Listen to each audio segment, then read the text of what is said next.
Sup, my fellas. Don't forget to leave feedback, and enjoy the story. A young man is crying. He is screaming that he does not want to die. The guy is holding a sword in his hand. The young man says that he needs to run quickly. He leans against the wall and asks why he is the only one who sees this. We see the young man's leg. The young man, sobbing, falls to the floor. The young man is shaking all over. We see the top of his head. There are tears in the guy's eyes. He begs for salvation. The system informs us that in front of us is Takamichi Yoshito, a weak conqueror. We see someone's leg. A monster approaches the guy. It is reported that in front of us is a high-class demon. Yoshito, holding his hand, gets to his feet. The guy grinds his teeth in anger. He says that he is unhappy, pathetic and despised by everyone. The young man asks the demon if he is happy and enjoying this. Yoshito screams in rage that he will never give up. The demon looks at the young man. He says that he will not do this, even if everyone makes fun of him, and even if this damn world has turned away from him. Wings are visible behind the monster. Yoshito rushes to attack. We see the tip of the blade. The hero says that he will continue to fight to the end. Yoshito receives a blow from his opponent. The sword flies out of his hands. Tears roll from the guy's eyes. He says that it hurts a lot. The clawed hand of the demon is visible behind the young man. A bright white sphere appears under the monster's palm. Yoshito experiences incredible pain. The monster's eye emits a purple glow. The demon brings down a powerful stream of energy on the guy. Yoshito looks around in fear. He understands that things are very bad, and the monster's blow broke the floor. The guy falls down. A grinning demon is visible above his hand. The monster stands on the edge of the cliff. The hero thinks that he has become a conqueror quite recently, and his path has just begun. The guy looks up with teary eyes. He understands that he did not have time to do anything. Yoshito stretches his hand up with spread fingers. The system reports that he died. We see a complex geometric pattern. It is reported that we are dealing with the Heavenly Demon Tower. In front of us is a majestic building. The hero thinks that it is beyond human understanding. We see two more similar structures. The guy remembers that these towers arose all over the world. In front of us are ruins. Yoshito thinks that when you get there, a person seems to find himself in a game world with swords, magic, skills and the like. The demon stretches out a clawed hand forward. The hero thinks that there are also a lot of monsters there. In front of us are treasures. Yoshito thinks that magic stones and untold riches can be found in these towers. The hunters smile happily. It is reported that those who seek profit in these towers are called conquerors, and the magic stones and treasures located there are sold at very high prices. Yoshito remembers his encounter with the demon and falling down. He thinks that the conquerors are constantly walking on the edge of life and death. In front of us are purple cracks. The guy thinks that what is happening in the towers is like a game, but death there means death in reality. The hero's eyes are closed. He opens them. We see the face of a young man. He realizes that he is alive. The guy grabs his face, realizing that everything is repeating itself again. The system reports that Takamichi Yoshito has died, and the infinite revival skill will activate in 10 seconds. The hero is sitting on the ground. The guy sadly looks up. He thinks that thanks to the infinite revival skill, he is resurrected every time he dies in the Heavenly Demon Tower. The young man grinds his teeth in rage. He believes that this is not a gift, but a real curse. The hero is carrying a huge box. He remembers that after graduating from school, all he did was work. Yoshito is holding some kind of device in his hands. We see the guy's left eye. He remembers that then the Heavenly Demon Tower appeared. The hero stands on a pedestrian crossing in front of an incredibly tall structure. He remembers that, looking at it, he thought that he could succeed by becoming a conqueror. Yoshito looks around. He thinks that there is a real hunt for magic stones and treasures, and he wants to take part in it. The hero clenches his fist. It is reported that he also wanted to acquire a skill that no one else has. In front of us are very nice objects. It is reported that these are skill stones, with the help of which you can master new skills.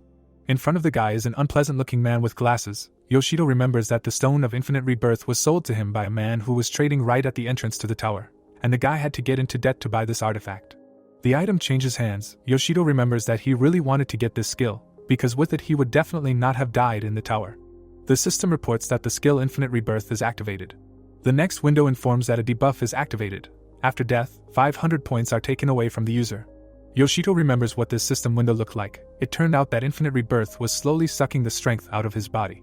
We see 4 skulls. The hero thinks that he managed to die 4 times during this time. A grinning goblin stands over the dead hero. The guy remembers that the first death took away 50 defense points, given that the initial value was 53. The hero, with a face distorted with horror, flies down. The guy holds his throat. He remembers that the second time he lost 70 attack points, and the third time 250 health points. Yoshito looks around in fear. He remembers that each of the deaths randomly weakened him significantly. We see a system window with the hero's characteristics. The guy thinks that the last death took away 60 agility points from him. The young man, whose back we see, is standing in front of the system window. He thinks that he had only 61 agility points, and now only 1 is left.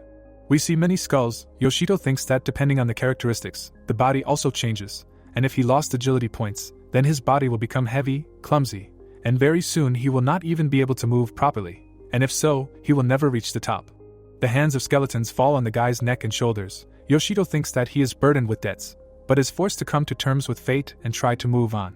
The hero is surrounded by many skeletons. The system warns that the guy will soon be resurrected and should get ready. Yoshito thinks that he just hates all this shit. The boy has tears in his eyes. He lies helplessly on the ground and says that he is here again.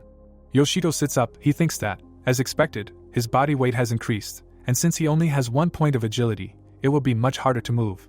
The boy looks around. He tries to understand where he is and assumes that he was thrown to the lower floor. Sweat is running down the hero's face. He thinks that something is wrong here, because the atmosphere around him is like on the upper floor, not the lower one. A long passage is visible in front of the boy. Yoshito realizes something. In front of him is a golden cube. The boy understands that this is a skill stone, golden and incredibly rare. We see the lower part of the hero's face. He realizes that he can sell this treasure for a lot of money and finally pay off all his debts. Yoshito greedily looks at the artifact and says that it will go with him. The boy holds his hand, thinking that there are not even monsters here, and the money itself flows into his hands. There is a crack under the hero's feet. The guy looks down in fear. He is torn apart by many bright beams. Daggers are sticking out of the guy's body. Yoshito lets out a desperate cry. The system reports that the hero has died and infinite rebirth has been activated. The next window reports the activation of a permanent debuff. 65 strength points are taken away from the hero. Yoshito coughs, trying to come to his senses. A dagger is reflected in his eyes. The guy learns that he was instantly killed by a trap. Bloody daggers are lying under the young man's feet. Yoshito grinds his teeth in rage. He sees a shiny golden cube in front of him again. The guy declares that death will not stop him. The hero puts his right hand under his left. He understands that he does not even have the strength to work his hands normally, since his muscle strength has noticeably decreased. Yoshito leans against the wall. A crack is heard. The guy puts his hand in front of himself, realizing that the trap has worked again. A dragon is visible in front of the hero. The eyes of this creature emit a bright red glow. The dragon spews out a powerful stream of flame. The system again reports that the hero has died and infinite rebirth has been activated. The guy loses 250 health points. Yoshito shrinks, trying to protect himself from the fiery shaft. He does several somersaults. The guy looks ahead in fear. He realizes why there is no one in this room. The hero remembers how he stood at the beginning of the passage, and the golden cube to which he was walking. Yoshito realizes that everyone who came here was tempted by this golden glow, and died from traps. We see the guy's eye again. Yoshito thinks that an ordinary person will never reach this stone. A smile appears on the young man's face. In front of us is the back of a young man. He thinks that, unfortunately, now he is the weakest conqueror of the heavenly demon tower. The boy's eyes are burning with determination. He shouts that for this reason his life is now worth nothing, and he is not afraid of losing it. Yoshito rushes forward. A huge sharp axe is visible next to him. The system reports the loss of additional mana points and technical capabilities. The boy is hit by powerful electric discharges. He tries to understand how many times he managed to die. Yoshito sees system messages about the loss of points of vitality and magic resistance. He realizes that he does not feel his body and sees almost nothing. The boy's body is pierced by sharp spikes. The system reports a deduction of 60 intelligence points. The hero thinks that a little more and he will turn into a vegetable. Yoshito lifts his bloody face. He takes the golden cube in his hand, thinking that he still won. The hero rolls his eyes. The system asks if the boy wants to use the skill stone. A message appears stating that use is allowed automatically due to a long wait for the user's response. The system informs about receiving the inversion skill. The hero's face shows surprise. He clenches and unclenches his left hand in amazement. Yoshito realizes that he doesn't feel tired and seems to have regained his strength. He realizes that he doesn't feel the effects of the debuffs, and something is clearly wrong here. The guy's hand reaches for the system window. He's going to check his stats. Yoshito's face shows amazement. We see the boy's eye. The system shows the hero's personal card Takamichi Yoshito. The boy, to his amazement, realizes that all his debuffs have turned into buffs. The hero looks at the system window in surprise. It informs that the boy has received a new skill. The next window informs that the inversion skill can change buffs to debuffs, and vice versa. Yoshito is shocked. He realizes that thanks to this skill, his weaknesses turn into advantages. We see how the dying hero turns into a pumped-up big guy. The boy tries to understand when he managed to learn this skill. He turns his attention to the cube in front of him. Sand is visible inside. Yoshito examines the cube. He thinks that as soon as he grabbed this item, The system automatically used a rare skill stone. The guy is upset. He understands that he has lost a huge amount of money. Tears are streaming down the young man's face. Yoshito thinks that everything is probably for the best, since the debuffs of infinite rebirth thanks to inversion will only make him stronger. The guy stares at something. He clenches his fist, thinking that with such strength he will be able to climb to the very top. We see white and blue energy. Yoshito thinks that by becoming a top conqueror, he will earn a lot of money and be able to become famous. The young man looks at his fist. The hero looks around anxiously. In front of him is a corridor, at the end of which he can see a light. The guy thinks that all this, of course, is wonderful, but in order to return home, he will have to go through the traps again. 3 sharp tips look at the hero. Yoshito understands that the traps are activated again and will work when he gets close to them. The hero looks over his shoulder. He realizes that if he dies, he will only become stronger. Yoshito grabs his head. He screams that he does not want to die again. The guy remembers how he died the last time. He thinks that even if he is reborn, he still feels unbearable pain. We see the eyes of a young man. Yoshito understands that if he dies too often, he will go crazy. The hero holds his shoulder. His hand is shaking. The guy removes his hand. He understands that now, thanks to the inversion skill, he has quite high parameters. The young man looks around thoughtfully. It seems to him that he can pass the traps on his own. A drop of sweat runs down his cheek. We see the guy's leg. He thinks that there is no point in guessing, since there is no other way anyway. Yoshito spreads his legs wide. He still wants to try. The hero, putting his right hand forward, rushes forward. Something falls to the ground in front of him. Arrows are flying at the guy. Yoshito looks at them carefully. The arrowhead is right next to the boy's eye. Many white marks are visible next to the boy. He lands on one knee. In front of us is the hero's eye. Yoshito understands that he sees everything. Sparks are sparkling next to the boy. His eyes emit red rays. The boy thinks that he needs to be even faster. Yoshito rushes forward rapidly. He raises his left hand. A white mark is visible above his head. The boy understands that he is still acting too slowly. A bright flash is visible behind the boy. The hero is again on one knee. The dragon opens its mouth wide. Yoshito, opening his mouth wide, screams that the monster may not even dream of killing him. The boy presses the system icon. A weapon appears in his hand. The boy strikes and breaks the statue. His foot falls to the floor. Behind the young man, blades are visible in great numbers. We see the boy's eye. Yoshito moves quickly, parrying blows. The young man sighs heavily. The daggers that flew at him lie at his feet. The hero remembers the system windows that said that he died and received this or that debuff. Yoshito is now sure that by combining infinite rebirth and inversion, he can become the strongest conqueror of the tower. The boy looks at his hand. Yoshito looks up. Above his head, a hole in the roof is visible. The boy understands that it is very high, and before he would not even have thought about jumping to it. Yoshito spreads his legs wide. He pushes off the ground. Bouncing off the walls, the hero rushes towards his goal. He flies through the hole. The boy sees a demon under him. In front of us are the faces of Yoshito and his opponent. The boy apologizes for making us wait. The hero, holding a broken sword, heads towards the monster. The demon tries to stop the blade with his hands. Something flies at the monster standing in front of the hero. The demon's body emits purple energy. Yoshito points the damaged weapon towards him and asks if the monster is going to finish him off again. The monster opens its mouth. The boy's eyes glow. He says that the demon can attack him. Yoshito rushes to attack. He offers to test how long a monster with only one miserable life can last in battle against an enemy with an infinite number of revivals. Yoshito rushes towards the enemy. He holds a broken sword in his hand. He looks back at the demon over his shoulder. We see the young man's eye. The guy says that it's scary to even imagine how much his parameters have grown. Yoshito jumps up and hits the demon's hand. The monster's hand is visible next to the boy. The hero puts forward his left hand and declares that he is no longer afraid of the enemy's attacks. A powerful blow lands on the back of the demon's head. The hero delivers another blow. He lands and declares that he has won. We see the young man's left eye. The guy asks what is that and quickly runs away. In front of us are streams of purple energy. A gap is visible behind the one-armed demon. The monster stretches out its left hand forward. Yoshito jumps back. He declares that he almost died. The guy stares at his opponent. Beads of sweat are running down his face. The hero says that he has been thinking all this time and came to the conclusion that the demon does not look like the monster from the 3rd floor. We see a schematic image of a heavenly demonic tower. Yoshito declares that the higher you go in it, the more dangerous the opponents are. He rushes forward and delivers another blow to the demon. The guy says that on the 3rd floor the monsters should be much weaker than his current opponent. The demon spreads its wings. He sharply throws them forward. Yoshito covers himself with his hand. The youth is high above the demon. He states that his parameters have increased significantly due to the debuff. The hero deflects the enemy's blows with the stub of his sword. He says that he has become much stronger than the conquerors of the 3rd floor, but he has never heard of monsters like this demon being here. The hero covers his face with his sword. He lands on the floor. The youth is standing on half-bent legs. He frowns at the enemy and asks who he is. The demon's eyes emit an eerie purple glow.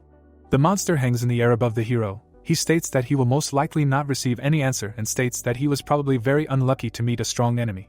Purple spheres appear above the demon's hands. Yoshito looks at the enemy with alarm and says that he seems to have decided to use his other hand. The youth stands in front of his enemy with a sword in his hand. He grins predatorily. The demon's body emits a purple glow. Yoshito, smiling, asks the enemy if he is really going to fight at full strength. There is a flash. The monster strikes, the hero jumps back. Powerful discharges of energy hit the ground next to the young man. The horn of the demon is visible near the boy. The monster bares its sharp teeth. The ground under the monster's feet cracks. The hero protects his head with his sword. He understands that once again he barely escaped death. It is very difficult for the boy. A dark sphere is visible in the demon's palm. Yoshito, gritting his teeth from the tension, curses. A small whirlwind is visible where his head should be. The system reports that the guy died, causing a permanent debuff to activate, taking away 40 points of physical strength. The next message informs that the debuff has been changed to a buff, and 40 points have been added to physical strength. We see the demon's back. Yoshito appears behind it with glowing eyes. The monster is blocked from striking by a weapon similar to a spear. The hero looks at the enemy with a mad look. Fear appears in the monster's eyes. Yoshito says that the monster killed him, and this is the worst thing it could do. The guy quickly moves around the enemy and strikes. He says that it was incredibly painful. The demon tries to reflect the hero's strikes with a spear. Yoshito swings again. He understands that his physical strength has increased, and now the strikes can literally push the enemy back. But this is still not enough. We see the eyes of the young man. A bright trace of the strike is visible between him and the demon. The monster's eye emits a purple glow. We see a sword fragment. The hero's eyes are puzzled. He misses his opponent's blow. The system reports that the hero is killed and loses 60 points of agility. The next system window reports that the debuff has been changed to a buff, and 60 points have been added to agility. The hero's eyes are closed. He understands that this time his agility has increased. Yoshito looks at the enemy. The opponents are standing opposite each other. The hero says that the demon pulled off a very good trick. The young man's eyes glow brightly. He rushes to attack. The demon looks at him in fear. A trace of the blow is visible near the young man's head. We see a thin white line. Yoshito stands with his back to his enemy. The demon's skull cracks. The monster flies apart. The hero says that it's all over. The silhouette of the monster is visible behind the guy. Yoshito says that everything was expected, because his opponent had only one life, and he was doomed to defeat when he entered the fight. The hero looks to his left. We see the lower part of his face. Yoshito goes forward. He tells the demon that if in hell or somewhere else he can get infinite life, then let him come to him again. The guy looks at the horned head. He smiles. Yoshito says that if this happens, then they will fight again, but this time on equal terms. Yoshito, sitting on the ground, sighs with relief and says that he was able to defeat the demon. The young man looks very unhappy. He says that, of course, he became stronger, but the feeling of being killed twice is very unpleasant. The guy looks at his sword in amazement. The weapon crumbles to the hilt. Yoshito, smiling, says that, apparently, he will need to buy a decent weapon. The guy gets to his feet. He is going to collect magic stones and buy himself something normal. There are crystals on the ground. One of them, green, breaks through the floor slabs. Under the large crystal, boxes are visible. It is reported that this is the first floor of the heavenly demonic tower of Hermes, which is a safe zone. In front of us is a schematic image of the tower. Yoshito thinks that when moving to each floor there is a zone where monsters do not respawn. We see young people talking nicely. The hero thinks that in common parlance this area is called a safe zone, and here the conquerors can rest after difficult battles. The hunters come to their senses after the battle. The conqueror kills the monster and examines the chest. Yoshito thinks that when exploring the towers, the conquerors can collect many useful items and, coming to the safe zone, sell their prey to merchants, as well as buy new equipment. The guy remembers the man who sold him the artifact of revival. The young man holds a silver sword in his hands. He understands that this weapon is stronger than the previous one. The guy is upset only by the fact that it is incredibly expensive, and he had to spend half of the proceeds from the magic stones on it. Yoshito shakes his head. He says that he needs to stop whining, and if he wants to succeed, he should not save on weapons. The hero, whose right eye we see, says that this is an investment in the future. Yoshito comes out to the people. One of them, smiling, recognizes the guy, and says that this is the sane fool with endless rebirth. One of the girls calls the guy a poor guy. Yoshito closes his eyes. He says that everything is clear to him, and he became famous as the weakest conqueror, because he was deceived, and foisted off the most useless skill for a lot of money. The hero gets angry. He says that if everyone knew about this, they could have at least warned. It would have been much better than expressing their pity now. Yoshito recalls the system messages he has seen many times. He thinks that endless rebirth is more of a curse for many conquerors, but for him, a person with inversion, it has revealed itself in a new way. We see a complex geometric pattern. The young man realizes how excellent the two skills he has are if used together. Yoshito smiles. He thinks that only he himself can unleash their true potential. The young man, covering his mouth with his hand, thinks that this is really cool. The hero looks scared. He notices someone behind the people standing nearby. In front of us are three guys of very unpleasant appearance. One of them declares that, as promised, he challenged the boss of the 5th floor. We see the face of this man. He declares that only he could do this, the Nojishi dominator. Yoshito covers his face with his hand. He recognizes this young man. In front of us is a giant tower. The hero thinks that Nojishi has a title that is given to those who kill the boss on the last floor of this structure.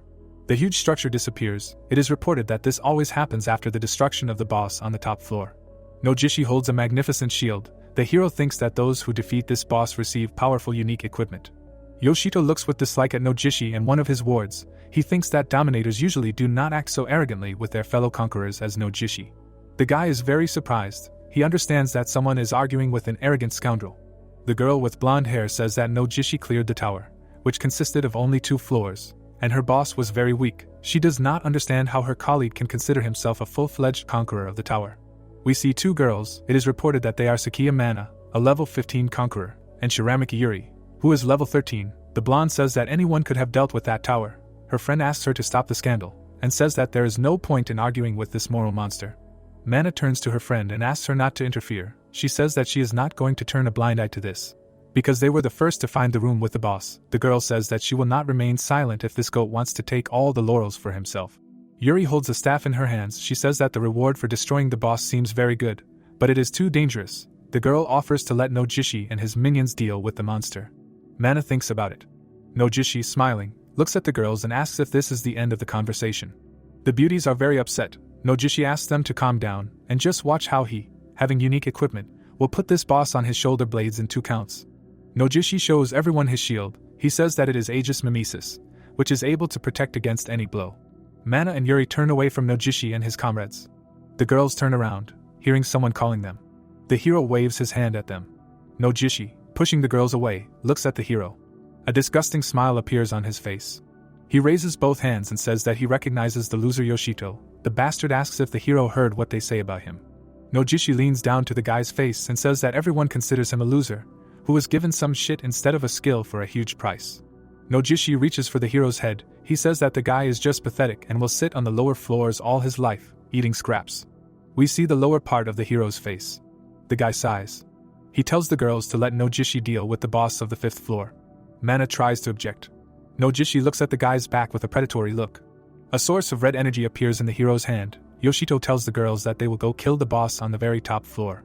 The guy's eyes glow brightly. He declares that while Nojishi and his guys will deal with all the little things, they will take the biggest fish. Yuri looks at the guy in amazement and asks what he is talking about. Raising his right hand, Yoshito declares that he is not offering this for nothing, and he is sure that the 3 of them can handle it. Nojishi smiles. A bright glow is visible behind his back. Yoshito looks threateningly at the enemy.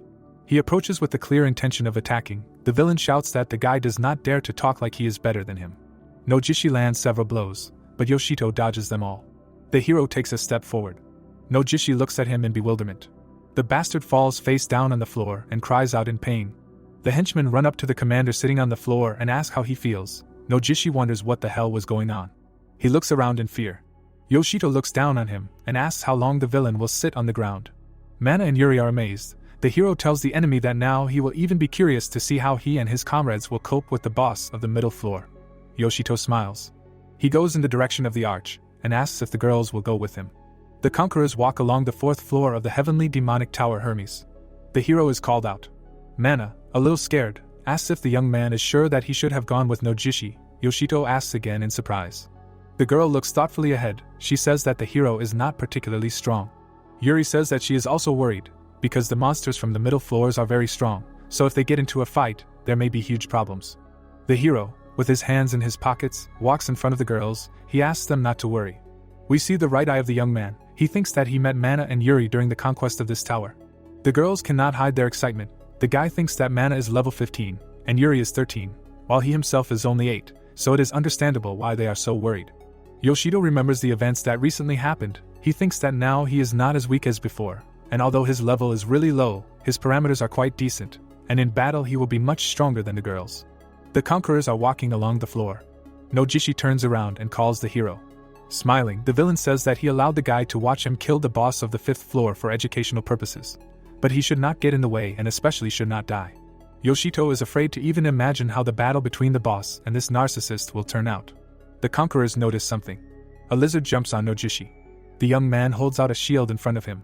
There are marks from blows next to the guy. The monster lands not far from Nojishi. It is reported that there is a lizard man in front of us. The monster opens its mouth wide. Nojishi looks at the enemy with anger and thinks that he can easily deal with him if there is only one of him. Yoshito shouts at the guy to wait. We see the hero's eyes. He says that there are many monsters here. Yoshito looks up. Many monsters appear above the conquerors' heads. Nojishi looks to his left and asks in fear where all these creatures came from. We see the paw of one of the monsters. Other lizard men bow before this creature. The monster smiles. The system reports that this is the captain of the lizard men, the highest representative of this race, the commander of the pack. The monster holds out a sharp sword in front of itself and begins to make strange sounds. The lizard men jump on the two girls and the hero standing next to them. Yoshito looks up. His eyes emit a bright red glow. Mana screams for Yuri to protect Yoshito. The girl, holding a staff, replies that she will. The hero shouts in resentment that everything is fine, and he can fight too. The guy grinds his teeth in anger. He hears that now is not the time to be a hero. Yoshito looks at Mana, who is standing with her back to him. Tears are rolling down his eyes. The girl, looking at the hero, says that he cannot cope with the lizard men. It seems that these words touch the guy to the depths of his soul. Yuri is standing behind him. The girl turns to him and asks him to stay in a safe place, since it is very dangerous here. Mana fights the monsters. Yuri uses her staff. Nojishi fights the lizard man with a smile on his face. We see the lower part of the hero's face. He says that he can fight too. The guy raises his hand, and then lowers it. Yoshito stands resentfully in the middle of the conquerors fighting with the enemies. Tears are rolling down the cheeks of the young man. He understands that everyone around him is sincerely convinced that he is just some kind of ballast, and this is just a terrible feeling. Nojishi covers his head with a shield. However, he misses a powerful blow. The captain of the lizard men throws him away. The young man jumps far back and calls the lizard man the worst words. A crack is heard. Nojishi, whose top of the head we see, asks what is happening. We first see the legs, and then the head of the hero. Yoshito is drenched in sweat. He falls into a hole. The guy helplessly flies down. Mana and Yuri try to shout to their comrade who fell through the ground. The hero tries to understand why he was the one who fell into the trap, and not Nojishi. Before us is a character with winged boots. The hero thinks that the heavenly demonic tower of Hermes, as its name suggests, tests the conquerors for reaction speed, because there may be a trap waiting at every step. Yoshito flies backwards. The guy looks up in fear. Stones are falling next to him. The young man thinks that he will not die from these traps so easily. The hero sees the bottom of the well approaching. He bounces off the wall several times and lands on his feet. Someone appears behind the young man. Yoshito thinks that he is not even wounded. The hero looks back. Several captains of the lizard men are standing in front of him. The monsters look angrily at the enemy. He understands that there are quite a lot of enemies, and he has nowhere to run. The guy smiles. He says that it seems to be a trap from which there is no way out. Streams of blue energy are visible near the young man's hand. A sword appears in the hero's hand. He declares that, unfortunately for the lizard men, it was not he who fell into the trap, but they who fell right into his hands. The monsters look at the guy with a little surprise. We see the tip of the sword. The young man says that he finally had a chance to test his new weapon on a sufficient number of opponents. Yoshito stands with his back to us. He rushes past the monsters and inflicts significant damage on them. The hero's eyes glow menacingly. He says that he is even glad that he ended up with these damn lizards. The hero is preparing to give battle to several enemies at once. He thinks that this trap is teeming with lizardmen captains, and if he were here in his previous incarnation, he would never get out alive. A monster armed with a sword flies up to the hero from above. Yoshito is preparing to strike him with his sword. Joyful excitement is visible on the monster's face. The hero strikes and hits his opponent. The young man's eyes are burning with red fire. He cuts the captain of the lizard men. The guy thinks that now he can finish off all his enemies. 2 more lizards are visible above the young man's head. He confidently deals with these enemies too. The monsters exchange fearful glances. The next moment they lose their heads. The heroes are breathing heavily. He looks at the monsters with hatred and asks them what happened, because they waited so long for food to fall into this trap. A whole army of lizards is visible in front of the guy. Yoshito, smiling predatory, calls on the enemies to attack and kill him. The lizard men predatorily bare their sharp teeth. The hero himself rushes to attack. He rushes past the enemies, hitting many of them. Yoshito thinks that there are quite a lot of monsters. The guy raises his sword for another blow. He destroys several more enemies, thinking that this entire army cannot break through his defense. The lizard men look at the hero with fear. He declares that death is a terrible thing. The guy's eyes glow menacingly. He asks if his enemies know how terrible death is. There are lizard corpses at the young man's feet. Yoshito declares that he is a real professional in the art of dying. The captain of the lizardmen cries. The hero says that he will pity his enemies and kill them as quickly as possible. Yoshito sighs tiredly, declaring that he has finally finished dealing with the enemies. The hero sees a passage in front of him. The guy climbs the stairs, realizing that he can easily get out of the hole he fell into. There is a door in front of him. Yoshito enters it. Mana and Yuri look at the young man in surprise. He, breathing heavily, says that he has never seen such a long staircase in his life. Yuri runs up to the guy and calls out to him. The hero turns his head. The girl asks if he is wounded. Yuri smiles. Holding her staff, she thanks fate for everything working out. Yoshito looks at the girls. Yuri says that they wanted to go down to the guy, but the hatch immediately closed, and they did not know how to find him. Mana says that she is afraid to even imagine what the young man saw down there. The girl with pink eyes looks at the guy and asks if monsters attacked him. Yoshito looks at her in surprise. Smiling, he says that nothing like that happened there, and he got here without problems.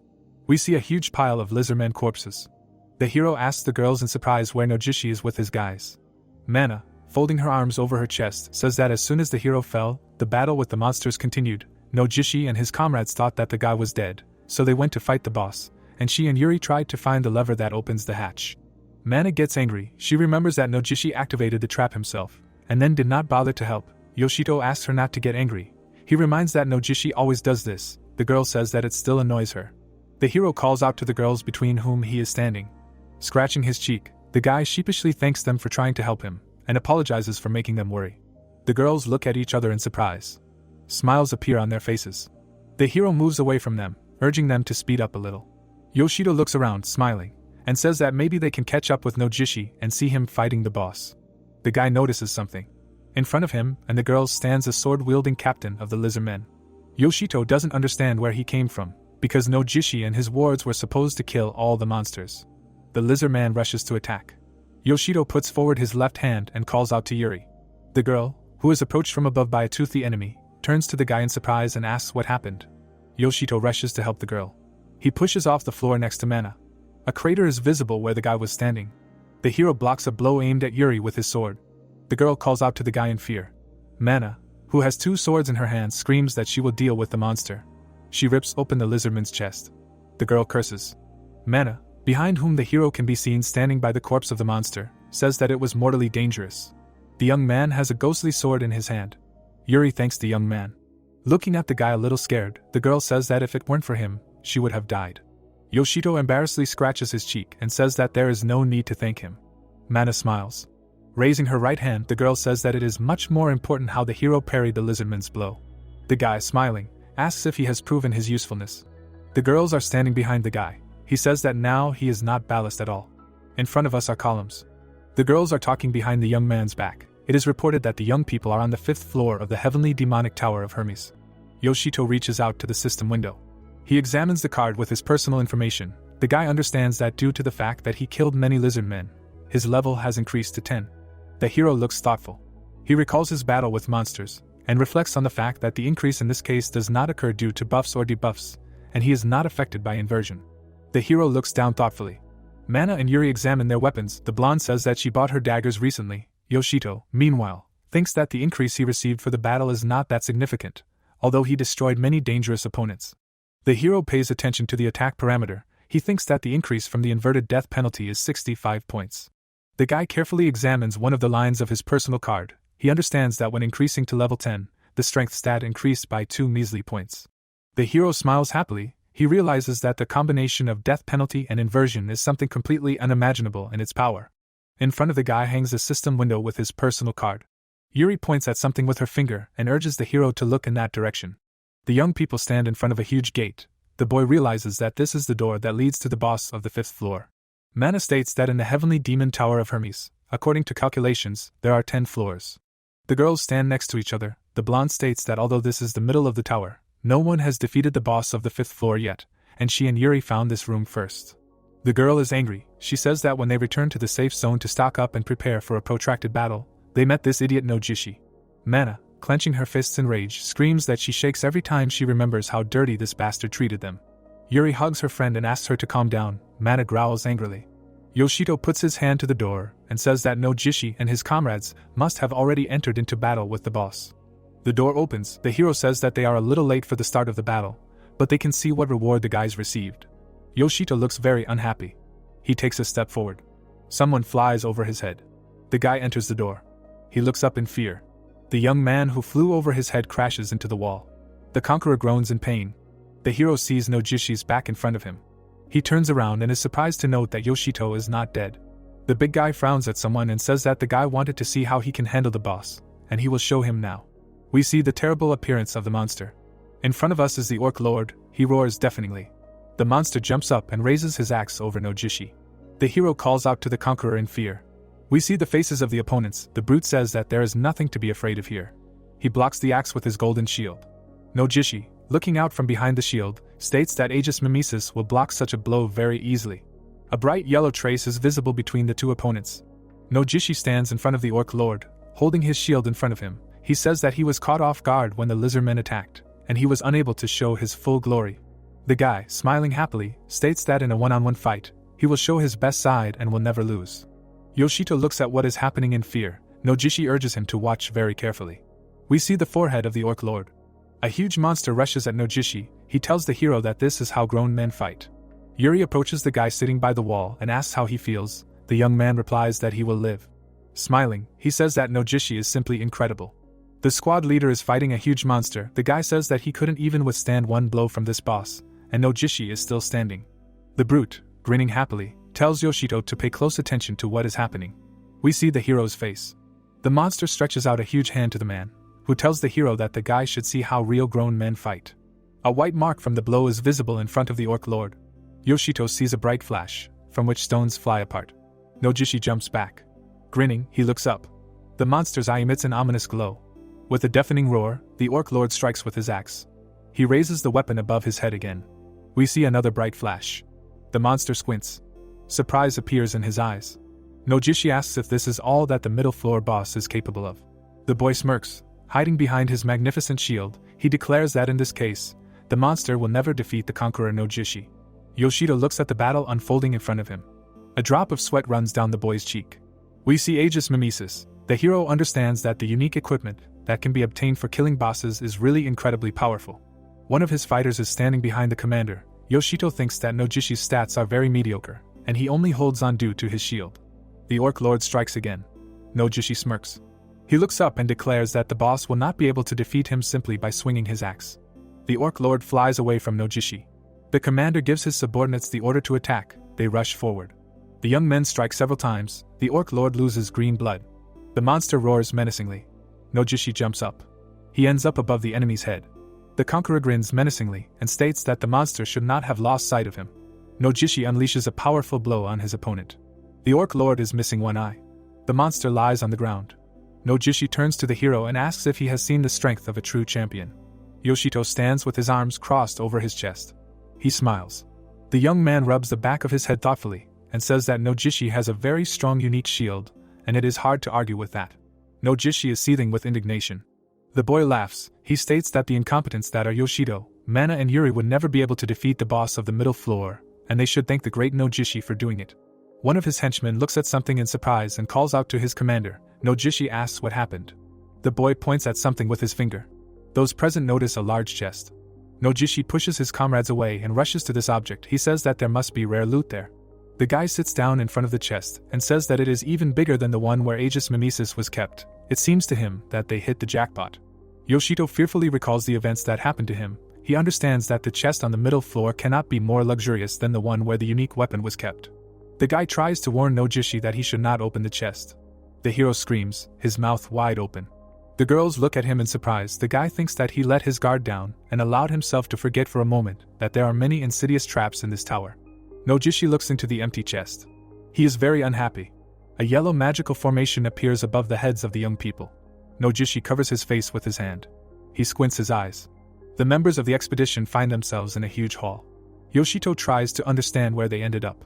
Mana says in fear that this is definitely not the middle floor boss room. Nojishi yells angrily that he doesn't like such jokes. The hero calls out to him. The conqueror seems scared. He states that he has only felt such a creepy atmosphere once in his life. Yoshito asks where exactly it was. Nojishi, whose mouth we can see, says that it was on the top floor of the heavenly demon tower. In front of us is the conqueror's left eye. A huge magical formation is visible above the heads of Yoshito and Nojishi. We see someone's hand. Now in front of us are the legs of this creature. A huge demon sits on the throne. Nojishi remembers that the same atmosphere was in the final boss room. The monster's eyes glow. He gets up from his throne. Yoshito cannot believe that this is the final boss room. A red system window appears in front of the hero. It contains a warning that they were forcibly teleported to the room of the final boss of the heavenly demon tower Hermes. The hero is very scared. It turns out that the owner of the tower is in front of him, the emperor of the ogres. One of the fighters rushes forward with a sword in his hand. He shouts that the monster is advancing. The ogre emperor is visible right in front of the hero. He delivers a powerful blow, from which large stones fly to the sides. Yoshito looks at the enemy in fear and says that he is really different from all those he has met before. Mana and Yuri stand in place in fear. The guy understands that no one except him will be able to offer any resistance to this monster. The hero shouts at Nojishi for everyone to leave. The guy promises to detain the ogre emperor. The big guy asks the young man to stop talking nonsense, since he will not be able to detain anyone. Nojishi, looking back, asks if the guy understands that he will not last one-on-one with this monster even a minute. Yoshito asks in fear if he will really die. Nojishi rushes to attack and orders his charges to do the same. One of the guys rushes forward with a mad look. He strikes the monster. We see two more members of the squad led by Nojishi. The young man, smiling, says that they have injured the monster, albeit a little. The ogre emperor raises his hand over the conquerors. Nojishi opens his mouth wide. Standing under the monster, he shouts that he is Nojishi's dominator and promises to defeat the enemy. The guy's face is distorted with rage. Bright traces are visible in the air. The monster delivers a powerful blow and literally knocks down its opponent. Nojishi, blood gushing from his chest, flies back. Yuri and one of the guys look at what is happening in shock. Yoshito looks up in fear. Nojishi's shield, which should have withstood any attack, shatters into small pieces. In front of us is the lower part of the system window. It says that Aegis Mimesis turned out to be much weaker in characteristics than the enemy's blow, and as a result, it can no longer be restored. Nojishi lies on the ground in a pool of blood. Yoshito cannot understand how all this could have happened. The guys from the Nojishi squad are trying to shout to their leader. Yoshito screams at the top of his lungs for them not to approach the commander. One of the guys looks at the hero in bewilderment. The ogre emperor strikes again. A sword fragment lies in a pool of blood on the ground. Yoshito clenches his fist. He is shaking with anger. The guy stands in front of the boss of the upper floor of the tower. The ogre emperor grins angrily. Mana says in fear that they need to run. We see the girl's eyes. She says that they need to save themselves immediately. In front of her, a gate with a red circle in the middle is visible. Mana understands that sealing is taking place. A red magical formation is visible in front of the exit from the hall. The girl says that the doors are blocked by protective magic.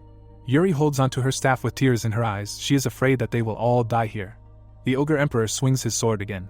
It seems that the blow is aimed at Yuri. The girl closes her eyes in horror. Yoshito strikes the giant monster. The girls look at him in fear. The guy, whose lower part of his face we see, says that this will not happen, and they will survive. The boy's eyes glow. He declares that from now on, only he will die, and as long as it takes. The ogre emperor strikes a powerful blow, which hits the ground right in front of the hero. We see a white trace. Yoshito quickly runs away. In front of us is the monster, and the hero looking back at it. The guy thinks that he could not even really hurt this monster. A crater is visible in the ground. The ogre emperor hangs over the boy. He strikes. A bright flash occurs right in front of the hero. Yoshito quickly runs away. The boy strikes his opponent.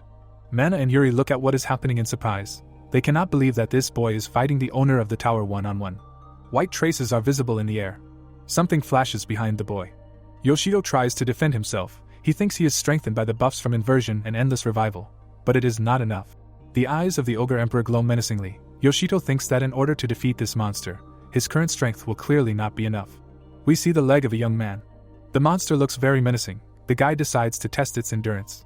Streams of red energy rise around the hero. Yoshito thinks that he will have to test how many times he will die before he finishes off this monster. We see two more bright flashes. The hero fights the ogre emperor. He hits the top of his opponent's head. The boss of the upper floor throws the hero away with his left hand. The monster bares its huge teeth. Yoshito flies far away. He looks up, trying to understand if he has reached his limit. Drops of blood are visible next to the guy. Yuri looks at what is happening in fear. Horror is in the girl's eyes. Yoshito lets out a heartbreaking scream. The system reports that the hero has died. The next system window informs that Yoshito has lost 55 agility points. The guy thinks that everything is fine. It informs about changing the debuff to a buff and receiving 55 agility points. Yoshito is standing on his feet with the sword in his hand. He says that he can come back to life as much as he needs. The girls look at the young man in shock. Mana understands that he uses infinite revival. Before us is a system window about activating the debuff. Mana says that this skill should significantly reduce the parameters that the hero has. Yoshito holds the sword with both hands. The girl cannot understand how the guy is still able to fight with someone. The hero misses a few more hits and lets go of his weapon. The system informs about receiving 20 points of magic resistance. Yoshito thinks that this is not relevant for him now. The hero dies again. He gets 320 points to health, but this again does not suit him. We see the boy's hand. He begs the system to give him a buff that will help him kill the ogre emperor. The boy's eyes are glowing. Yoshito looks up with a sword in his hands, continuing to beg for an improvement in the desired stat. The hero looks up. He lands on the floor. Yoshito looks at his hand and says that at this rate he will definitely go crazy. The boy covers his face with his hand and says that he feels the pain of death very keenly. The boy has a smile on his face. He says that he finally got the buff he needed. The system window informs that he has received 140 attack points. We see the back of the young man's head. Yoshito understands that the increase is very solid, and he has achieved what he wanted. Sitting on the floor, the boy looks around. The system informs that he has received a new level of the infinite rebirth skill, as well as the rebirth point ability. Yoshito works with the system window, trying to understand what this skill is. The boy thoughtfully rubs his chin. Smiling, Yoshito says that now everything is clear to him, and now is the time to try out the new ability. The guy gets up. His eyes are closed. The system informs that he will soon be resurrected and should get ready. The hero's eyes are glowing. Raising his sword above his head, he prepares to attack the ogre emperor. Yoshito shouts that this time he will definitely finish off the monster. Before us is a system description of the ability respawn point. It is reported that the user can specify a respawn point within a radius of 3 meters from the place of his last death. Yoshito thinks that now is the time to try out the new skill. The guy's eyes are closed. He understands that perhaps this ability was designed to reduce the number of debuffs. A hand sticks out of the lava. A recovery point appears above it. The hero thinks that if you respawn in the same place, you can constantly die, with no chance of getting out. A man with raised hands stands on the shore of a lava lake. Yoshito understands that this ability is needed to escape from the deadly loop. The young man calmly passes by the ogre emperor. Yuri stands, covering his mouth with his hand. We see the hero's leg. The guy thinks that he can use this ability during the fight to hit the enemy in the back. Yoshito is behind the huge monster. The guy squats down. He flies over the enemy and loudly shouts that this time he will finish him off. The young man delivers a powerful blow to the ogre emperor's back. Mana, who is watching the battle from the side, thinks that the guy has teleported. Yoshito looks at the girls and tries to understand if they see everything he does. The monster bares its toothy mouth. The hero delivers a blow to the enemy. He stands next to the enemy, putting his left hand forward. The guy remembers Nojishi and other dead guys. We see the lower part of the young man's face. He says that these guys were, of course, real bastards, but they, knowing that he cannot die, still showed compassion for him. The face of the dead Nojishi continues to pop up in the hero's head. Purple lines are visible on the monster's body. Yoshito thinks that if he defeats the owner of the tower, he will receive a unique weapon, but now he is not driven by greed. The guy angrily looks at the ogre emperor and says that he finally wants to finish off this monster. A trace of a powerful blow is visible next to the monster. The ogre emperor grins. Yoshito attacks him again. The guy's eyes are burning with an unkind light. It looks like the boss of the upper floor is scared. He misses a very powerful blow. The ogre emperor, his mouth wide open, looks up. A huge monster lies in front of the hero. Yoshito sighs with relief, throwing up his sword in his hand. The system reports that the owner of the heavenly demonic tower Hermes has been defeated, and the unique weapons and magic stones have been automatically added to the hero's inventory. Yoshito looks upset. He says that, of course, he is happy with the rewards, but still feels some strange feeling. Yuri runs up to the young man from behind and hugs him tightly. The girl cuddles up to the hero and says that she already thought that they would all die, but thanks to. We see the girl's eye. Yuri understands that she behaved indecently, and without finishing the previous phrase, begins to apologize to the young man. She states that all this happened as if by itself. Yoshito looks at Mana. She also thanks the young man. We see the girl's fingers. She says that if it were not for Yoshito, then she and Yuri would have definitely died. Mana, with a drop of sweat running down her face, says that fighting the way the boy did is wrong. The girl remembers the moments of the boy's death. She says that Yoshito died time after time at the hands of this monster just to defeat him. We see the girl's profile. She understands how terrible the pain the young man was experiencing. Mana, whose back we see, apologizes to the boy for the fact that she and Yuri could not protect him from so many deaths. Yoshito puts his hand on the girl's head and says that she should not worry about it. The boy stands with his right hand raised. He says that he is very sorry that the girls had to see something so terrible, and to understand each time that it was not a stranger to them who died. Yoshito looks very upset. He says that he himself did not want to die so many times. We see the boy's eyes. He clenches his fists and screams that it really hurts like hell. There are tears in the guy's eyes. He says that this is simply unbearable torment, and the girls cannot even imagine how unpleasant it all is. Mana looks at the crying hero. He sighs heavily. A smile appears on the guy's face. He says that this is why he will do everything possible to not die again. Mana and Yuri smile. The young people, noticing something, look around. A system message appears, informing that the owner of the heavenly demonic tower Hermes has been defeated. 10 seconds remain before the disappearance of the structure, and everyone in the tower will be forcibly teleported out of it. Yuri stands, raising her left hand. She says that she completely forgot that in the event of the death of the owner of the tower, it disappears.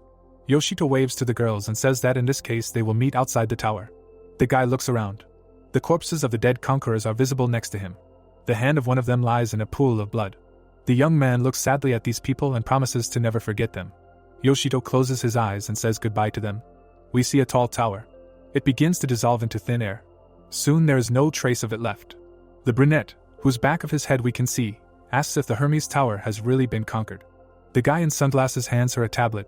The girl says that, as far as she knows, no one has managed to reach even the upper floors of the tower. The young man replies that the director is right, but the Hermes tower has really disappeared.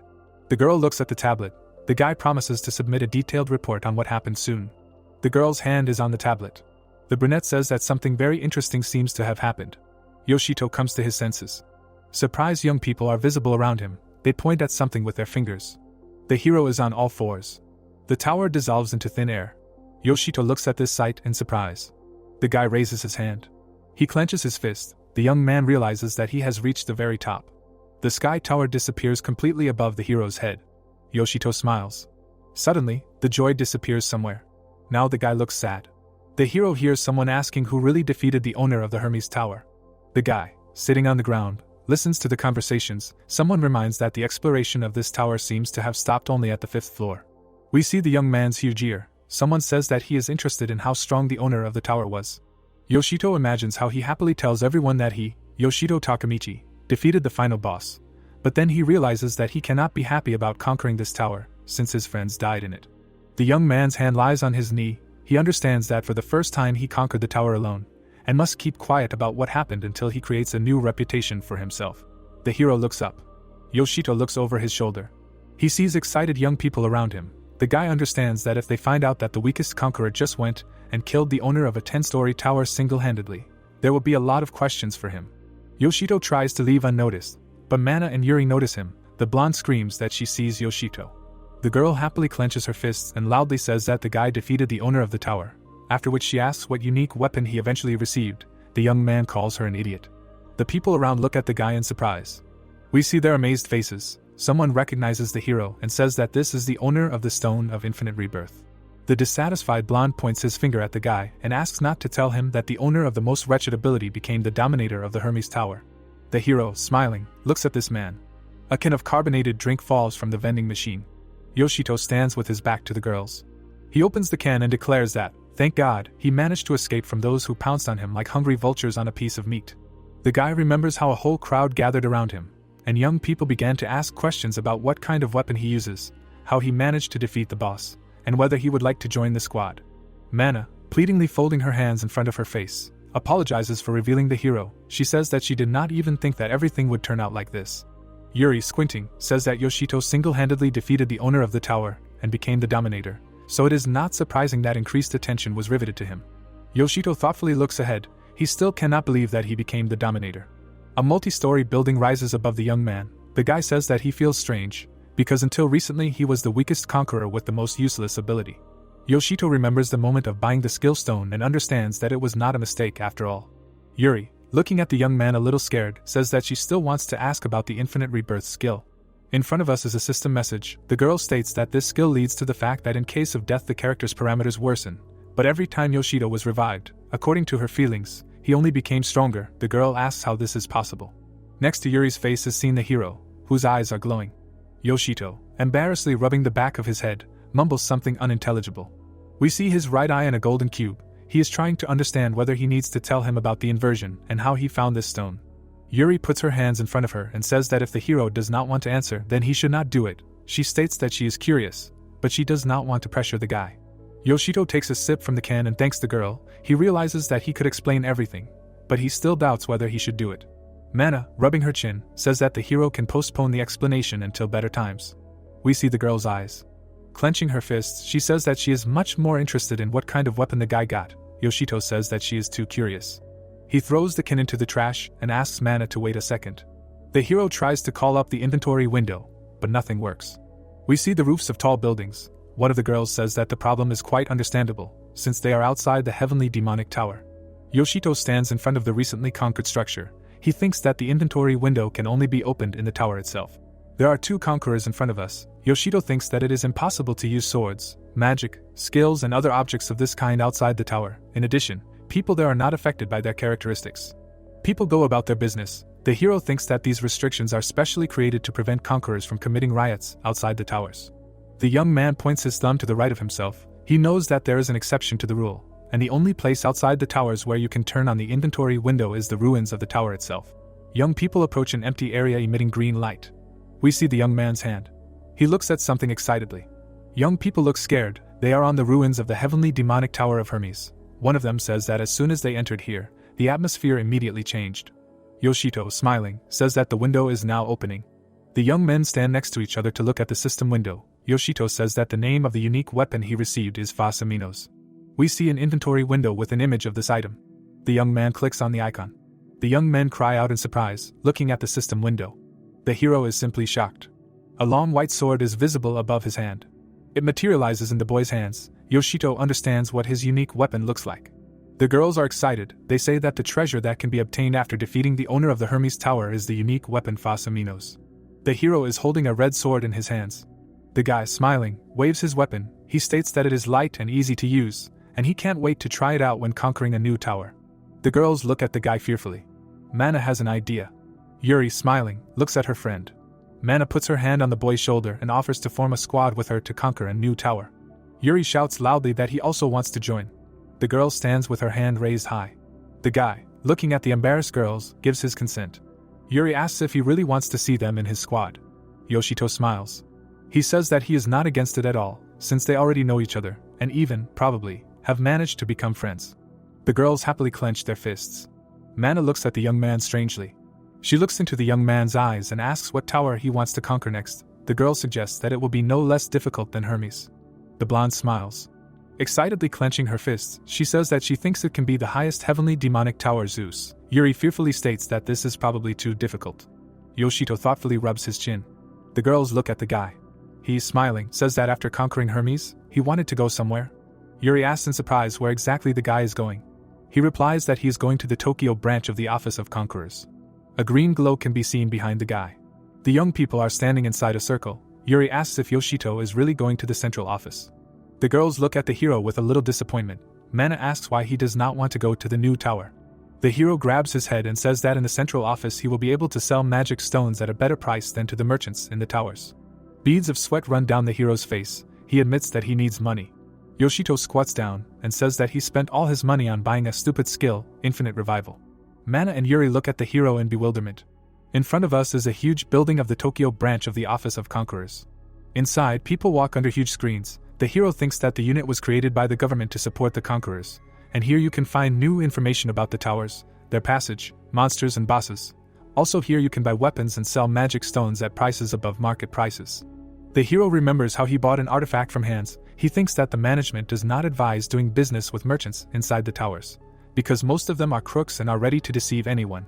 We see young people training. Yoshito thinks that, in addition, the management brings up new generations of conquerors, training them from scratch. Next to him someone calls the next visitor in line.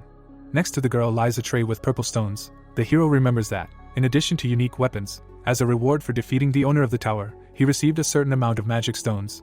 The guy is going to sell them and at least partially pay off his debts. Yoshito sadly looks at the young man counting the money.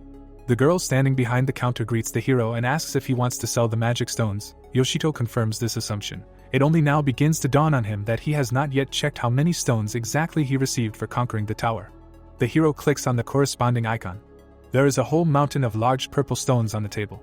One of them lands on the girl's head. She is shocked to the depths of her soul. Yoshito looks at his prey and realizes that he received a fortune for defeating the ogre emperor. The girl smiles again. She apologizes to the guy and says that they will need some time to calculate the price of the stones. These words scare Yoshito a little. The hero's hands are shaking. He says that he will probably be able to almost completely pay off his debts. The guy holds a thick wad of banknotes in his hands. He realizes that in an instant he has become fabulously rich. Mana and Yuri look at the hero approaching them. He is already thinking about what he will spend his wealth on. The girls' faces are tense. Yuri says that they probably have something very important to tell the guy. Mana says that it is imperative to do so. The girl points her finger at the hero and says that when people get a lot of money, they start spending it recklessly and end up in debt. She demands that Yoshito not spend his money on all sorts of nonsense. The guy says goodbye to his dreams of shopping and agrees to behave as he was just asked to. We see the lower part of the brunette's face. She looks with wild eyes at the hero, whom she just noticed.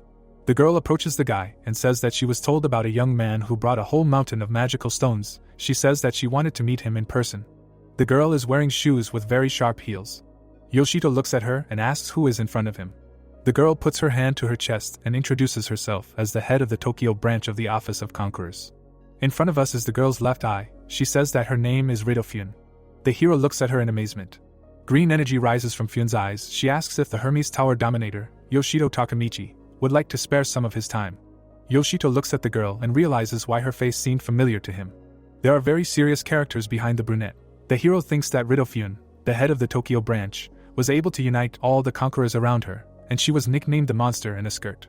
The girl holds a huge sword in her hands. The guy remembers that this nickname was given for a reason, because she single-handedly conquered 3 towers, for which, in fact, she was appointed head of the branch. Fune is visible on a huge television screen and under the spotlight. Yoshito knows that the girl is known not only for her strength and influence, but she can also be seen on various talk shows, on the covers of fashion magazines and billboards. Fune looks at the hero questioningly. Yuri is standing next to the guy. He asks what exactly interested the head of the Tokyo branch. Fune raises her index finger. She calmly looks at the young man and says that, firstly, she wants to know how he defeated the owner of the Hermes Tower, if the report said that the conquerors were only able to climb to the 5th floor of this building. Yoshito already sees 2 fingers in front of him. The girl's green eye emits a glow. She says that, secondly, she wants to personally see what the new dominator is capable of. The young people walk along a long corridor. Fune, walking ahead, says that everything is clear to her, and therefore, because of the trap on the 5th floor, their group was forcibly teleported to the very top. She says that a report will be compiled in order to inform other conquerors. Without turning to the hero, Fune also thanks him for telling about the death of the dominator Nojishi and his squad. Yoshito, with Mana and Yuri visible behind him, looks down sadly. Fune promises to contact the families of these people and notify them of what happened. We see the girl's left eye. She closes it and says that the death of conquerors in the towers, including dominators, is not that rare. Fune passes through the open door. We see the back of the girl's head. She says that such events still make her very sad. In front of us is the lower part of the hero's face. He grinds his teeth in anger. The guy remembers the dead conquerors and thinks that these guys fought the boss, putting their lives on the line. Tears appear in the boy's eyes. He is upset that now, after their death, the branch manager only says that their death saddens her. Yoshito wipes the tears from his face with his sleeve. He thinks that the only thing that makes him happy is that Fune said everything honestly. In front of us is a hangar. The branch manager says that they have come to the training ground. Yoshito and both girls look around in surprise. Fune calls out to the hero. Yoshito covers his face with his hand to protect himself from the blow. The guy examines the sword and says that it is somehow strange. Fune explains that it is an ordinary sword for training. The girl, looking at the guy, says that they will use this weapon. Fune lowers the sword to the floor next to her foot. The girl touches her neck with the finger of her left hand. She says that she will spar with the hero, since assessing the abilities of young talents is also part of her responsibilities. Yoshito looks at Fune in surprise. He sighs heavily and states that it seems he is not being given a choice and he cannot refuse. Mana, giving a thumbs up, states that if the guy takes things seriously, he can defeat the branch manager. She urges her comrade to give Fune a good beating. Yoshito thinks that Mana thinks too highly of him. We see the lower part of the hero's face. The guy, smiling, states that he will try to put up a good fight. We see the faces of the opponents. Fune asks if her opponent is ready. He answers that he is. The girl spins the sword in front of her. Yoshito thinks that his opponent is the head of the Tokyo branch, and concurrently, one of the strongest conquerors. The guy thinks that, nevertheless, he himself is also very strong, since he recently defeated the owner of the tower. Fune holds the sword behind her back. Yoshito thinks that he can give her a worthy rebuff. We see the guy's hand. He says that it is time to begin. Fune, who was visible behind the hero's hand, disappears. The next second, she appears next to her opponent. The guy misses a powerful blow and flies up. Yoshito looks up in fear. Pphanie rushes into another attack. She deals many blows. Yoshito realizes that the girl is moving too fast. Blows continue to rain down on the hero. He does several somersaults. Yoshito looks down. Pphanie appears above his head and strikes him on the top of his head. In front of us is the hero's left eye. He jumps far back. Yoshito stands with his head down. The guy looks at his opponent and mentally calls himself an idiot, realizing that there is a huge difference between him and Pphanie. Putting his hand forward, the girl approaches the hero. He thinks that he was able to defeat the boss because he constantly died and received buffs. But she conquered 3 towers without ever saying goodbye to life. The girl's right eye peeks out from under her hair. We see the face of a young man who seems to have an idea. He recalls the events of the recent past and understands that the number of his deaths is not so important, and that his main strength is perseverance. Yoshito smiles. He thinks that he became stronger by looking death straight in the face. Pphanie looks at the guy carefully. The opponents are ready to face each other again. Yoshito thinks that now, in order to compete with the girl, he should not defend himself. Pphanie rushes to attack. The young man thinks that he needs to look death straight in the eyes again. Judging by her face, the girl sees something unexpected for herself. The hero's eyes glow menacingly. He shouts that now Pphanie will not escape from him. We see the right eye of the girl who holds a sword in her hand. Yoshito understands that she has slowed down, and now is the time to attack. The guy, swinging, shouts that he is much faster. Pphanie dodges the hero's blow with some difficulty. He looks at his opponent in amazement. The girl strikes back, and the boy flies far back. Yoshito, gritting his teeth in anger, looks at Pphanie. The girl, whose profile we see, admits that the boy's attack was unexpected. The boy rushes into another attack. He says that it is natural for people and monsters alike to avoid direct attacks from the enemy. Pphanie blocks the hero's strike with his sword. The tip of the blade is visible next to the boy's face. He says that against Pphanie, you can't hesitate, otherwise he will only do what he can to defend himself. The girl spins the sword. She strikes. Yoshito lands on her right side. The boy, smiling, says that the girl began to hesitate when she realized that the enemy was much inferior to her in strength. Pphanie looks closely at the boy. He, smiling, says that when he went to attack, for a moment he felt that the branch head instinctively slowed down the movements of her hands. The boy's eye glows. He tells the girl that she is giving him an opportunity to defeat her. Yoshito rushes to attack Pphanie. He says that due to the fact that he has the skill Infinite Revival, he is forced to constantly analyze his opponents. Then the guy apologizes for boring conversations. Pphanie blocks his blow. The guy's eyes turn red. He says that he understands perfectly well that an ordinary person is not able to defeat the girl. Phanie's right eye peeks out from under his bangs. The opponents continue to exchange blows. A trace of a blow is visible next to the girl's head. She remembers that she read a dossier where the work of the skill Infinite Revival was described in detail. Pphanie looks at the hero over her shoulder. She understands why he stubbornly goes forward, without thinking about the consequences. A white trace is visible next to the young man. The girl's green eye glows brightly. Pphanie sees the face of a very determined guy. She thinks that the skill he has made a real monster out of him. Yoshito misses a powerful blow to the head. His eyes roll back. Pphanie, looking down, declares that he will no longer hesitate during the battle with this young man. We see the lower part of the hero's face. He says that even though he is not dead, it still hurts like hell. In front of us is the boy's left eye. Pphanie looks down. The tip of the hero's sword is in front of the girl's face. The boy, holding the sword with both hands, declares that, however, the pain of death is much worse. Pphanie, with the sword visible in front of her face, looks at the boy. The girl smiles. She turns away from the hero and says that she has seen more than enough. Pphanie is about to admit defeat, but notices something. The hero is lying in front of her on the floor. The girl looks at him in surprise. The boy's mouth is twisted. Tears are flowing from his eyes. Yoshito says that it does not matter to him at all who lost and who won, since he himself is now dying. Mana and Yuri rush to help the hero lying on the floor. The girls try to revive him. The hero brings his hand to his face. He says that he thinks he almost died. Pphanie looks at the boy thoughtfully and says that he, as far as she knows, cannot die. The hero replies that this is not the case at all. Closing his eyes, the boy asks if Pphanie got what she wanted and if he can leave on this occasion. The girl says a little sadly that the guy is free, but she has an important conversation with him. Yoshito looks back at her and asks again. Pphanie says that as the head of the Tokyo branch, she recognizes the high level of strength and abilities of the hero. The girl stretches out her hand and says that on behalf of the entire management, she would like to make a personal request to the dominator Yoshito Takamichi. Mana and Yuri look at the girl in amazement. The brunette cannot believe that the head of the branch is making a personal request to her comrade. Yuri says that if this is an order from the branch, then the reward should be huge. Pphanie calmly says that the payment will be very decent, so there is no need to worry about it. Yoshito, looking at the girl, states that he is, of course, grateful for the offer, but wants to know what kind of personal order this is. Pphanie, facing the three young men, states that the branch recently recorded a new heavenly demon tower. We see yellow barrier tape around some object. Pphanie says that the branch has closed the entrance to the conquerors for now, and she wants Yoshito to enter it first. We see a schematic image of this tower. A bulky structure is visible behind the girl. She states that Yoshito must gather information on the heavenly demon tower Pphanie, and this, in fact, is the order of the Tokyo branch. Pphanie tells the guy standing next to her that he must gather information on the heavenly demon tower Pphanie. Yoshito, raising his left hand, states that such investigations should actually be handled by branch agents, and he does not understand why they turned to him. The girl says that it happened because agents had already been sent to investigate this object. Yoshito looks at Pphanie in surprise and asks again. She shows him 2 fingers and says that 2 groups of 5 people entered Pphanie, that is, a total of 10 agents from the Tokyo branch. The interlocutors stand opposite each other. Pphanie says that none of the 10 people ever returned. Yuri, putting her hand to her chest, says that she cannot believe it and that perhaps this is some kind of mistake. Pphanie sadly states that she thought so too at first, so she ordered a rescue team to be sent to Pphanie. There are dead agents lying on the floor. Pphanie reports that they didn't have to look for the victims for long, they were all dead and lying on the first floor near the entrance. We see the hand of a corpse. Pphanie says that from the location of the bodies it could be concluded that all the agents tried to run to the exit, but were unable to do so.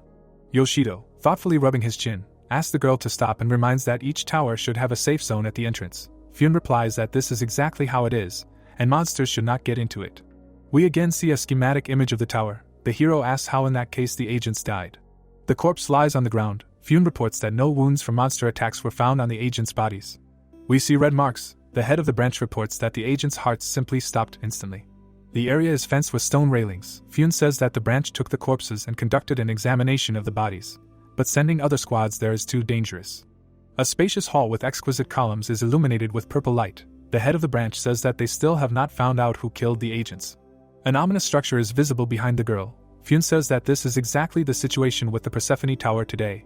Yoshito, thoughtfully rubbing the back of his head, says that, apparently it is for this reason that Pphanie decided to hire a person with the infinite revival skill to carry out this risky mission. The girl, whose profile we see, asks to understand her correctly, and says that she offers the guy this order not because she does not consider his life.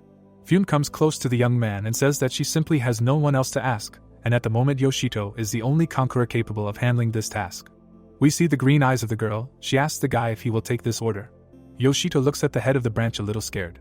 The guy lowers his eyes and resignedly says that he agrees to this offer. In front of us is the heavenly demonic tower Pphanie. The hero goes down a small staircase. It is reported that he is in the safe zone of the first floor. The guy says that he has arrived at the place. We see the lower part of his face.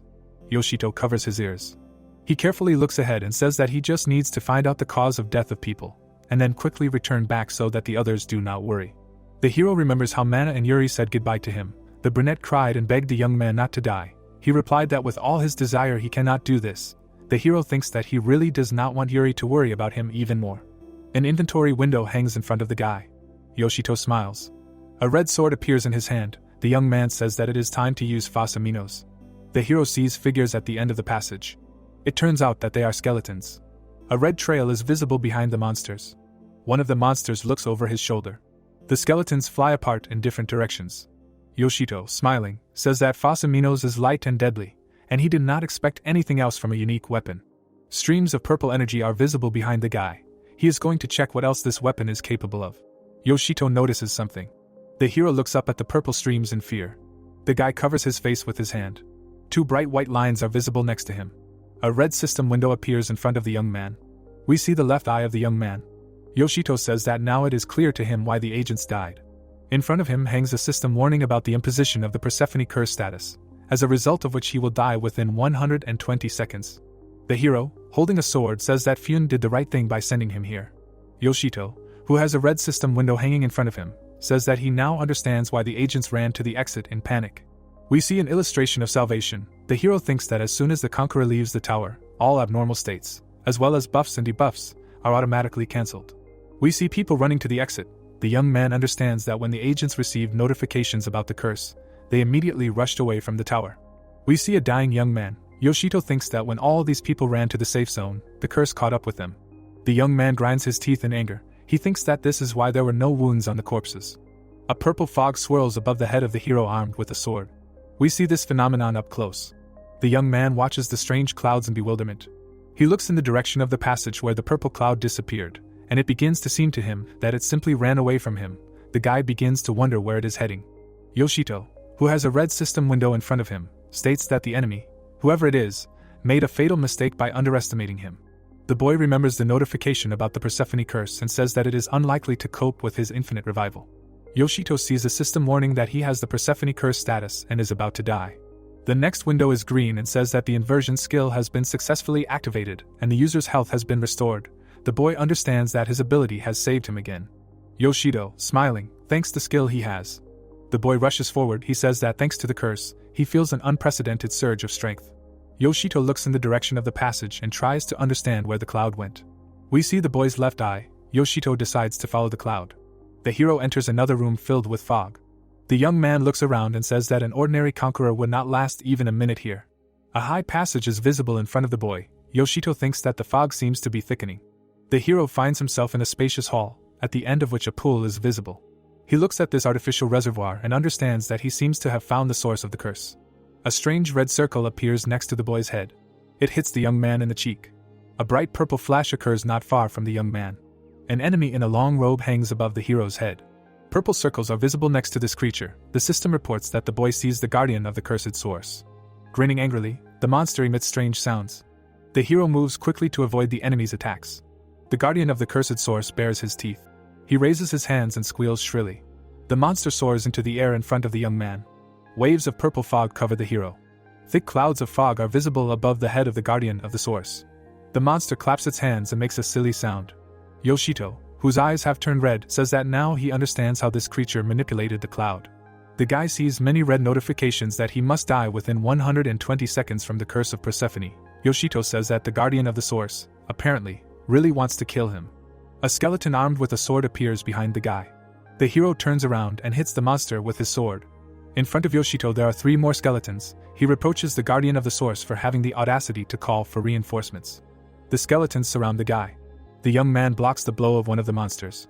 Another skeleton, sneaking up from behind, hits the hero in the back. Red drops are visible near Yoshito's face. The guy lies in a pool of blood.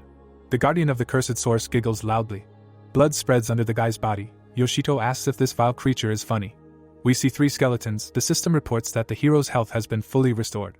Yoshito rushes to attack and destroys the skeletons. He jumps into the air.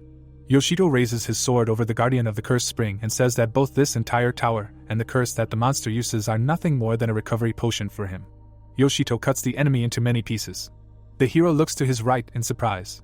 The guy sees a pool below him, the water in which has changed color, and understands that the cursed spring has been cleansed. In front of us is the magnificent building of the Tokyo branch of the Office of Conquerors. Pphanie asks the hero if he really claims that her agents were killed by the curse.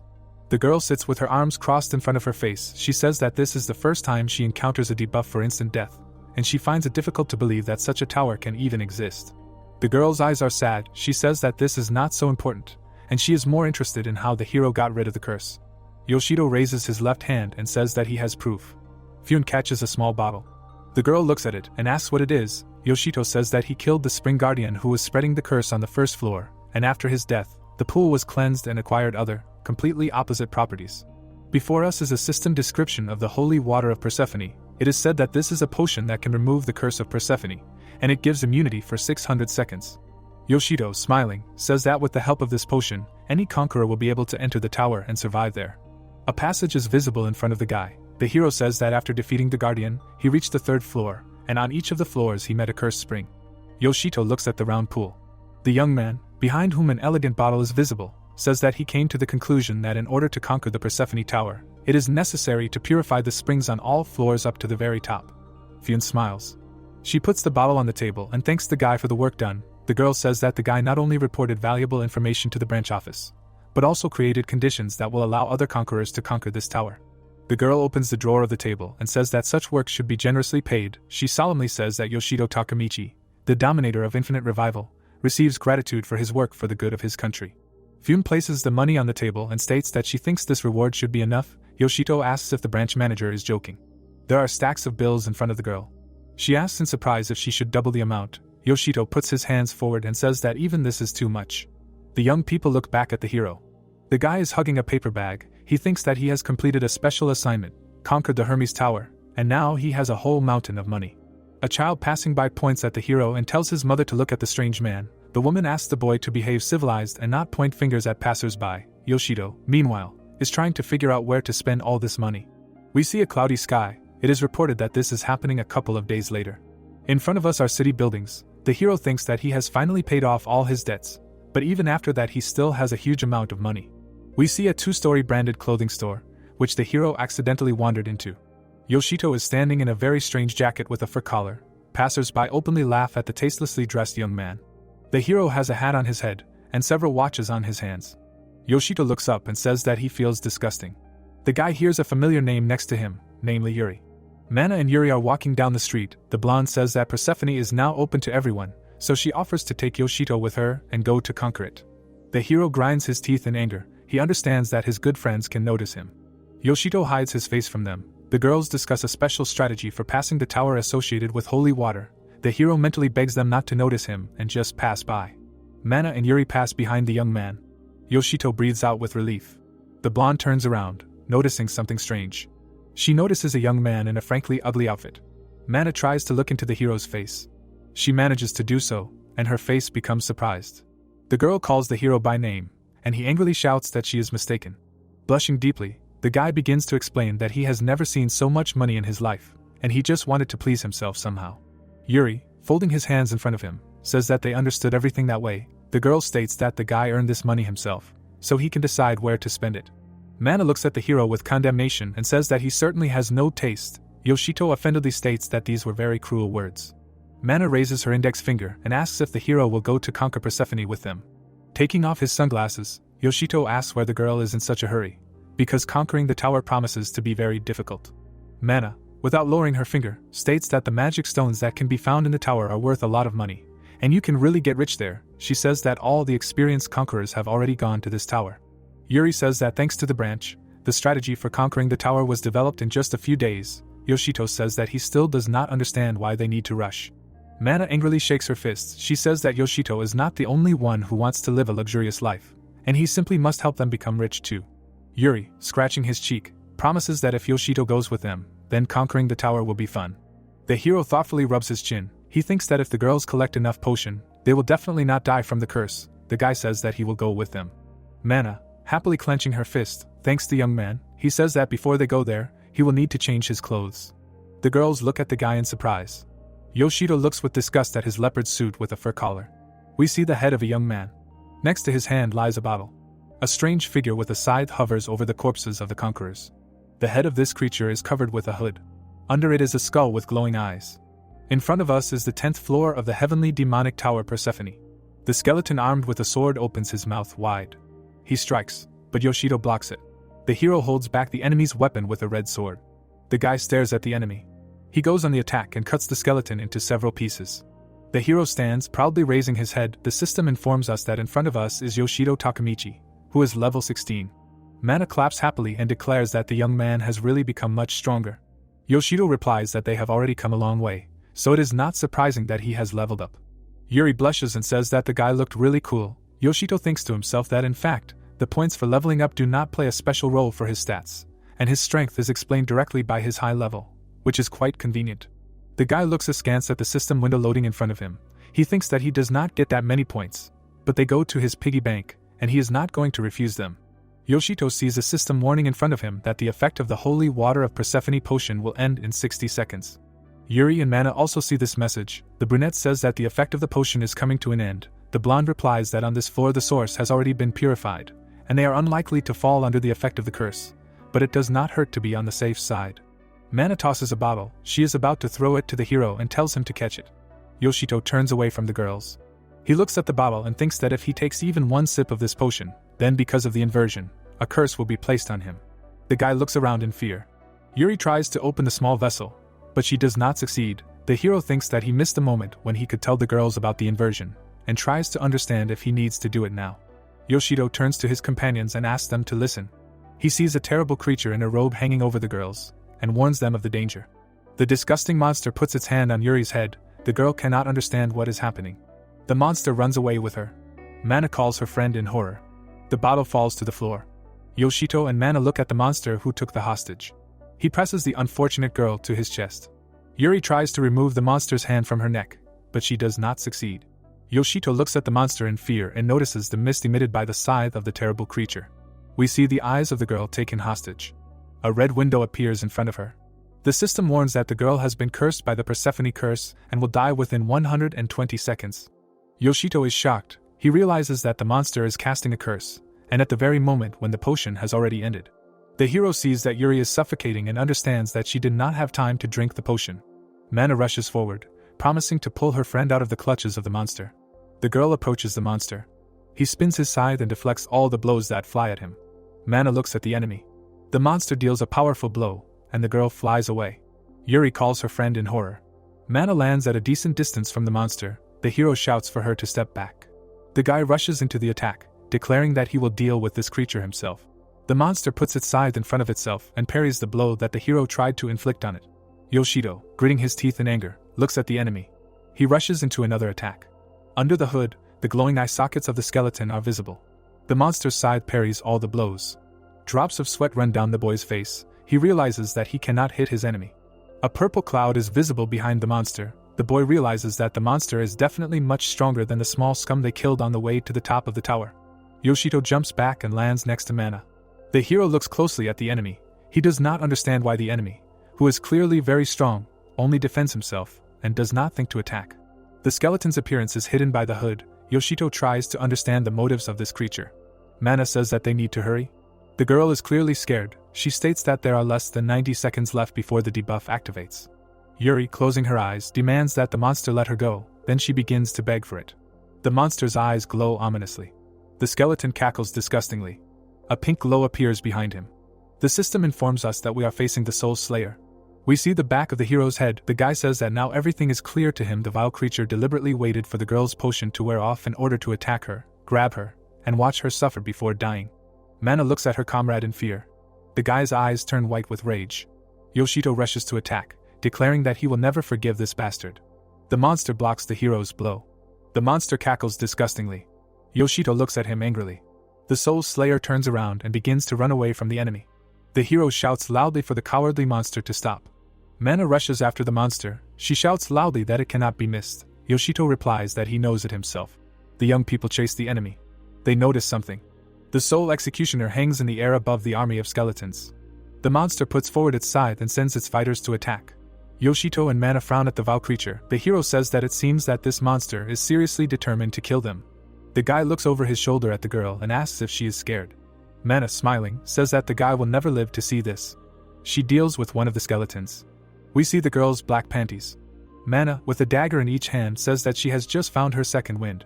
Yoshito, smiling, asks if the girl can cover him. She replies that the guy does not have to ask about it. Yoshito and Mana rush to attack the enemy. They destroy many skeletons on their way. One of the monsters holds a bow with trembling hands. The skeletons shoot arrows at their opponents. One of them flies to the girl's head. Yoshito jumps up and knocks down all the projectiles with one blow of his sword. Standing in front of the girl, the guy asks if everything is okay with her. Mana answers that it seems so. The hero looks angrily at the enemy. He understands that less than a minute is left before the curse is activated. Streams of red and black energy rise around the young man. His eyes glow with an unkind light. The young man declares that he will clear the way. The guy rushes past the skeletons, striking them. A system notification appears next to his face. We see a nice ring with a red stone. Yoshito understands that he has received an item. The system reports that this is the secret grudge of the dead, and by putting on this ring, the conqueror will receive fatal damage every 5 seconds.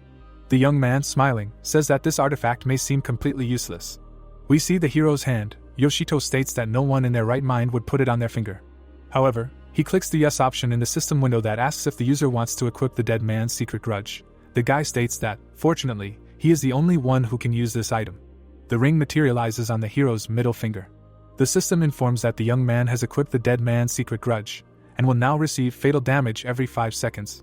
The young man's eyes turn white. He thinks that together with the inversion skill, this artifact will restore his health every 5 seconds, and he cannot worry about his defense at all. The hero rushes to attack the Soul Slayer and his army. The head flies off one of the skeletons. Yoshito approaches the boss monster from above. He raises his red sword to attack and states that now is the time to try out the special skill of the Phasamino's sword. We see blooming poppies. The Soul Slayer blocks the hero's blow with his scythe. Yoshito thinks that now he has a special combo at his disposal, consisting of 7 blows, and each subsequent one will be stronger than the previous one. The young man deals a few more blows, but the monster stops them with his scythe. Yoshito thinks that if he slows down even for a second, he will have to start all over again. This skill is slowly restored, and that is why he did not dare to use it before. Yuri's head peeks out from under the Soul Slayer's armpit. A trace of the blow is visible next to the hero. The girl raises her hand and calls her comrade. The hero has a suffering expression on his face. We see a wound on his body, but it immediately heals. Yoshito deals a very powerful blow and hits the side shaft. The guy joyfully shouts that now he restores his health every 5 seconds. Fear appears in the eyes of the Soul Slayer. After another blow, the monster flies far back. The hero tries to catch up with the enemy. The monster, looking at the hero, makes idiotic sounds. It strikes and cuts the young man in half. The system reports that the hero will die in 0 seconds. The next window informs about the activation of the inversion. Yoshito says that he did not ask to give him this ring. The system reports that the death status has been changed, and the user's health has been restored. Yoshito strikes a powerful blow, and the monster is forced to release Yuri. The Soul Executioner looks at his enemy in horror, who says that it is time for the 7th blow. The guy, his face distorted with anger, prepares to attack again. A very bright flash occurs at the point of impact. The activation of the inflorescence chain is reported. The Soul Executioner screams deafeningly. The upper part of his skull flies up. Yuri's eyes are closed. She falls down. Yoshito picks up the girl in his arms. Yuri screams in fear. We see the faces of 2 young people. The hero, smiling, says that the girl is now safe. She amazedly thanks him. Mana shouts at them that they seem to have forgotten something. The blonde runs up to her rescued friend and reminds her that she is still cursed, and that she must immediately drink holy water. Yoshito understands that the girl is absolutely right. The healing liquid pours onto the girl's hand. Mana says that now everything is definitely fine. Mana, looking sternly at her friend, declares that they should still always keep holy water at hand. Red notifications flash in front of the hero. The young man looks worried. He understands that all this is happening because of the ring that is on his finger. The artifact is flaunted on the hero's middle finger. Yoshito is trying to understand whether he will always see these notifications in such a wild quantity. Under the ring is a system notification that the secret resentment of the dead deals fatal damage to a person every 5 seconds. The red stone cracks. Streams of purple energy rise from the hero's hand. Yoshito, who is visible behind the girls, desperately waves his right limb and tries to understand what is happening to his decoration. Gritting his teeth in anger, he reaches for the ring with his fingers, realizing that it seems to have broken. The hunter's secret resentment emits a bright light. An expression of suffering appears on the young man's face. He looks up. We see the guy's hand. The system reports that the limit on the number of deaths from the hunter's secret resentment ring has been exceeded, and also that as a result it was transformed into a rusty ring. The hero thoughtfully asks if the ring has really become, in essence, a new artifact. Mana and Yuri look at the young man in surprise. They ask what is happening and where this bright light comes from. Yoshito answers that the object he picked up suddenly changed right on his hand. The girls ask if the young man is okay. The hero clicks the yes option of the system window, which asks if he wants to remove the ring. Yoshito says that it seems that he did not receive any negative effect, but still, just in case, he will remove the ring. The guy wants to understand what happened to it, and is going to put it on again if it turns out to be at least somehow useful. Yoshito, looking at the girls, asks what they are going to do next. Mana, thoughtfully rubbing her chin, says that Yuri is most likely tired of what is happening, so they need to take the magic stones and finish for today. The brunette, shedding tears, asks for forgiveness and says that this is all because of her. Mana, smiling, says that everything is clear here, so there is no need to apologize. Yuri, resolutely clenching her fists, says that she has made a decision. She intends to collect all the magic stones on this floor personally. The girl confidently deals with the skeleton. Her comrades happily support her. A couple of hours later, the hero lies tiredly on the ground, while Yuri continues to fight with someone. At the foot of a huge building, there are young people. The hero thinks that the cleansing of the Pphanie Tower went smoothly. Many conquerors, as well as branch agents, shared the knowledge they received about the floors, so that in just a week, the room of the main boss of the tower was discovered on the 30th floor. We see closed doors. In front of us is a half-empty cafe, which is located in the Tokyo branch of the conqueror's office. The hero puts a glass on the table. He sits sadly at the table. Next to the young man, someone asks if his interlocutor has heard about the boss of the Pphanie Tower. We see 2 young men. One of them states that, according to rumors, the door to the main monster's room is sealed, and no one has yet managed to open it. The hero looks up in fear, hearing someone apologize for the wait. Mana and Yuri appear. The blonde asks if the guy wants to visit the boss of the Pphanie Tower today. The girl moves a chair to the table. The hero reminds her that the door to this creature is sealed, and no one has been able to enter it yet. Mana, smiling, raises her index finger and says that the guy is absolutely right. But her good friend shared a secret on how to open the door to the top floor. The guy loudly asks the girl again. She touches her finger to her lips, begging her friend not to make noise. The girl puts her hand to her mouth and begins to tell about what she learned. We see a high staircase with the moon shining above. The system gives out 2 phrases, beyond death and bring the rotten evidence. The skeleton has a white and purple sphere in his hand. Yoshito, looking closely at the girl, asks what all this could mean. She replies that she has no idea. Yuri raises her right hand and says that she has one guess. Yuri is wearing a white hat. The girl says that many conquerors in the tower received a ring with a deadly debuff. Yoshito asks again in surprise. Mana asks her comrade if he dropped such a ring. The hero works with the inventory window. Yuri states that a person who has ever visited the Persephone Tower should have definitely received such a ring. The hero holds this item in his hand. Yuri says that, as many assume, this ring may be the key to solving the mystery of the door. We see the left eye of the young man. Yoshito remembers how he received this ring and understands that it never dropped from other monsters in other towers. The hero remembers how he saw many system windows in front of him, and what the ring on his hand looked like. The words that the system reported are spinning in his head about the brink of death and rotten evidence. Yoshito seems to be beginning to understand what all this means. Yuri, thoughtfully rubbing her chin, says that people tried to put on this ring, but the boss's room never opened for them. The girl looks after the hero in surprise as he leaves and asks where he is going. Without looking back at his companions, the guy says that he is going to the Persephone Tower. The hero has a smile on his face. He says that, in all likelihood, his ring will help open the door leading to the boss. The young man joyfully clenches his fist. He says that it seems that he has a magic key in his hands. In front of us is a spiral staircase located on the 30th floor of the heavenly demonic Persephone Tower.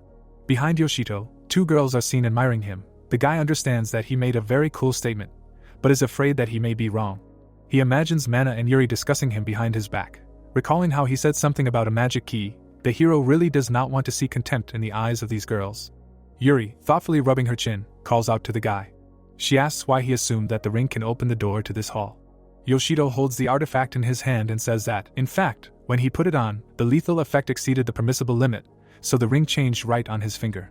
Yuri, amazed, asks if the boy really wore the ring all this time.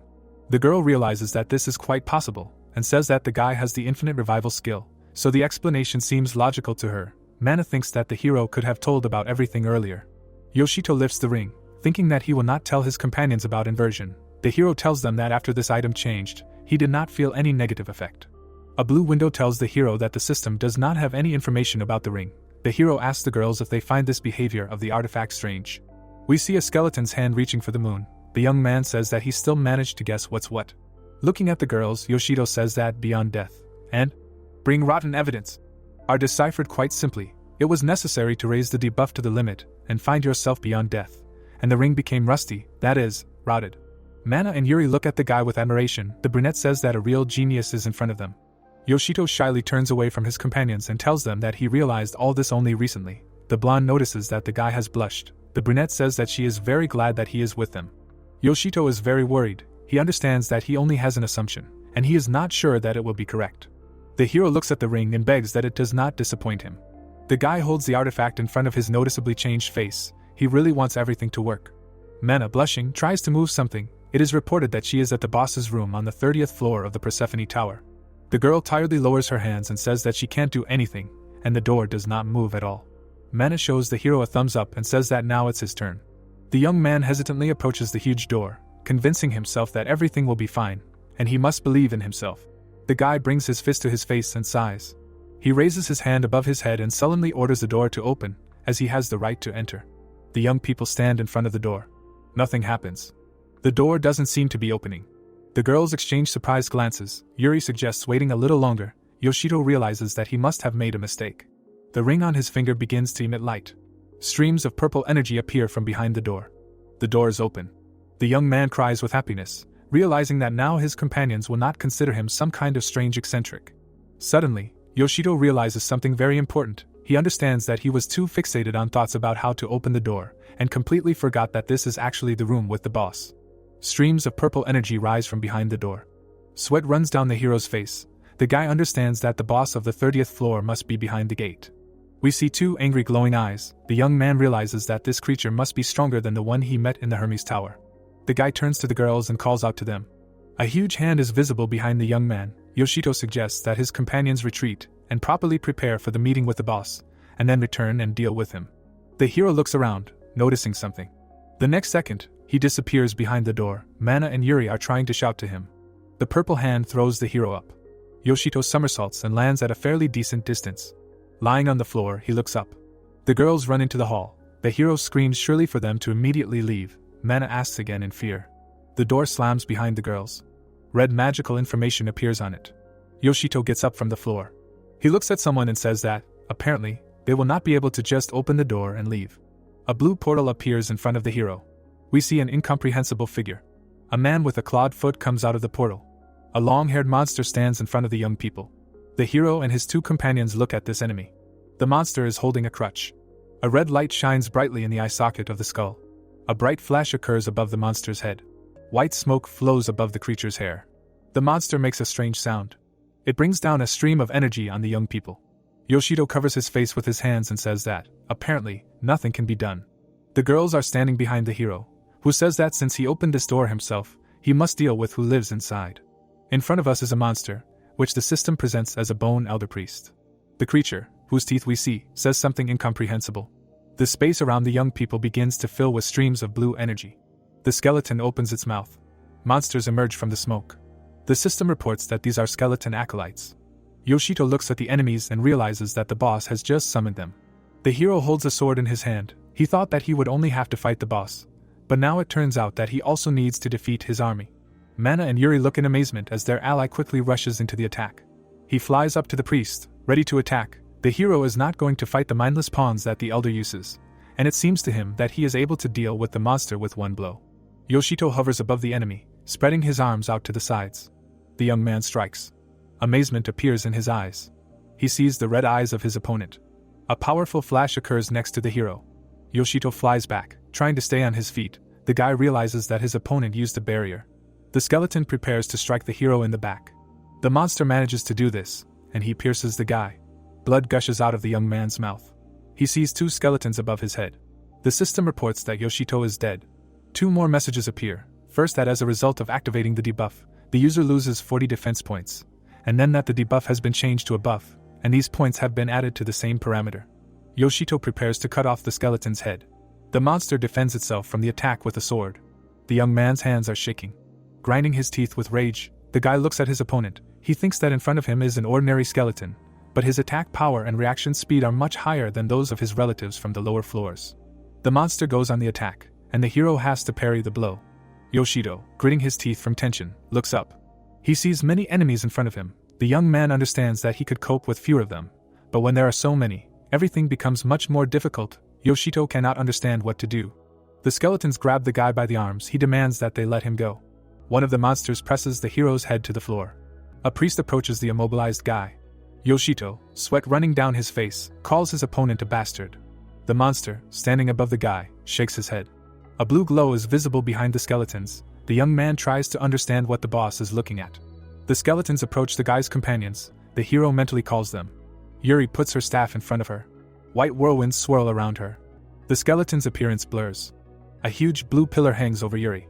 The girl happily says that she did it. The smile disappears from the brunette's face. The skeleton smiles. The monsters open their mouths wide. Mana fights one of them. The skeletons surround the girls. One of them says that she does not know what to do and that they have nowhere to run. Yoshito, who is pressed to the floor, fears for his companions. He understands that they can die. The guy cannot raise his head, which is pressed by the skeleton. The priest raises his crutch over the boy. Yoshito says that the monster seems to be mocking him. The elder cuts off the hero's right hand. The boy gnashes his teeth in unbearable pain. Blood gushes from the stump. The priest, leaning on his crutch, calmly looks at the screaming boy. The skeleton sticks its fingers into the hero's mouth. Yoshito loses his left leg. The skeletons laugh loudly, looking at the boy's suffering. The elder, apparently, is also very pleased. The crippled boy bends over the floor. The fingers of the skeletons are visible in front of the priest. The monster's hands cover the boss's face. We see blood stains. The skeletons tear the hero apart. We see the same picture from a greater distance. Now we see the dome of the hall. Yoshito lies in a pool of blood. The boy's face is bloody. The elder, putting his hand on his cane, laughs. The hero says that this cane is a truly deadly weapon. The system reports that the hero has died. The priest, whose back we see, giggles. Raising his hands, he looks up. We see the hero's eye.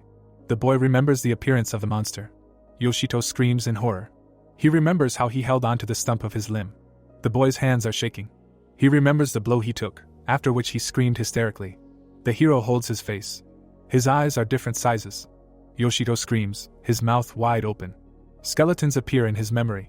Now he sees the boss's head. Yoshito rises above the floor. The boy looks down helplessly. The system window is reflected in his eyes. The boy understands that he needs to go back. The hero clenches his fist. He says that if he does nothing, Mana and Yuri will die. The system informs that infinite rebirth will activate in 7 seconds. Yoshito realizes that he needs to return quickly to kill this boss and save the girls. The young man gets to his feet. He understands that he cannot give in to fear. Beads of sweat run down the hero's face.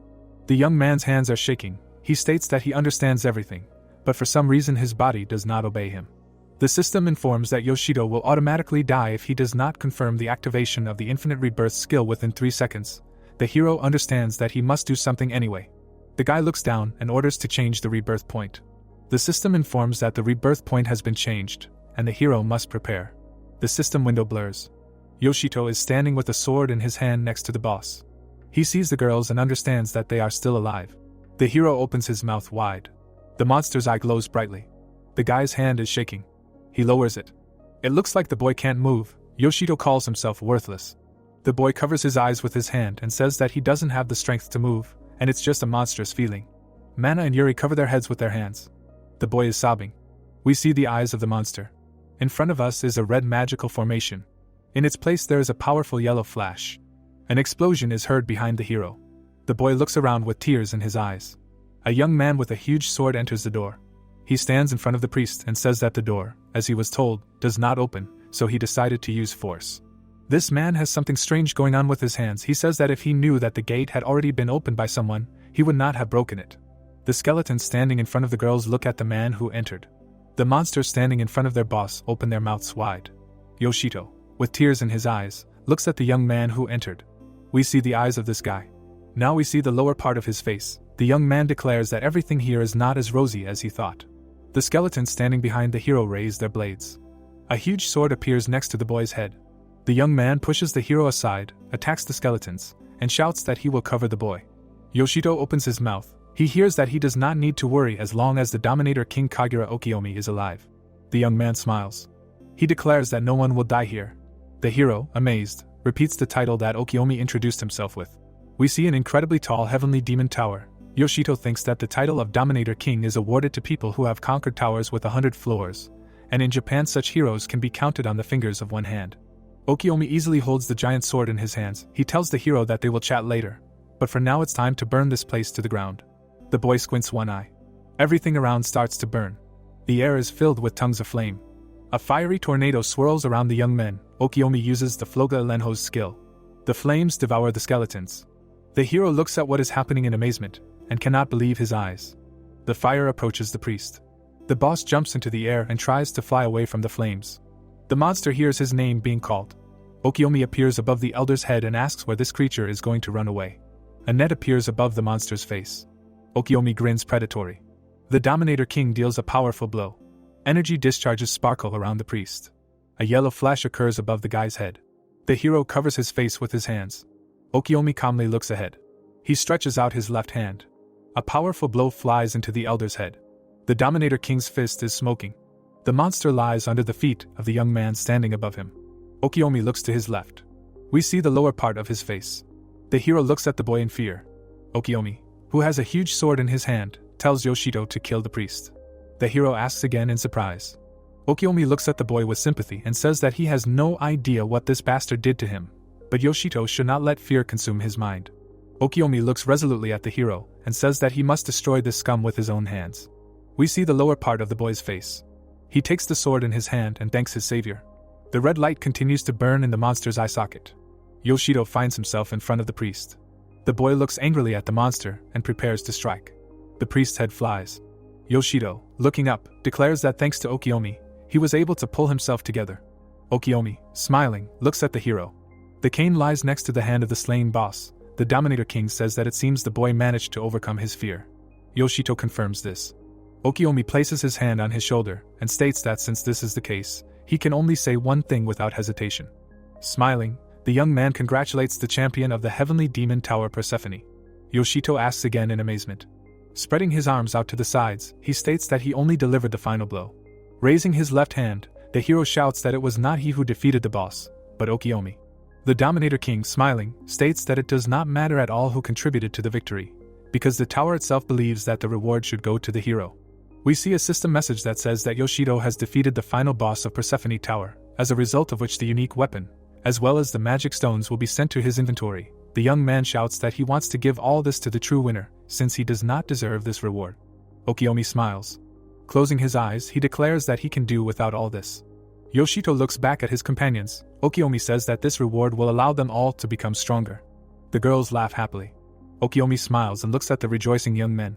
The boy says that on top of everything, he does not need money at all.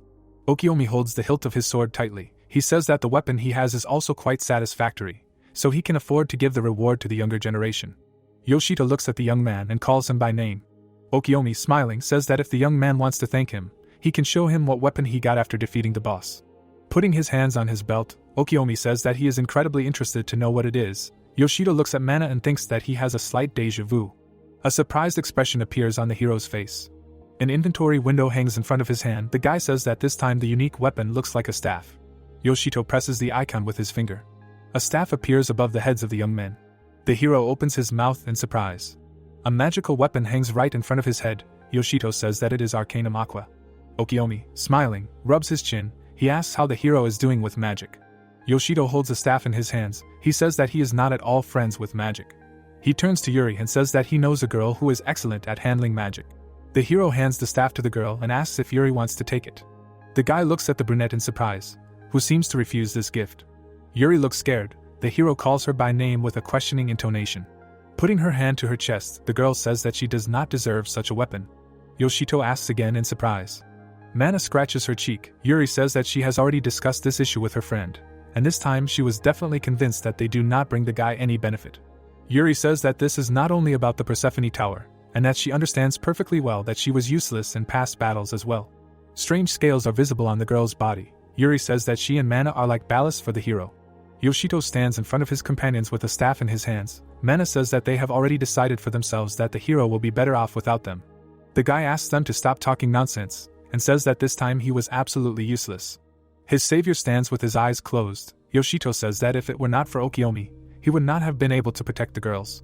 Large drops of sweat are running down the guy's face. Mana smiles. Yoshito looks at the girl and hears that he himself has already answered his own question.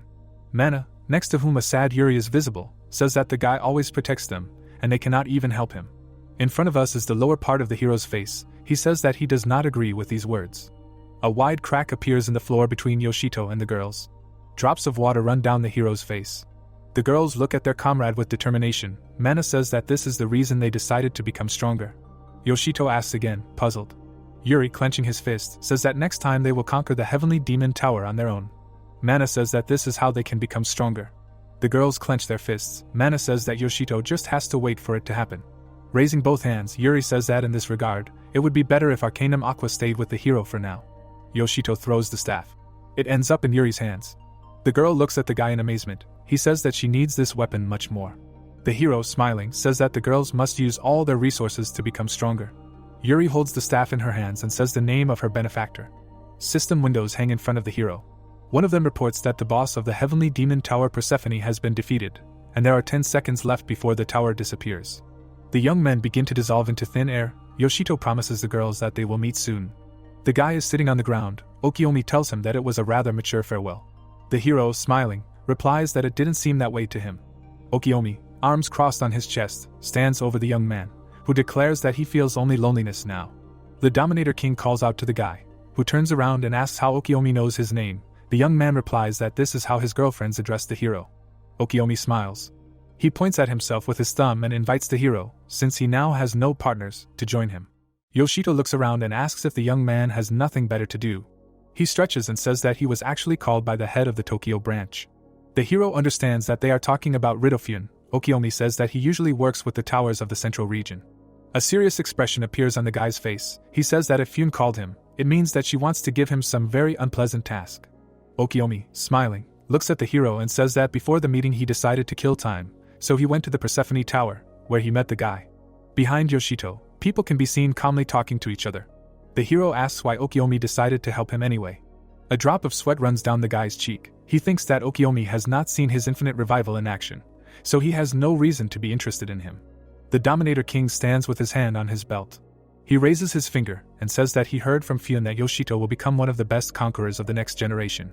The young man, as usual, asks again in amazement. Raising his right hand, he asks if Pphanie really said that. Okiomi confirms it.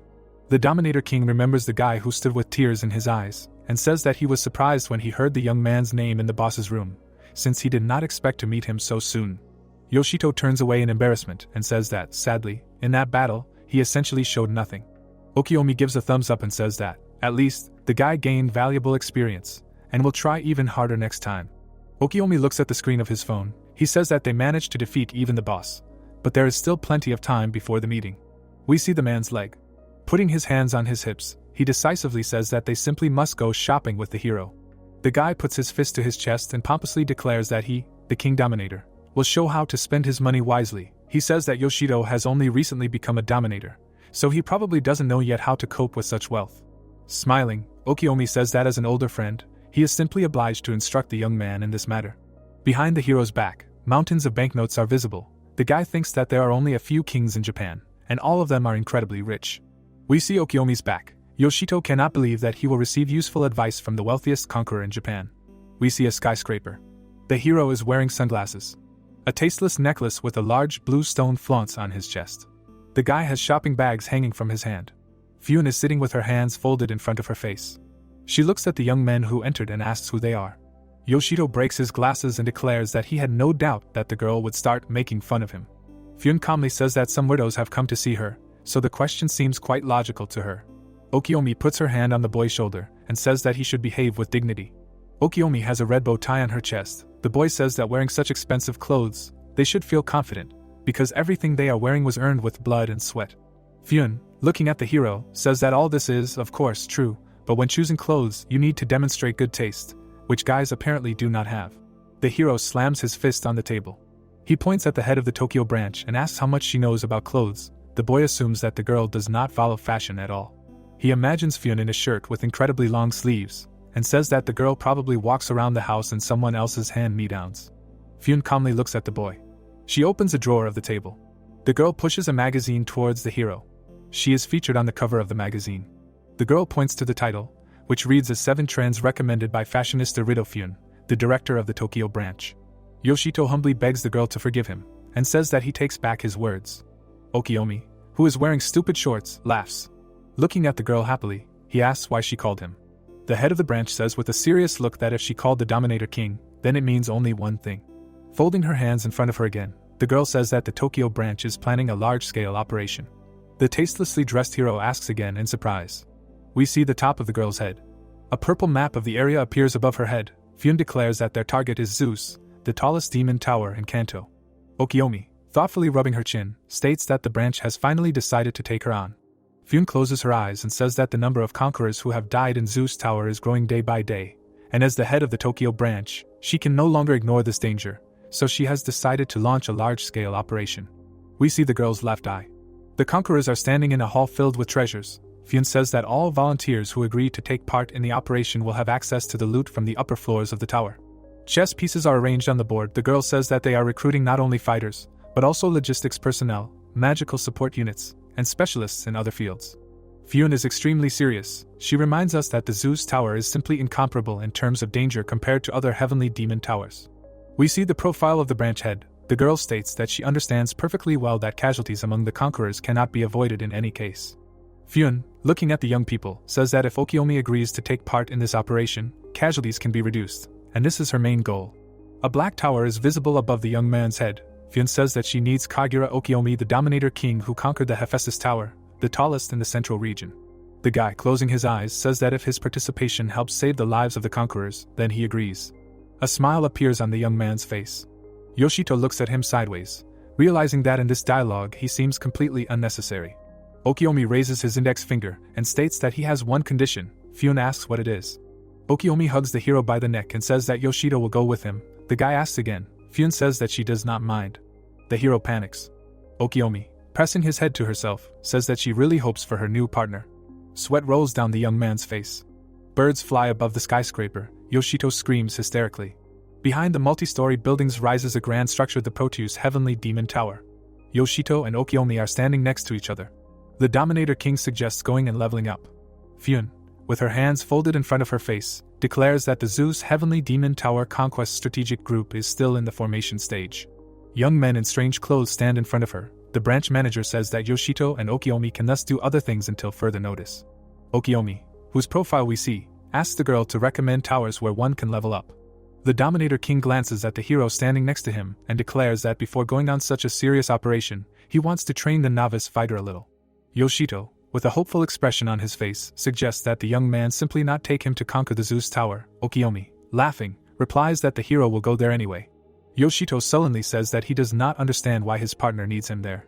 Okiomi, smiling, says that he wants to make the guy stronger. The young man, squinting, says that he is going to personally see how the young man will succeed. Yoshito looks at Okiomi in surprise. Pphanie, closing her eyes, says that there is a tower that matches the voiced request. We see the eyes of the girl, who says that she means the Heavenly Demonic Tower Proteus. Pphanie says that there are no anomalies in this structure, but the level of monsters is very high. The girl, folding her hands in front of her on the table, says that a large number of magic stones can be obtained in this tower, which is why it has become especially popular among the conquerors. Okiomi, thoughtfully rubbing her chin, says that this option suits him. The guy heads for the exit and calls Yoshito to follow him. Smiling happily, Okiomi declares that they will raise the level of the young man, and at the same time destroy the owner of the tower. A knight with a long spear appears in front of the partners. With his arms folded across his chest, Okiomi asks the hero to demonstrate his skills. He asks if the boy can handle it on his own. Yoshito sighs heavily. He puts his sword back, preparing for battle. The boy rushes to attack the enemy. He tells his partner that he will try to cope. A bright trace is visible near the knight's head. We see the young man's left eye. He strikes and hits the enemy in the stomach. The opponents converge in close combat. The knight flies back and falls to the ground. The hero kneels under the knight who has raised his spear above him. Yoshito smiles. He delivers a powerful blow to the enemy's chest and says that he acts very predictably. The knight kneels down. Yoshito exhales happily. Okiomi shouts at the boy not to relax. The hero looks to his left in fear. The knight throws a spear at him. Okiomi is saddened. He thinks that he could stop the boy. But before they fight shoulder to shoulder, he needs to see the boy's abilities with his own eyes. The Dominator King grinds his teeth in anger. The spear plunges into the hero's chest. Okiomi mentally apologizes to the boy. Yoshito flies far back. He falls to the ground. The spear is sticking out of his chest. The knight's eyes emit a red glow. The hero cuts off his hand and shouts that it actually hurt a lot. The guy whose top we see is furious, calling his enemy a complete bastard. A weak smile appears on Okiomi's face. He understands that this is exactly what the infinite revival the boy uses looks like, and apparently the boy really cannot die. The Dominator King has a huge sword on his back. Okiomi thinks that Yoshito is the only one who can eventually become a worthy partner for him.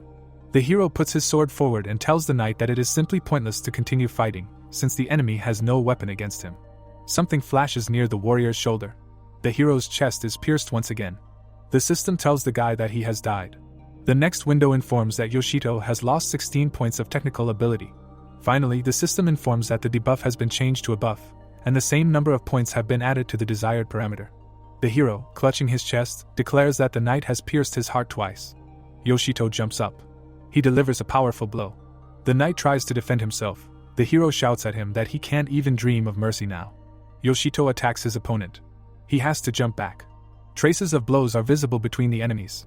The hero clenches his teeth in anger. He understands that he cannot deliver a decisive blow. The guy notices a bright glow not far from him. He has to arch his back strongly to let the enemies blow pass him by. Yoshito jumps back and lands at a distance from the knight. He sees that there are now two opponents at once. 2 points are visible above the young man's head. The blows hit the ground in close proximity to the hero. The knights rush to attack. Yoshito, smiling, says that this is not funny at all anymore. The guy is surrounded by knights on all sides. He asks the enemies if they were taught that it is ugly to attack one enemy in a crowd. The hero repels the blows of the enemies. Another knight attacks from above. Yoshito delivers a sweeping blow. The guy desperately fights with many enemies. A deep scratch is visible on the young man's cheek. He raises his right hand. The hero understands that if everything continues in the same spirit, he will die again. Yoshito looks to his right in fear. Okiomi, whose lower part of his face we see, says that he seems to have seen enough. The Dominator King rushes to attack. He easily strikes 2 knights with his huge sword. A powerful explosion occurs in front of the young men. Okiomi looks at his comrade and says that the guy's strength is truly unique. We see the king's left eye. The young man says that now it's his turn to show what he is capable of. Two knights jump on Okiomi. The guy's sword is engulfed in flames. The enemies burn behind the king's back. Yoshito looks at what is happening in amazement. Okiomi closes his eyes. Then he carefully looks at the hero. The boy says a little sadly that he wanted to show the young man the true level of his strength, but the knights somehow died very quickly. Yoshito, a little scared, says that he already understood how strong Okiomi is, so he does not need to try so hard to show something. The Dominator King looks very upset. He says that the young man does not understand something. Yoshito fights the knight. Okiomi says that he also wanted to demonstrate how desperately he can fight enemies, but the hero's style was truly unique, and he was not able to repeat it. Yoshito, surprised, asks the king if he really just praised his style. Sparks sparkle between the two young men. Okiomi, putting his hands on his belt, says that in any case, he will still have the opportunity to show everything he wants. Yoshito, large beads of sweat running down his face, asks what their next plan of action is. We see the backs of young people. Okiomi says that, according to Pphanie, this tower is filled to the brim with magical stones. The guy raises his index finger and says that these crystals grant unusual abilities to conquerors, but monsters also adore them.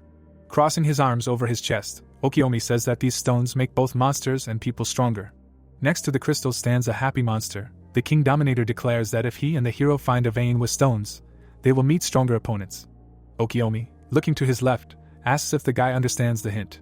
He is smiling, says that he can say everything in simpler words. They begin to hunt strong monsters. Okiomi extends a clenched fist to the young man and says that if he understood everything, then it's time to get started. The walls of the cave are covered with crystals. The young people mine them. The guy chips off a crystal with a pickaxe. In front of us are three pretty girls. The conquerors are standing in a cave filled with crystals. We see the monster's eyes. The hero cries out in surprise.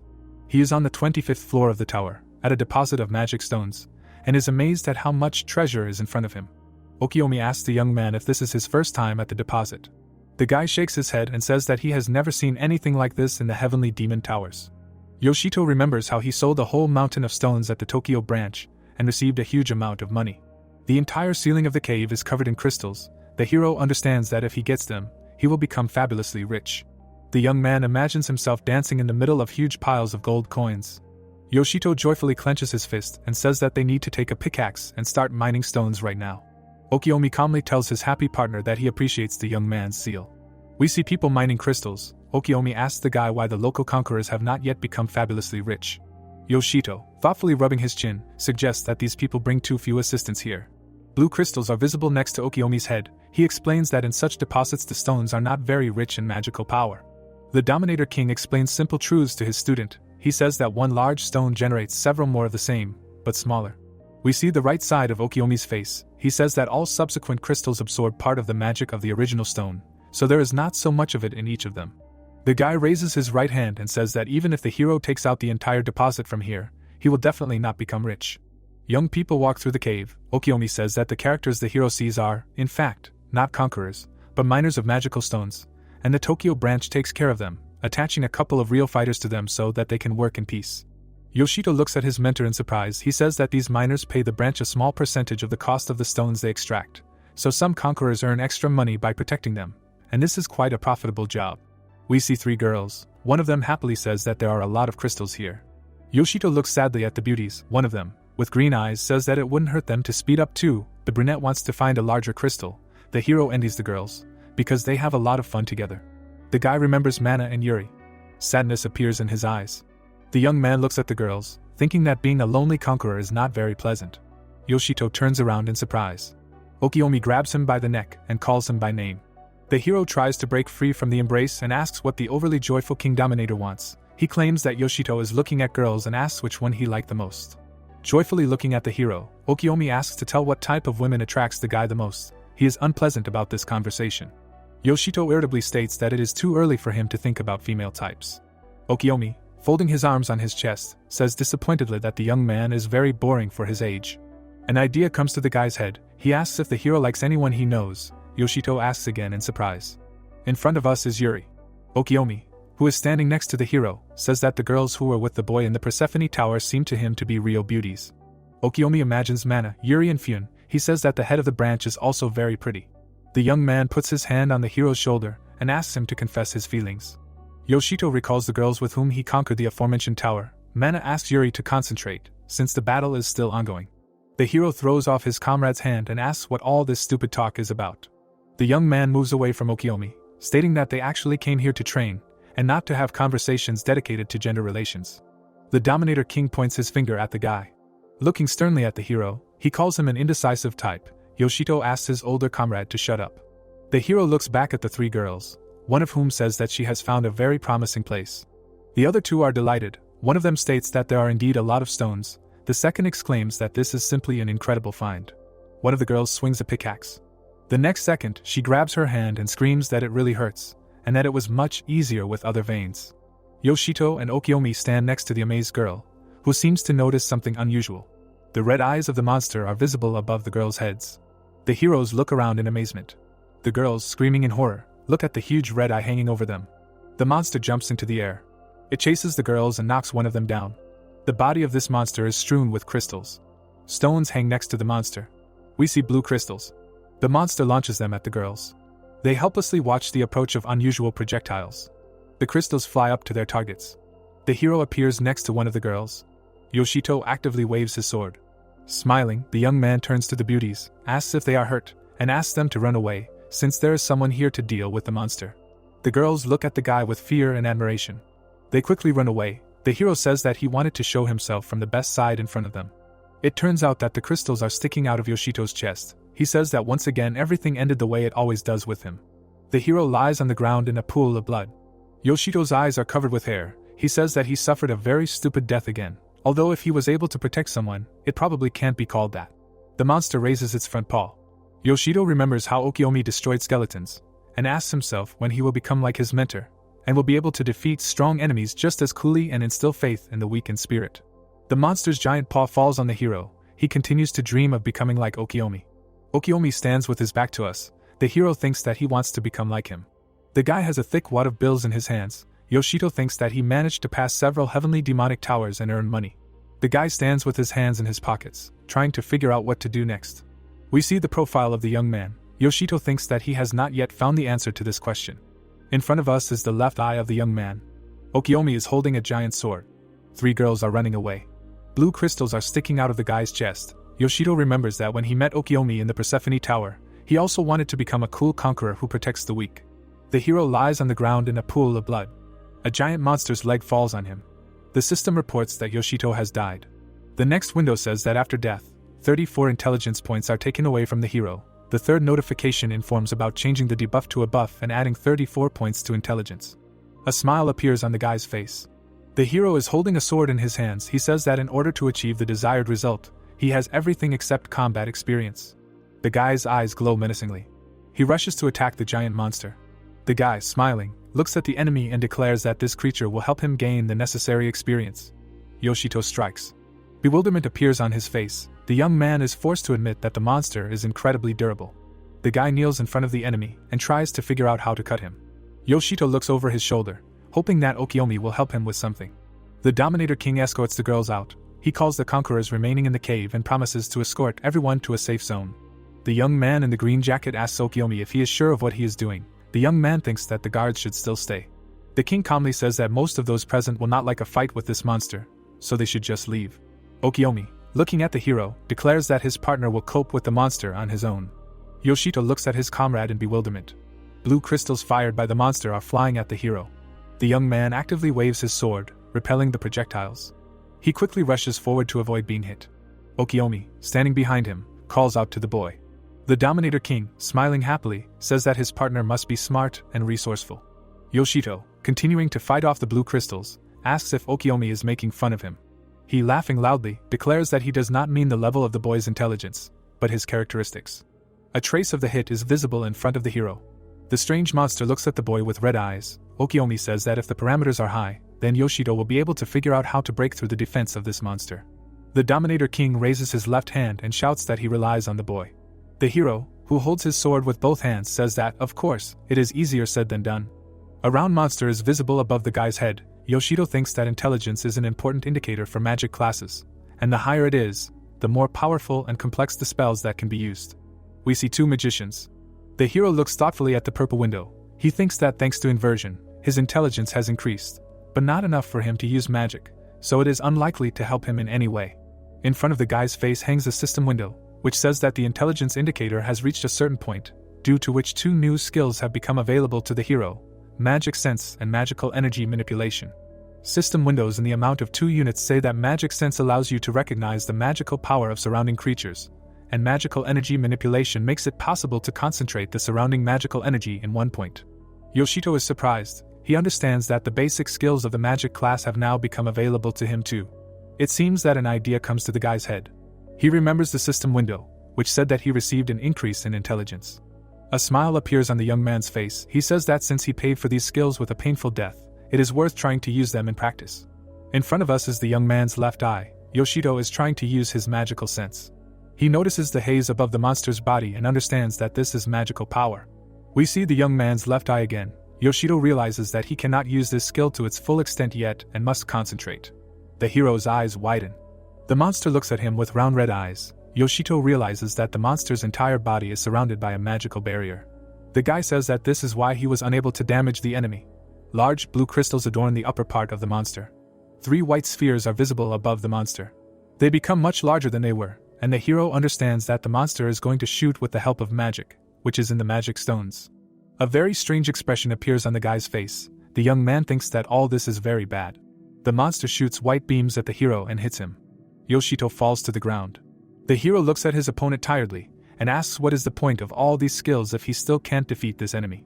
In front of us is the left eye of the boy. Yoshito seems to understand something.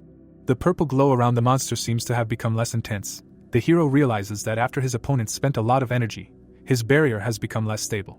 Yoshito, smiling, says that everything is clear to him now. The boy rushes to attack, apologizing to the monster for making him wait.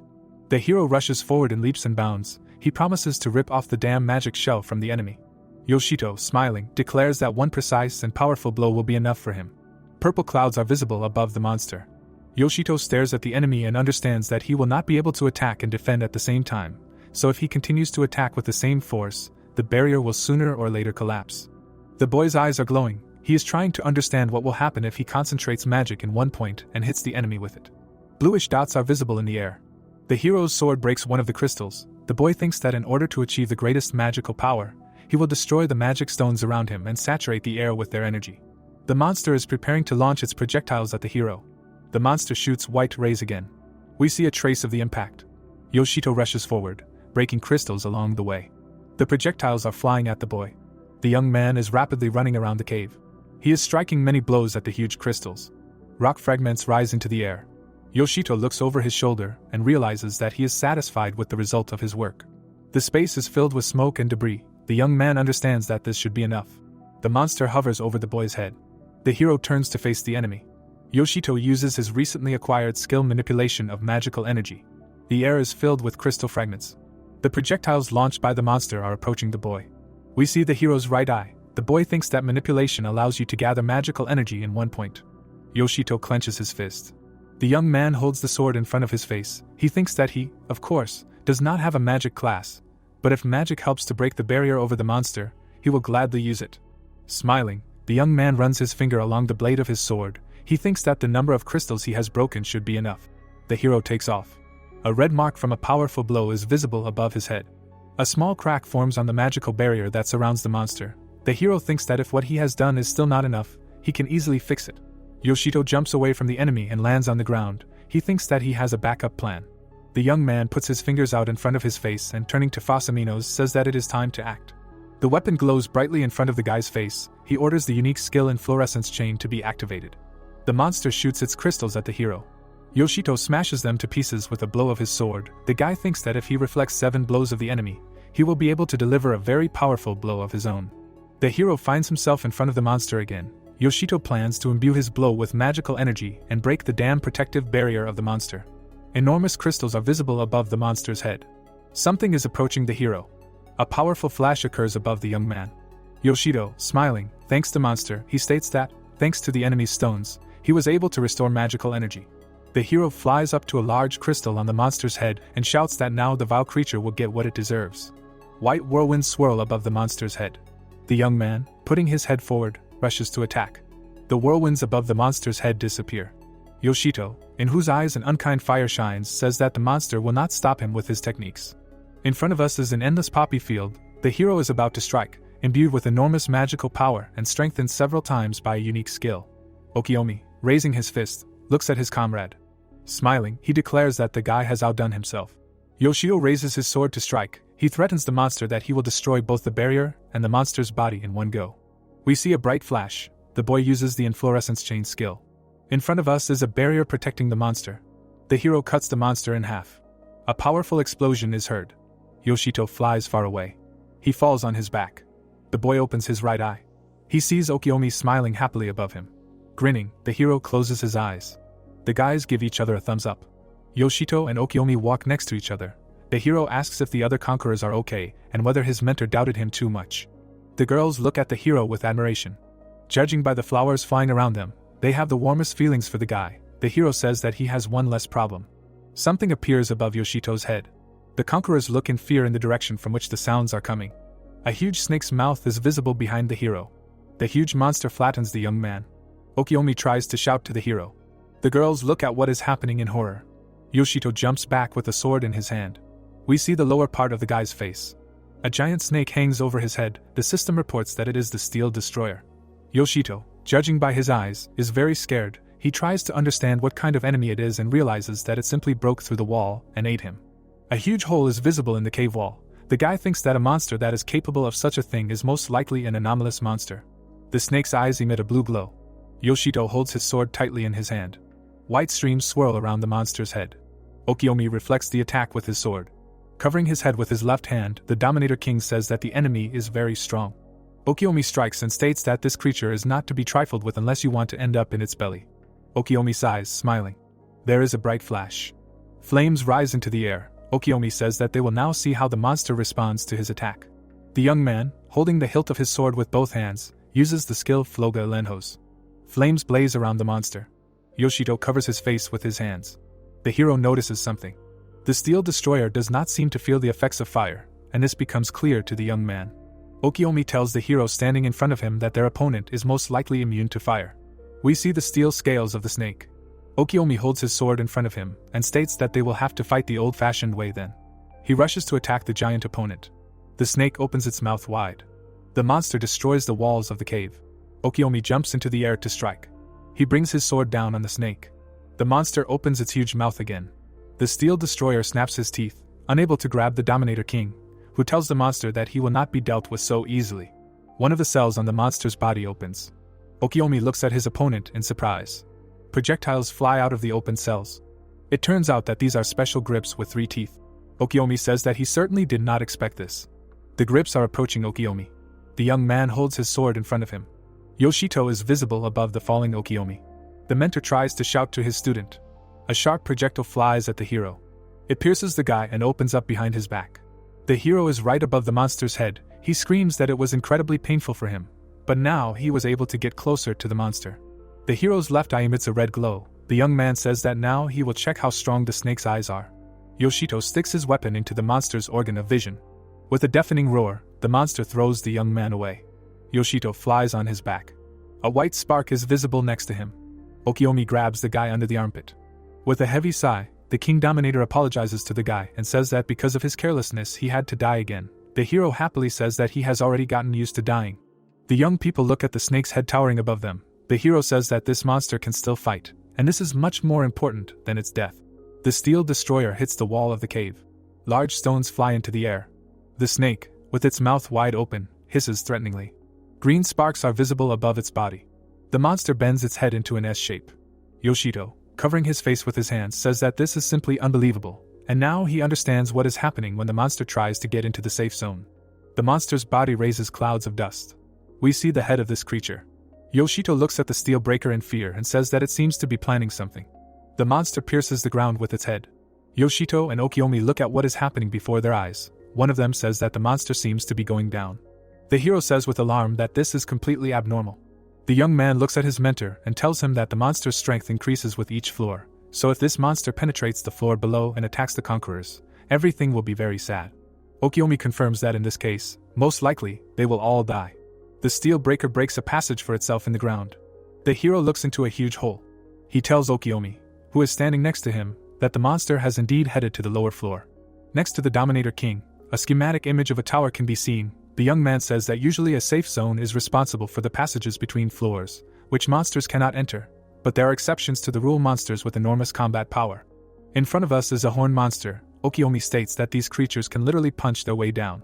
We see the eyes of the young man. He states that this iron snake is definitely an anomaly.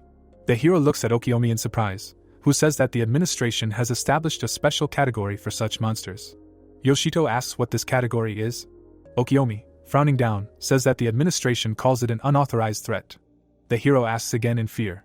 Touching his fingers to the ground, Okiomi says that it is not surprising that the hero has never heard of this category, since information about monsters of this level is available only to the most experienced conquerors, as well as kings. We see Okiomi's legs. The Dominator King calls the hero to follow him. The young man steps away from the guy and tells him that they need to report this situation to the command as soon as possible. We see a huge crystal. Yoshito and Okiomi approach a bright white line, flaunting on the cave floor. Yoshito turns around, hearing someone calling him. One of the girls we already know says in fear that the guy, as it seemed to her, just died. Before us is a terrible picture of the hero's last death. The young man understands that these girls are seeing a person who has risen from death for the first time. Smiling nervously, Yoshito says that he will now try to explain everything. He tells the girls looking at him in fear that it was just an illusion, and he and his partner thus confused the enemy. The guy says that the girls see him safe and sound, and this is a medical fact. Smiling slyly, the guy looks to the right of himself. He thinks that in this case it is better not to tell the truth, since the girls are already a little uneasy. Judging by the expression on his face, the hero is ashamed of lying. One of the girls points to the floor of the cave and says that she sees real blood at the place where the guy died. The young man realizes that he will now be caught in a lie. Turning away from the girls, he tries to convince them that this is also the remains of an illusion, and, judging by the lines heard in response, he manages to achieve what he wants. In front of us is a girl with purple hair. The hero looks at her a little scared. The girls, smiling, thank the guy for saving them. Surprise appears on the young man's face. Smiling, he says that there is no need to thank him, and the main thing for him is that everything is okay with the girls. The beauties are standing next to each other. The bravest of them runs up to the hero and asks him to listen to her. Looking into the guy's eyes, the girl offers to exchange phone numbers. The young man remembers his previous partners, Mana and Yuri. Okiomi raises his hand to his face and tells the romantically inclined young people that it is time for them to run away from here. He reminds them that they are the only ones left here. Yoshito screams in fear that they are already coming. The girl who asked for a phone number looks at the guy hopefully. He says that it is really time for them to leave.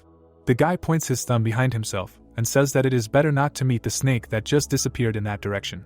Yoshito approaches Okiomi and apologizes for being late. He replies that everything is fine and he was ready to wait a little. The young man gives the guy a thumbs up and says that it is only natural, since Yoshito has accomplished an incredible feat, and he is entitled to at least a little enjoyment of the well-deserved glory. The hero says that he did not try for this at all.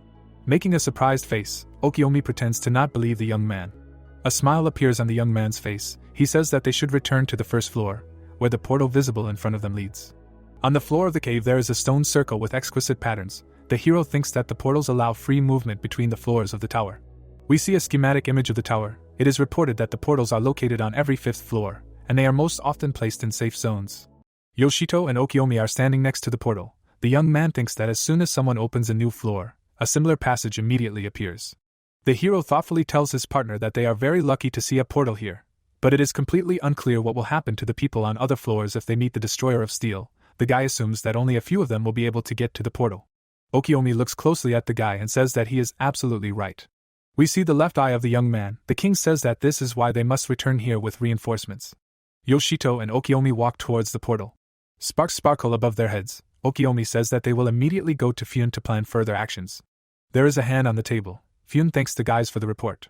There are dead people on the floor. The branch manager reports that there are already several victims on the lower floors of the Proteus Tower at the moment. We see an iron snake. Pphanie reports that all these people were killed by a monster called the Steel Destroyer. The girl has a very serious expression on her face. She says that they, as representatives of the Tokyo branch, need to immediately eliminate the unauthorized first-class threat. Okiomi gets up from her chair. She reports that the branch is temporarily freezing the project to conquer the heavenly demon tower Zeus.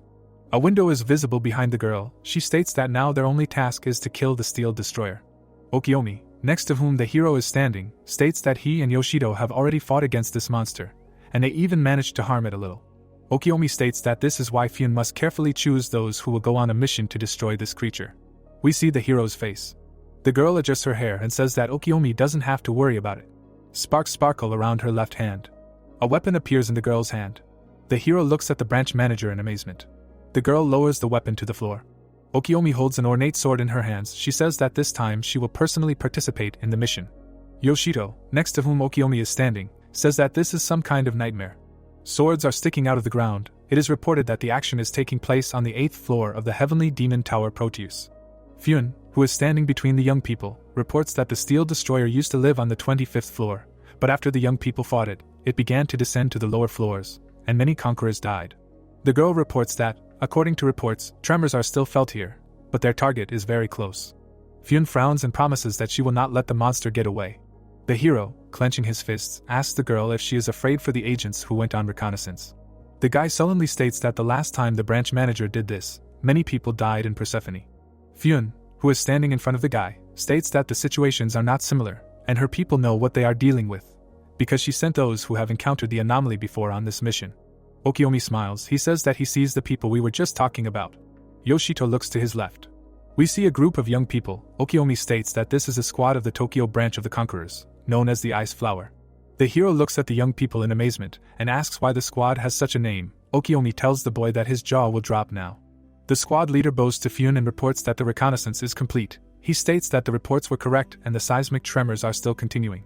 The boy states that in his opinion, the monster is hiding somewhere in the walls, and the seismic tremors are happening due to the movement of this monster inside the tower. The young man, looking at the hero and his mentor, says that it seems that in front of him is the king Rido Pphanie and the dominator Yoshito Takamichi. The hero sullenly asks what he owes to the young man. Yoshito looks very displeased. The squad leader, bowing, states that he is glad to cooperate with such people. Closing his eyes, the young man tells the hero, surprised by his politeness, that initially it was believed that the ice flower was able to neutralize the monster, but it turned out to be an unauthorized first-class threat that is equal in strength to the master of the tower. The guy, looking down sadly, says that together with Yoshito and Okiomi, his squad will be able to reduce the number of victims to a minimum. The hero, whose lower part of his face we can see, asks again in surprise. The guy thoughtfully rubs the back of his head, trying to understand what is being said. Okiomi puts her hand on his shoulder and confidently says that as long as he and his partner are here, no one will die. The hero sullenly states that the only one who will die is, of course, Yoshito. The squad leader, smiling, says that he relies on the help of the young people. The conquerors are thrown into the air. Yoshito looks to his left. Someone suggests that an earthquake has occurred. Pphanie, a little scared, says that the monster, as it seems to her, is below. A powerful blow occurs, scattering the conquerors in different directions. A snake's head appears from under the ground. The squad leader, with his mouth wide open, orders the members of the ice flower to take positions. In front of us are two hands. The conquerors are ready to fight. A boy and a girl in uniform rush to attack. The fighters surround the monster. With swords in their hands, they prepare to attack the snake. The monster fires its projectiles. The ice flower fighters parry the blows. One of the guys notices a projectile next to him. His comrades cover the fighter. Yoshito and Okiomi watch the battle. The Dominator King says that this is an elite squad that exists precisely for such situations. The young men look up. Okiomi says that for these fighters, mid-level monsters are nothing more than helpless flies. We see the Dominator King's right eye. A girl from the Ice Flower squad deflects the monster's blow. Okiomi says that, however, even these fighters will not last long against this snake. A guy in a white uniform deflects the blow of an opening projectile. Okiomi offers to help these wonderful fighters. Swords appear in the hands of the young men. Okiomi asks Yoshito to fight at full strength. The hero agrees. We see clouds of smoke. Yoshito and Okiomi rush to attack. They find themselves in close proximity to a huge monster. Okiomi prepares to strike. He hits the steel body of the snake. Yoshito approaches the enemy from above. His eyes turn white. The tip of the projectile is visible under the guy's body. Yoshito flies back. 3 projectiles fired by the snake are already flying at him. The hero does a back somersault and dodges the blow. The snake disappears into the tunnel. Okiomi sees that the enemy is escaping from them. In front of us is Pphanie. She says that it is her turn. We see the hero's face. Almost knocking her allies off their feet, the girl rushes into the attack. She blocks the path of the monster trying to escape and screams that she will not let him get away. The young men look at the girl in shock. Okiomi says that he has not seen Pphanie in action for a long time. In front of us is the magnificent black hair of the branch head. Okiomi says that the girl has strengthened her body and increased her movement speed thanks to magic. Waves of white energy spread under the girl's feet. Pphanie stands, effectively holding a sword in her hand. Okiomi says that the branch head's unique weapon is frost. In front of us is the right side of the Dominator King's face. He says that the hero must watch carefully, and if Pphune is serious about this fight, then it will end very quickly. We see the girl's left eye. Pphune, sword in hand, rushes into the attack. Pphune strikes the monster's neck and lands on the ground. The girl is on one knee, holding her sword in front of her. The steel destroyer tries to find Pphune. We see the head of this monster. The branch head deals many powerful blows to the enemy's body. Pphune jumps up and appears above the snake's head. She lands at a considerable distance from the monster. The girl rushes to attack again. Pphune prepares to deal another blow from above. A trace of the blow is visible near her head. The girl's sword is aimed at the giant monster. Yellow splashes fly up. The hero asks in surprise if the girl was able to hit this monster. Okiomi says that Frost is a sword endowed with magical power, and Pphune is a genius in using magic. A white circle is visible under the girl's feet. The Dominator King declares that she is able to manipulate magic so masterfully that she strengthens not only her body, but also the tip of the sword, and this is the true power of Pphune, the head of the Tokyo branch of the Conqueror's office. We see the girl's eyes. Pphune asks the agents to listen very carefully. Standing in front of the Ice Flower Squad, the girl declares that the unauthorized threat class monster called Steel Breaker must be destroyed immediately. Yoshito raises his left hand, declaring that their help was not needed after all. Pphune prepares to deliver the finishing blow. The snake's eye glows. The monster shoots its sharp projectiles upward. Steel Breaker opens its mouth wide and hisses. The monster writhes, destroying the floor and walls of the cave around itself. The Ice Flower Commander looks at the snake with anger, declaring that it is impossible to get close to it. The huge monster disappears into a narrow passage. Pphune watches the monster trying to escape, thinking that this monster cannot be allowed to escape, because for once she managed to pierce the armor. The girl, however, does not understand what to do now. We see a white trail. Pphune looks at someone in surprise. The hero rushes after the monster. Okiomi calls him. The young man jumps very high. Three-pronged grips of the monster rush towards him. Yoshito grinds his teeth from unbearable pain. The system reports that he died. The next window informs that 24 points have been taken from the hero's life force. The last window, as usual, reports the change of debuff to buff and the addition of 24 points to life force. We see the guy's hand. He greets the monster. Yoshito hangs on the back of the steel destroyer with one hand. The guy says that the monster has gotten too carried away, and now no living person can get close to it. Smiling, Yoshito declares that he is the only exception. The hero, grinning, reminds that he is immortal. In front of us is the steel body of a snake. Yoshito thinks that thanks to the skill rebirth point he managed to end up right on the belly of the monster, but he does not understand what to do next. The monster's eye glows. The guy desperately tries to hold on to the snake's body. Yoshito screams for the monster to slow down at least a little. The boy does not understand how such a colossus can move so fast. Beads of sweat run down the hero's hand. The guy flies away from the steel destroyer. Cracked earth is visible under his back. Yoshito crashes into the wall of the cave. Revived again, the hero lets out a loud scream. The guy falls on the snake, declaring that it has finally had enough of him. Sharp projectiles are approaching the hero. Yoshito understands that he will not be able to dodge, and swears dirty. The next second, he dies under the blows. We see the lower part of the guy's face. Clinging to the snake, he shouts to it that he will not leave it alone. Fear appears in the boy's eyes.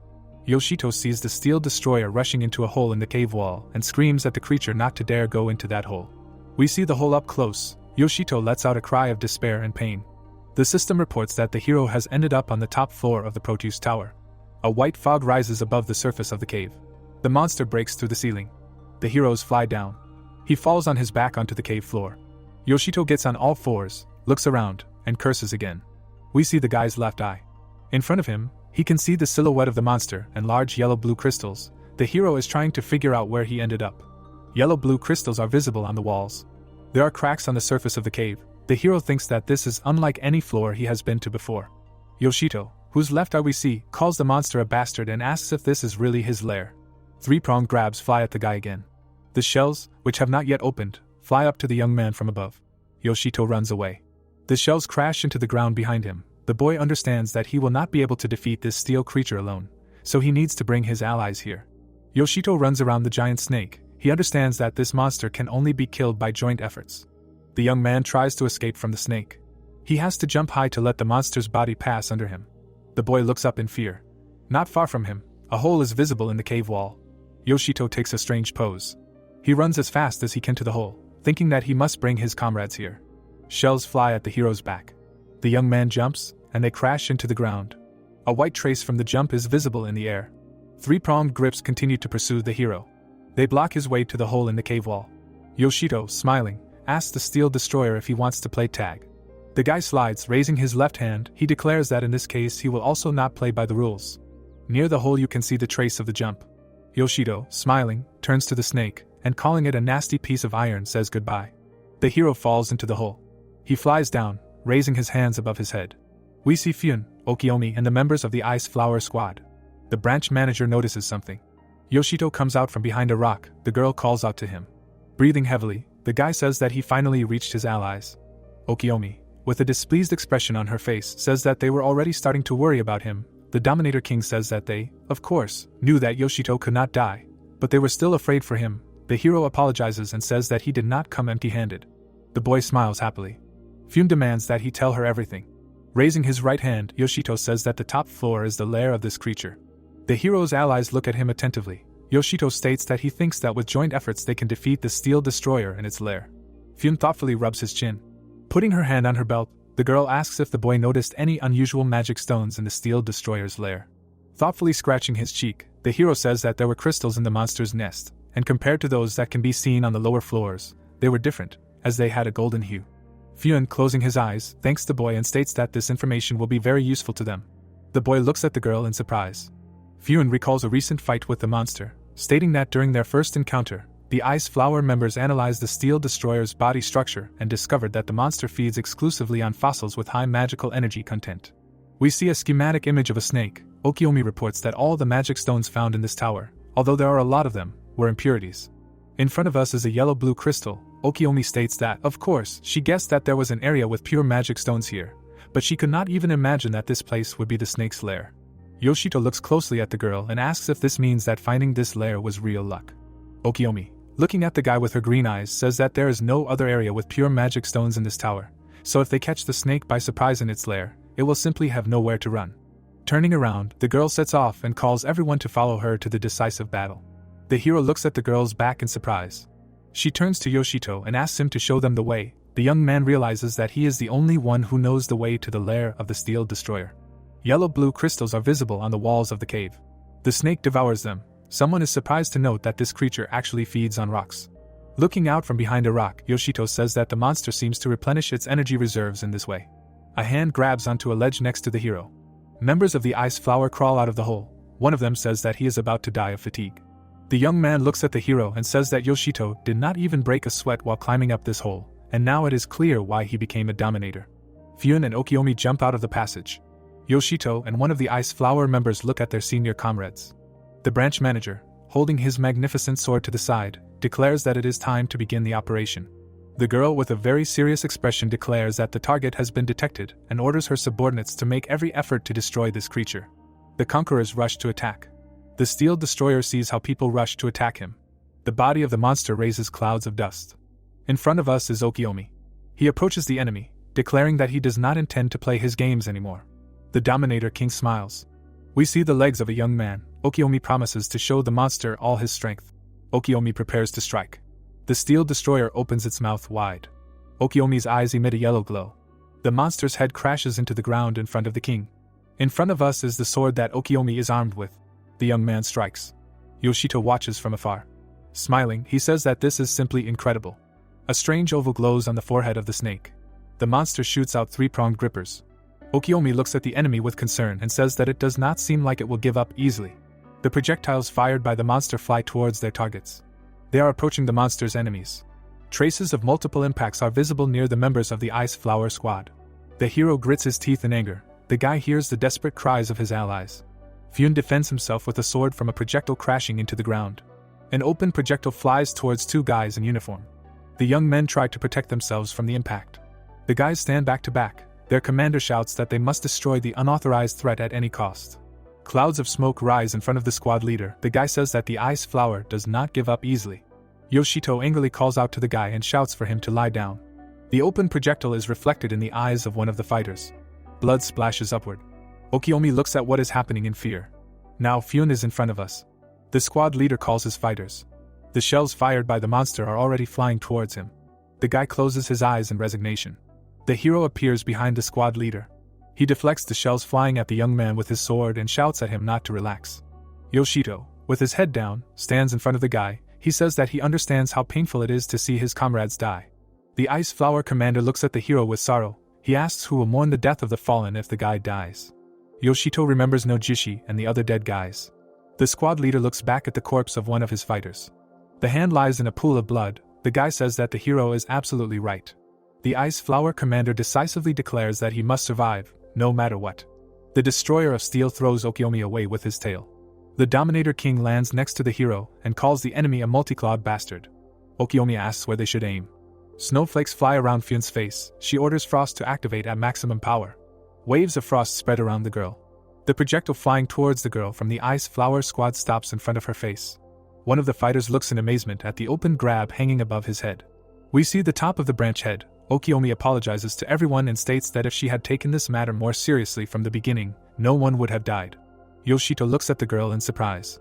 Her hair turns white. We see the girl's transformed face. Pphune, sword in hand, approaches the monster. Open projectiles fired by the snake fly at her. Blue energy flows from the girl's eyes. Pphune does a backflip in the air. Ice crystals are visible above her head.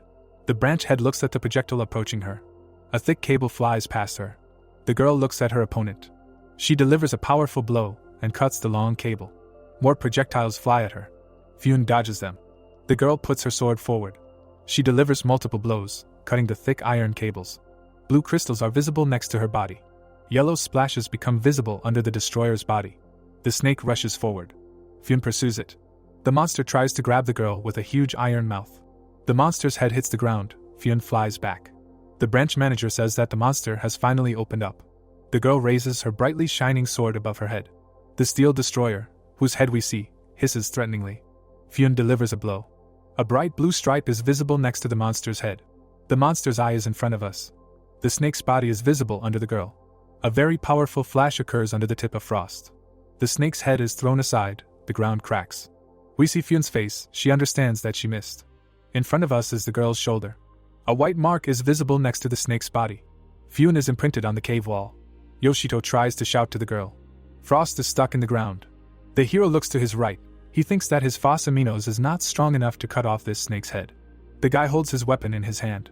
The young man pays attention to the sword sticking out of the ground. He understands that Frost, which the guild leader uses, is filled with mana, so it will cope with this task. The giant monster bends its neck. Yoshito stands in front of it with his sword in his hand. The young man grinds his teeth from anger and tension. He exhales.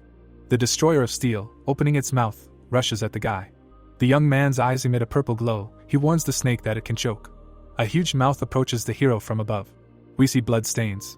Yoshito runs away with someone else's sword in his hand and says that the monster will pay with its life for what it did. We see a white trail. The steel destroyer threateningly watches the hero running past him. The guy spins Frost in his hand. A smile appears on Yoshito's face. There are tears in the young man's eyes. He says that he is not as fast as the head of the branch, but he has one proven method that will help him tear off the monster's head. The system reports that the hero has died. The next window informs that after death, Yoshito loses 34 points of physical strength. The traditional third window informs about changing the debuff to a buff and adding the same number of points to the same parameter. The fourth system window informs that the revival will be carried out at the specified point. The hero says that normally he wouldn't do such a thing, but if he kills himself, the snake will never guess where he will eventually be reborn. Yoshito is above the steel destroyer's head. A white trail is visible next to the monster. The boy strikes. The sword falls on the giant monster's torso. A bright flash occurs. The hero manages to cut the monster. Okiomi looks up. The Ice Flower squad leader stands with his mouth open. Pphune watches in amazement from a rock. The snake's head flies off. It falls to the ground, raising clouds of dust. Blue crystals are visible behind Pphune. The girl, whose hair has turned black again, thanks the hero for what he did. Blood spreads under his hand. The surviving members of the Ice Flower squad support each other. Pphune declares that by killing this creature, Yoshito proved that the sacrifices were not in vain. The hero stands behind the girl. A purple system window appears next to the guy's head. Yoshito is incredibly surprised. The system informs him that he has defeated the owner of the Heavenly Demon Tower Proteus, and the unique weapons and magic stones have been automatically added to his inventory. Yoshito is shocked by the fact that he has defeated the owner of the tower. The hero calls Pphune and screams that he does not understand what all this means. Covering her eyes, the girl states that it was her mistake. She says that she used to say that there was nothing abnormal in the Proteus Tower, but this statement turned out to be fundamentally wrong. Yoshito is surprised and asks why. A heavenly tower is visible next to Phune's head. The girl says that the organization's reports indicated that Proteus is inhabited by very unusual monsters, for example, stone monsters and creatures with transforming arms. We see the creatures that the branch manager speaks of. Okiomi says that there were reports of other monsters, but all these entities hid the true evil of the tower. The steel destroyer looms over the hero. Yellow-blue crystals are visible behind Phune. The girl says that this is how the boss hid his presence, and he traveled through the floors of the Proteus tower. Yoshito looks back at the girl in surprise. The young people are standing in front of a giant snake corpse. The hero asks if this means that he really killed the owner of the tower. Phune confirms this. Closing his eyes, the head of the branch says that usually the owner of the tower does not leave the top floor, but with this creature everything turned out to be different, and that is why it turned into an unauthorized threat. Yoshito sadly says that everything is clear to him, and asks if all this means that he simply finished off this monster. Phune asks what exactly the young man is not happy with in this fact. The hero, thoughtfully rubbing the back of his head, says that this is not the case at all. Phune looks at the hero calmly. He says that the girl herself, Okiomi, and the members of the Ice Flower Squad contributed much more to the victory than he did. Okiomi puts her hand on the shoulder of the Ice Flower commander. Yoshito remembers how he motivated the squad commander. The hero states that, despite all their joint efforts, this battle was not without casualties. A system window is visible next to the guy. Yoshito says that he just wants to become stronger. The system informs that the owner of the heavenly demonic tower Proteus has been defeated, and there are 10 seconds left before the tower disappears, after which everyone will be forcibly teleported from it. Bright yellow dots fill the cave. Yoshito repeats that he wants to become even stronger. The Proteus tower disappears. Yoshito and Okiomi are standing in front of Phune sitting at the table. It is reported that this is happening in the office of the head of the Tokyo branch. Yoshito puts a magnificent ring on the table and asks the girl to look at it. Phune says that this seems to be the trophy that the boy got for winning the tower. He confirms this. The boy works with the system window. He says that he received something else. A whole mountain of crystals rises in front of the branch manager. Phune asks if this is a bribe. Yoshito replies that he did not even think about bribing anyone. Smiling, the boy says that they defeated the owner of the tower with their combined efforts, so he decided to give the reward to the needs of the branch. Okiomi stands with her eyes closed. Yoshito says that the Dominator King supported this initiative. The hero asks Phune to use these riches to support the rest of the conquerors. Yoshito and Okiomi look back at someone. In front of them stands the leader of the Ice Flower Squad. He introduces himself as Ryudo. Yoshito and Okiomi look at the young man in bewilderment. He declares that he has business with the Dominators. The hero asks what exactly. Ryudo sadly reports that the Tokyo branch is preparing for a large-scale operation to conquer the heavenly demonic tower Zeus, and the Ice Flower Squad will be involved as a strike force, because, most likely, anomalies await the conquerors in the depths of the tower. Clenching his fist, Ryudo says that although he has become the commander of this squad, he still does not have enough strength to cope with this role normally. Closing his eyes, the guy declares that he does not want to lose his comrades in arms anymore. Ryudo opens his mouth wide. He bows before the hero and begs him to take him as a student. Yoshito and Okiomi look at the young man in surprise.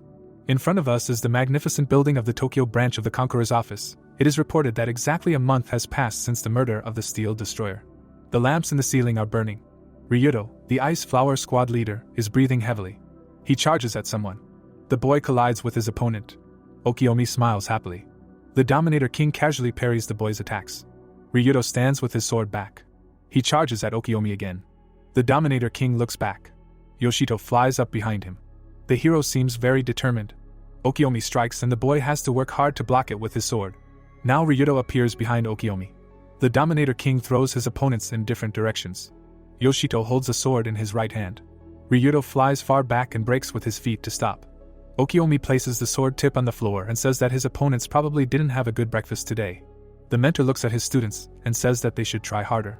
Ryudo bows low before Yoshito and Okiomi. It is reported that it happened a month ago. The leader of the Ice Flower Squad asks the hero to take him as a student. The young man, thoughtfully rubbing the back of his head, replies that he is not strong enough to teach someone, and he himself has a lot to learn. Drops of sweat or tears flow down Ryudo's cheeks. He learns from the hero that the mission to conquer Proteus was part of his own training. Ryudo puts his hand on the hero's shoulder. He looks into the guy's face with wild eyes and begs him to start training together. Yoshito agrees, stating that perhaps this is the only way to calm Ryudo down.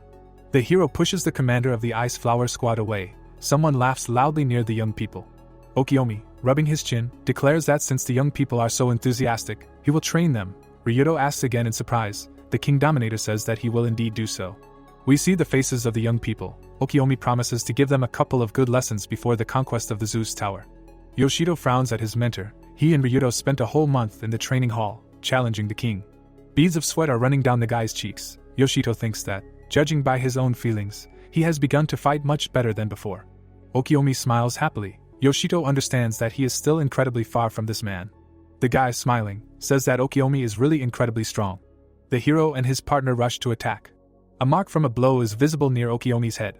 The Dominator King, hiding behind his sword, says that Yoshito is absolutely right. However, in the battle against the Steel Destroyer, it was he and Pphanie who contributed the most to the victory, according to the king, and one should not forget that some conquerors may be powerless against a certain type of monster. Yoshito and Ryudo attack Okiyomi. He easily throws them aside again. The mentor says that if the guys become even stronger, then he will not have to make any effort in the battle at all.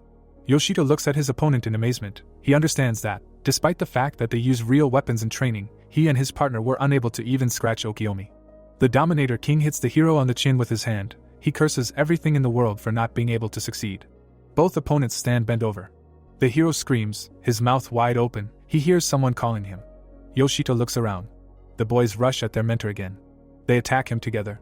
A fire appears near Okiyomi's body. The Dominator King looks menacingly at the young men and declares that it's time for them to warm up. Horror appears on the hero's face. The boy stops being shy in his expressions. We see a powerful pillar of fire. Okiyomi uses his Floga Elenho's skill. Screaming hysterically, the boys fly away. Yoshito and Ryudo sit by the wall with a suffering look. The commander of the Ice Flower Squad states that they failed again. Okiyomi, smiling, objects, declaring that the young men have become much better at orienting themselves during battle.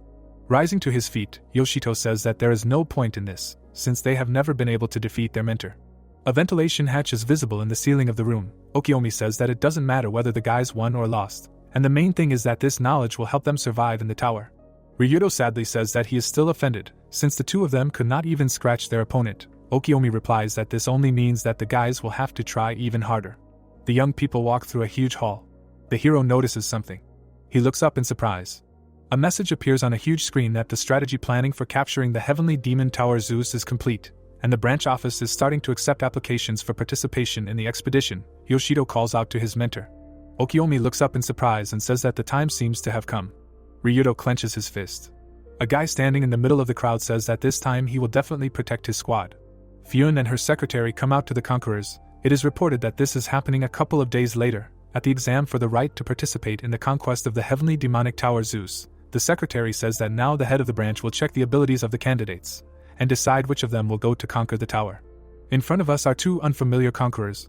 They hear that the exam can be taken by a whole squad, and based on the results of the selection, the candidates will be distributed among operational areas. A young man in sunglasses invites the first group of conquerors to take the exam. Pphanie is surprised and says that it seems that in front of her are former members of the Yoshito squad. Two girls are standing in front of the head of the branch. She asks them to demonstrate their skills. We see Mana and Yuri. In front of us is the Heavenly Demonic Tower Zeus. Blue sparks sparkle around Yoshito and Okiyomi. It is reported that the young people are on the 60th floor in the safe zone. We see the conquerors calmly walking around the camp. One of the girls has a gas mask on her head. Yoshito looks around and states that there are a lot of people here. Okiyomi reports that the real workers, as well as the conquerors participating in the battle, have gathered in the safe zone. The guy waves his hand in greeting. Yoshito, looking around, asks if this means that Ryudo can also be somewhere here. Okiyomi, smiling, answers that this is impossible, since the Ice Flower is one of the main forces of the offensive, and they will be able to meet Ryudo only on the battlefield when they rise higher. Yoshito, smiling, says that they still need to live until this meeting. Okiyomi replies that he appreciates the joke. The young people laugh merrily. Some guy asks discontentedly who these fun-loving scumbags are. The young man looks at the hero and his companion with displeasure and demands that they behave more modestly. The boy rushes after Yoshito and Okiyomi. He shouts for them to stop, calls them bad words and declares that they are not here to have fun. The hero and his companion fall silent. They look back at the boy and ask again in surprise. Fear appears on the young man's face. The hero smiles. Okiyomi puts her hand on the boy's shoulder and says that the main thing now is to maintain the mood and not give in to panic. Yoshito also encourages the conqueror. The hero, looking around, says that he can understand the young man who made a remark to them, since this is a very unpleasant place. We see lava flowing between the stones. The conquerors are standing on the shore of a lava lake. It is reported that the Zeus Heavenly Demon Tower is considered the tallest of the remaining ones, and its height exceeds 150 floors. It has long been open to the public and has been climbed to the 59th floor. We see a trembling hand. There are corpses on the floor. It is reported that many conquerors died on the 60th floor, and the Tokyo branch has taken it upon itself to draw up a plan to conquer the Zeus Tower. Yoshito frowns down. He, along with several other conquerors, is standing near the lava lake. The guy thinks that the main reason for the failures in this place is the abnormal heat. The guy wipes the sweat from his forehead and admits that it is quite hot here. Okiyomi calmly states that if they go further, the damage they receive from the heat will only increase. The Dominator King looks at the young men standing nearby and says that the main thing here is for the healers to constantly cast their healing, but if something happens to the medics, the entire group will be destroyed. Okiyomi claps his hands, drawing attention to himself. Standing in front of the conquerors, the young man loudly announces that everyone present here will have to work together. We see 4 members of the squad. Okiyomi says that the healers should focus on all the other members of the group, and they, in turn, will guard them. Yoshito, standing nearby, watches the instructions given by his mentor. The hero understands that if he is healed, he will receive damage due to inversion. The young man looks at his clenched fist. He understands that he has not told anyone about this skill of his yet, and if he now asks not to heal him, it will look extremely strange. A reddish smoke rises in front of the boy. Yoshito thinks that the heat means that he will receive initial damage, as it was with the curse in the Persephone Tower. The hero stretches out his left hand. A system notification appears in front of him. The boy sees a warning that the heat wave status has been applied to him, and he will receive constant damage in this area. The next window informs that the conditions have been changed, and health will now be constantly restored. The hero thinks that this is exactly what he assumed. Yoshito, smiling, declares that he will not need the help of healers. The boy approaches Okiyomi and calls out to his mentor. The hero runs away, having declared before that he tolerates the heat quite well, and will go forward first to check the situation. The conquerors look after the boy in amazement. Okiyomi frankly does not understand what his student is doing. Yoshito runs forward. He looks over his shoulder. The guy thinks that his behavior does not look the most sane, but he had no other choice. Something hits the hero. Blood splashes are visible next to the guy. Yoshito is lying on the ground in a pool of blood. The guy raises his head and looks up.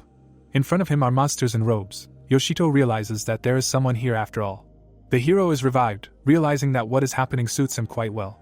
The guy gets to his feet. One of the opponents rushes to attack with a sword in his hand. It turns out that the hero is being attacked by some flying creatures that look like bees and birds at the same time. Yoshito actively swings his sword. His opponents are forced to retreat back. The hero, smiling, tells them that he has been preparing for this expedition for a whole month. The guy cheerfully rushes to attack. He shouts at his enemies so that they do not even think that they can easily finish him off. Yoshito strikes the monster. White traces are visible above the guy's head. The young man looks at his enemies and says that they are very strange guys in front of him. He cannot understand who they are, although it is clear from the wings that they are some kind of angels. In front of us is one of these monsters. It is reported that he belongs to the righteous squad of killers. Yoshito frowns at the monsters and says that angels in the entourage of real hell look incredibly strange. The hero rushes to attack 3 opponents hanging in the air. He thinks that he does not care who is in front of him, and there is no point in thinking about the nature of these creatures if he is going to finish them off anyway. Yoshito actively moves across the battlefield and strikes one of the enemies. The monster is preparing to put an entrance to its weapon. The sword flies right in front of the hero's face. A smile appears on the young man's face. He looks at his enemy and thinks that if this had happened a month ago, he would have lost his head. A white trace is visible in front of the hero. Yoshito thinks that now such attacks no longer work on him. The monster's eyes glow red. The boy asks his enemies if they really aren't going to give up. The boy looks to his right, thinking that he can't expect anything else from the creatures from the Zeus Tower. The hero fights off an attack from one of his opponents. Another monster is visible behind him. It looks like the flying creatures are retreating. Yoshito rushes after them and shouts loudly, calling on them to stop. We see the hero's left eye. The boy realizes that something is wrong here. He stops, suspecting that they just want to lure him into a trap. Huge crystals are visible next to Yoshito. The boy asks where those damn moths could have gone. In front of us is a cave in which the hero is located. The crystals along its walls emit a yellow glow. Beads of sweat roll down the boy's face. They flow down his chin. The monsters attack from above. Yoshito looks at the monsters approaching him in fear. We see the glowing eyes of the monster. The enemy delivers a powerful blow, but the young man manages to jump away in time. A trace of some kind of projectile can be seen near his head. Shards similar to pieces of amber fly in the air. Yoshito tries to understand what it is. The guy grinds his teeth in anger. It seems he understands what he is dealing with. A very powerful explosion is heard next to him. Yoshito puts his sword in front of him. He says that these seem to be explosive crystals. A bright flash occurs next to the guy. The hero finds himself in the epicenter of a powerful explosion. He flies far back and falls to the floor of the cave. Monsters rush towards him. Many white marks are visible around the hero. Yoshito, sweat rolling down his face, swears dirty. He sees bright yellow flashes in front of him. Another powerful explosion occurs. The system reports that the guy is dead. The next window reports that the guy has lost 40 points of physical strength. Now the system reports that the debuff has been changed to a buff, and 40 points have been added to the named parameter. Having revived, the hero demands that his enemies not get cocky. He rushes into the attack again. Flying creatures throw sharp daggers at him. Shells fall to the ground under the young man's feet. Yoshito, with powerful explosions behind him, runs up to one of the monsters and shouts that he's been caught. The young man delivers a series of blows and cuts the enemy into many pieces. Another enemy approaches the young man from behind. Yoshito turns around sharply and deflects the blow flying at him. Another explosion occurs not far from the young man. The hero looks at something in surprise. A smile appears on his face. Yoshito flies up to one of the monsters from above and shouts loudly that he's simply returning the favor for his death. The hero slams the monster into the wall of the cave, calling the enemy a damn saint. We see several large crystals. The monster's hand is shaking. Bright yellow crystals are flying around it. An explosion occurs. Clouds of smoke rise upward. Yoshito looks at his wounded hand. The guy sees that inversion quickly heals the burns caused by the heat wave, and he thinks that it is incredibly convenient. A system message appears next to the guy's face. The hero learns that the number of explosive crystals has decreased, as has the damage from the heat wave. Yoshito examines the crystals clinging to the walls of the cave and realizes that it is because of them that the debuff has been applied to this entire area. The hero examines the cave and realizes that there are indeed quite a lot of crystals here. The young man smiles. We see the crystals up close. Yoshito thinks that if he destroys them all, the debuff will simply evaporate.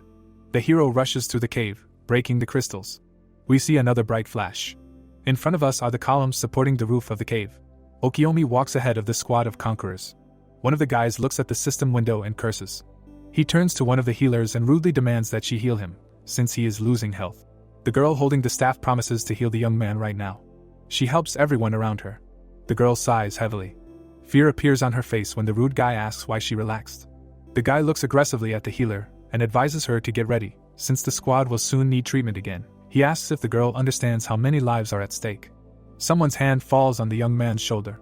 Okiyomi pulls the guy's head towards herself and demands that he stop putting pressure on the healer. The Dominator King says that the girl is very smart and understands everything herself, and the words of a man can very easily hurt a woman's heart. Okiyomi frowns to the right of himself. He understands that things are very bad, and his entire squad is on edge, and this is not surprising at all, since the debuff is constantly in effect, creating nervous tension, among other things. The squad members keep their eyes on the system windows hanging in front of them. Okiyomi understands that if the monsters attack now, things will be really bad. A red eye of a monster glows behind the healer. Okiyomi hears a loud scream. One of the conquerors reports that the medic is injured. The girl with blue hair bends over her friend and asks how she feels, after which she says that she will now heal her. A hand is placed on the girl's shoulder. The guy, sweat running down his face, leans over to her and asks what the girl is going to do. He pulls her to her feet, stating that there is no point in wasting energy on a useless piece of shit when you can take care of many other people. Apparently, someone is approaching the conquerors from above. The guy and the girl look up and notice a monster with a sharp beak there.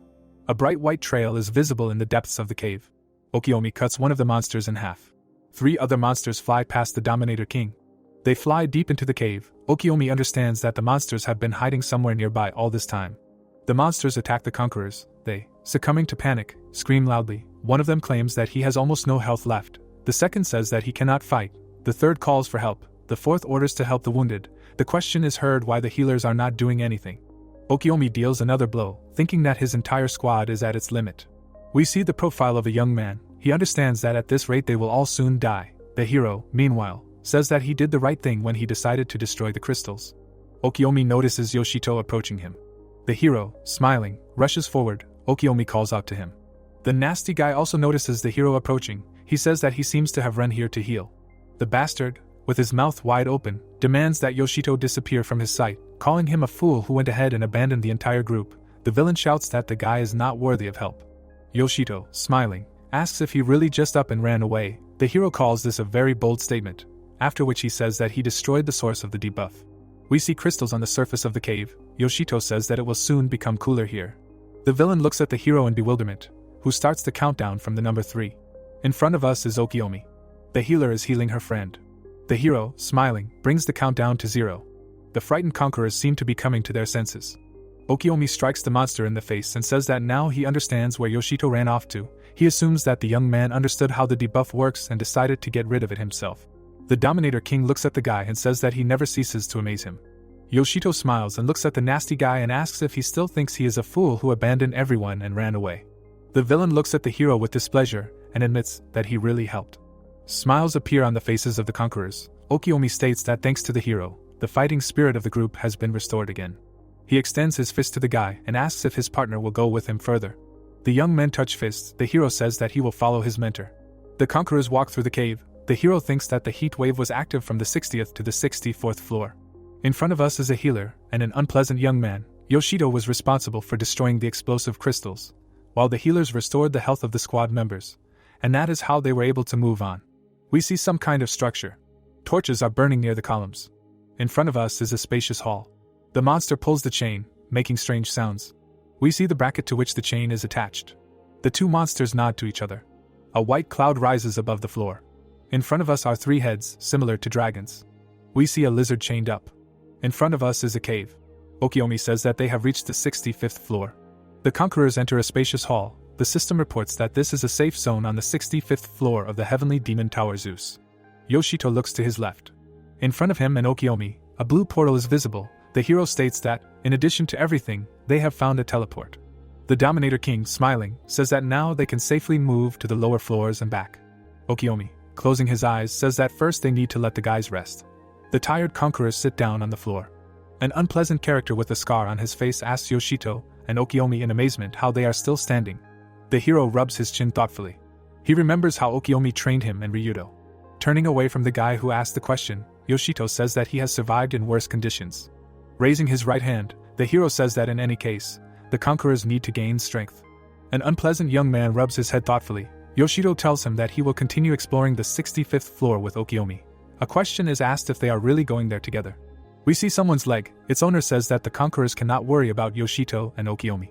The hero and the Dominator King look at the man who has approached, who says that from now on, the ice flower will join the exploration of the floors. The hero smiles happily. Ryudo adjusts his tie. Yoshito says that he is incredibly glad that they met again. Ryudo, raising his right hand, says that his squad has destroyed all the monsters that remained on floors 61 to 64, and at the moment the technology group is collecting valuable resources there. We see people working with pickaxes. Ryudo says that no one else needs help on the said floors, so the squad has decided to join the main group of conquerors. Ryudo, smiling, says that he thinks they arrived in time. The young people touch fists. Yoshito says that the commander of the ice flower is right as ever. The healer and the unpleasant young man smile at each other. The conquerors move forward. Okiomi, whose back of his head we can see, notices that there does not seem to be a heat wave here. Yoshito replies that this is very good, since they will not have to deal with destroying crystals. Ryudo, standing behind the guy, warns that it is too early to relax, as he knows from experience that with each floor the probability of meeting a monster of the middle floor increases. A terrible monster with shining eyes can be seen above the conquerors' heads. Yoshito says that in towers with few floors, such bosses are almost never encountered, but here everything is different. It seems that the hero notices something. Yoshito, behind whom Ryudo is visible, says that the commander of the ice flower has a chance to fulfill his duty and protect his subordinates. He asks again in surprise. We see the hero's right eye. The young man says that what Ryudo himself warned about happened. We see a magnificent gate. The conquerors enter a spacious hall. White smoke rises in front of the hero. Torches burn above the columns. A monster with glowing eyes roars menacingly. We see a three-headed monster bound in chains. Yoshito understands that they will have to face a new wave of enemies. The system reports that we are facing the Hydra of destruction. Ryudo orders the fighters of the Ice Flower Squad to get ready. His two charges look at the enemy with apprehension. The commander shouts that they are in the enemy's lair, and they need to be very careful. The Hydra opens its mouth wide and lets out a deafening roar. Strong chains hold back the three heads of this monster. The hero looks at the monster in bewilderment, and tries to understand why it is chained. It seems that the young man understands the reason. The guy tries to stop the members of the Ice Flower Squad, who have already rushed to attack. The hero shouts that something is wrong with this monster, and asks Ryudo not to touch it. However, the heads are already flying off the Hydra. The collar flies down. The decapitated Hydra lies in front of the conquerors. Yoshito breathes out with relief. One of the fighters of the Ice Flower Squad notices something moving behind his back. Disgusting bubbles crawl out of the stump of the Hydra's neck. The monster is growing heads. Yoshito understands that the monster is regenerating. Sweat is running down the guy's cheeks. He says that now this monster is not bound by collars and is completely free in its actions. The Hydra opens its mouth wide. Ryudo stands in front of the three-headed Hydra. Yoshito calls out to the guy. He says that the hero should not worry about him, since he trained as much as his comrade. Ryudo strikes the enemy. The monster's heads examine the opponents from the Ice Flower Squad. One of the fighters says that he will not allow himself to be killed so easily. A toothy mouth is visible above the young people. Ryudo, whose eyes emit a blue glow, shouts that he will not allow anyone to harm his subordinates. In front of us are the heads of the Hydra. Ryudo makes unusual movements with his hand. He tells the hero that not only he, but all his fighters have undergone special retraining. 2 heads of the Hydra spew out purple spheres. The Ice Flower Squad members are fighting a monster. Their commander shouts that his team will not lose to anyone so easily now. The soldiers rush to attack. They deal many blows to the monster. Yoshito, smiling, says that these guys move much faster than before, and in addition, all their movements have become much more precise. Okiyami agrees with his comrade, stating that it seems that there is no need to worry about the Ice Flower. The Dominator King holds a sword in his hand. He rushes forward, stating that it is time for him and the hero to attack. Yoshito agrees with his mentor. In front of us is the middle head of the Hydra. We see disgusting bubbles again. The hero notices that only the heads of the monster regenerate, and the wounds on the rest of the body do not heal. Deep cuts are visible on the body of the monster. Yoshito suggests focusing on other parts of the Hydra's body. In front of us is the enormous chest of this creature. Okiyomi states that the hero has proposed a bad idea, as the monster is too huge, and they will not be able to deal it a fatal blow if they hit it in the torso. Holding out his sword, the Dominator King states that they need to find out how exactly this creature regenerates. The young man jumps up and finds himself above the heads of the Hydra. He chops one of them down and says that in order to determine the nature of regeneration, they will have to decapitate this monster again. Disgusting red bubbles crawl out of the stump of the neck. Okiyomi looks over his shoulder. He shouts at the hero, who is standing far below him, to look at the stump with his magic sense skill. The boy's eyes emit a blue glow. In the center of the stump, a particularly large bubble is visible. Yoshito thinks that a huge amount of magical energy is concentrated in the place of the future head. The guy sees 3 blue formations at the base of the monster's necks. He tells his ally that the Hydra has 3 magical cores, which are located in each neck, and it is from them that the energy comes. The young people stand next to each other. The hero says that now he sees only one way out, and they need to break all 3 cores. Yoshito and Okiyomi rush to attack. The monster, opening its mouth wide, roars deafeningly. The Hydra spreads its wing. We see the hero's left eye. The conquerors rush to attack the giant monster. Purple spheres appear again near the 2 outer heads of the Hydra. The monster launches balls at its opponents. Explosions are heard near the hero and the Dominator King. A collar flies up. Barely bouncing off it, Yoshito shouts to his comrades to be careful. The hero frowns down. A red magical formation is visible inside the collar. The guy remembers that he saw something like a seal inside this object. Okiyomi asks his ally what he is thinking about. Yoshito, behind whom another explosion occurs, says that he is worried about the seals on the collars. Turning to him, Okiyomi asks what exactly the guy means. We see 2 collars with green magical formations. Yoshito suggests that perhaps these objects were holding back the power of the Hydra. The guy understands that if this is really the case, then we need to understand why the color of the seal has changed. The hero looks over his shoulder. He notices a collar with a red seal and realizes that the greatest amount of magical energy comes from it.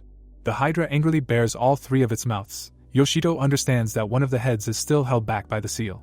In front of us are purple spots. The hero understands that this is the same head that has never used magic in battle. We see one of the monster's heads. Yoshito understands that the central head of the Hydra did not use magic, and most likely, the collar with the red seal belongs to it. The monster flies into the air. The monster spreads its wings over the conquerors. A red sphere appears in the Hydra's mouth. Yoshito and Okiyomi are in front of us. Now we see the members of the Ice Flower Squad. The central head of the monster leans back unnaturally. The hero understands that it will be the next blow. The Hydra erupts a stream of yellow energy. A powerful explosion is heard in front of the conquerors. Black streams rush at them. Okiyomi screams for everyone to jump. The conquerors jump over the streams spreading across the floor. Yoshito looks at what is happening in fear and understands that it will not be possible to hide from these streams. They really cover the entire floor of the room. Columns rise above the streams. Yoshito seems to realize something very unpleasant. He screams that the energy released by the monster has not gone anywhere. Purple streams are visible under the conqueror's feet. The young men scream hysterically.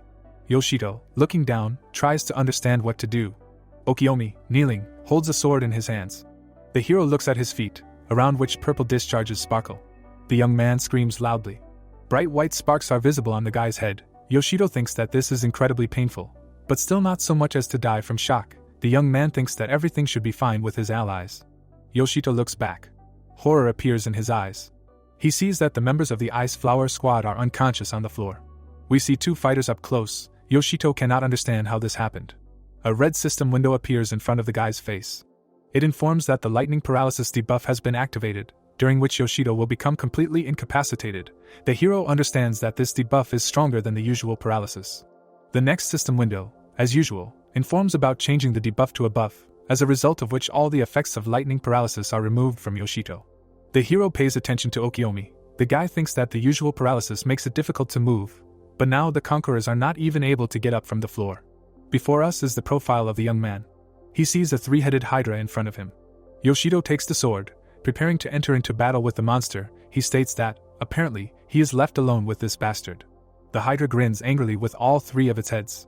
Bright purple flashes occur behind the guy. Yoshito does not understand what to do, since he realizes that he cannot cope with this monster alone. The hero looks over his shoulder. He turns his attention to the fighters lying on the floor and thinks that things will get even more complicated if the Hydra tries to attack Okiomi or the Ice Flower Squad members. Something flies past the guy's face. A huge wing of the monster is visible above Yoshito. A purple ball appears near one of the Hydra's mouths. Yoshito lands on a column. The guy flies away from the three-headed monster, assuring it that he will not give up so easily. A purple flash is visible in front of the Hydra's muzzle. The system reports that Yoshito has died. The victim learns that 380 health points have been taken away from him. The system window reports changing the debuff to a buff and adding 380 points to the named parameter. The monster's eyes emit a red glow. Yoshito stands in the way of the purple sphere, which flies at his allies, and loudly screams that he will not let this creature attack his friends. An explosion occurs in front of the Hydra's head. The system windows report the loss of 51 defense points, and then their addition to the original value. Yoshito, sword in hand, stands in front of the Hydra, which is again preparing to attack with purple spheres. The guy, looking at the enemy with hatred, says that it is very difficult to fight against such a strong monster. All three heads of the Hydra are grinning angrily. Mana shouts loudly that she will attack from the right. The girl rushes past the hero and orders her friend to attack from the left. Yuri, whose lower part of the face we can see, makes it clear that she understood the order. The hero turns around in bewilderment. In Yuri's hands is visible a bright blue sphere emitting powerful streams of energy. The girl promises to do everything in the best possible way. The beauty smiles happily. The hero sees two of his good friends in front of him and calls out their names. Mana spins in the air. She spreads her arms out to the sides, preparing to fall on the monster underneath her. The girl's eyes glow. Mana deals multiple blows to the Hydra. The monster shoots a purple sphere. An explosion occurs above the hero's head. Yoshito looks to his right in fear. The next sphere flies straight at him. The guy, cursing, says that he will not be able to stop this blow. Yuri says a little sadly that it is not necessary, since she will repel this attack with one blow. The girl puts her staff in front of her. A powerful stream of blue energy rushes away from the girl. It crashes into the purple sphere. A very powerful explosion occurs. The Hydra makes a strange sound, apparently indicating that it is in great pain. Yoshito, who is in front of the monster, sees that its left head is missing. Mana, kneeling in front of the guy, asks how he evaluates their fighting skills. Yuri, smiling, asks if they have become stronger. Yoshito fearfully asks what the girls are doing here. Mana happily declares that they also wanted to participate in this operation, so they received permission from Pphanie to finally meet their old acquaintance. Yuri, whose lower part of her face we see, quietly addresses the hero. He looks at the girl. Mana and Yuri are standing in front of the guy. The brunette says that they will no longer be a burden to him. Yoshito remembers how the girls at the very beginning of their acquaintance asked him to stay away from monsters, and a little later he said that he would no longer be a burden to them. Then the scene of parting with the girls pops up in the guy's memory, when they said that he always helps them, and they can help him in any way. The next image that pops up in the young man's memory reflects the girl's decision to leave him and become stronger. Finally, he remembers their request to wait for their return. Before us is the lower part of the hero's face. A smile appears on the guy's face. Holding the sword, he gets to his feet and says that in this case they must finish off the Hydra together. Yoshito, behind whom columns are visible, says that in order to stop the monster's regeneration, it is necessary to destroy the cores located inside its body. Yuri, whose eyes are glowing, looks at the monster. The guy asks her to use magic sense to see the location of the cores. The girl sees 3 white dots on the Hydra's body. She tells the guy standing next to her that she found the cores. Yoshito asks if she can pierce them with magic. Yuri's eyes are streaming with blue energy. The girl declares that she can handle this task. She puts her staff forward. The Hydra has only 2 healthy heads. Yuri stares at the monster. A powerful flash occurs at a short distance from her. We see one of the Hydra's heads. A bright white beam pierces the monster. A huge hole is visible at the base of the neck of the Hydra's right head. Yoshito happily states that one of the cores has been destroyed, and now one head will not be able to regenerate. The Hydra flies into the air. Streams of purple energy are visible above its head. Yoshito shouts that this creature is going to use lightning paralysis again. The guy calls Mana and warns her that they must prevent the monster from using this skill. The blonde rushes after the hero to attack. A bright yellow flash occurs under the Hydra. Yoshito and Mana rush to attack with wild eyes. They deal multiple blows to one of the Hydra's heads. The monster spews out a stream of yellow energy. Yuri, who is standing below, watching the battle unfold, screams that it seems they have succeeded. Yoshito screams in fear that this is not so. The guy sees that the monster continues to prepare its spell for use. The Hydra hangs in the air, with its heads and arms awkwardly spread out to the sides. Yuri sends a stream of blue energy at the enemy and screams to her allies not to worry, as she is about to stop the enemy. Another huge hole appears in the Hydra's body. The monster falls to the ground. A huge red sphere is visible next to it. It flies into Yuri's back. We see the girl's left eye. Mana looks at her friend with alarm. Yoshito screams loudly. Ryudo, beads of sweat running down his face, says that he is lucky to be the first to come out of paralysis. A huge ball is approaching the guy. Ryudo says that now he will definitely be able to protect everyone. Yoshito looks at his comrade in fear. The hero rushes to Ryudo, trying to warn him of the danger, and demands that he immediately get out of the way. Ryudo sighs heavily. A smile appears on the young man's face. Purple streams are visible around the guy's face. Ryudo says that his wish has come true after all. A powerful explosion occurs. Ryudo holds the sword with both hands. He says that now he will definitely be able to protect everyone. The guy smiles. Yuri looks at him in fear.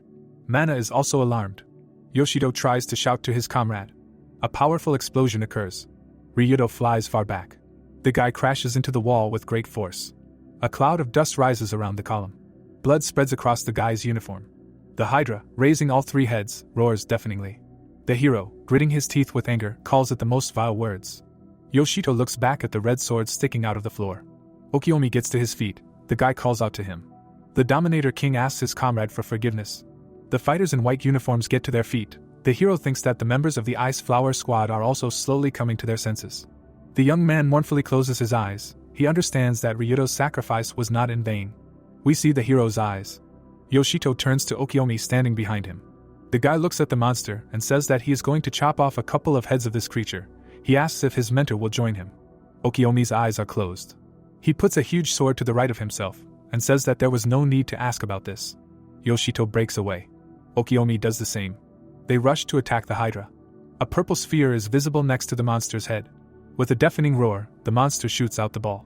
Yuri's eyes are streaming blue energy. Two multicolored streams collide.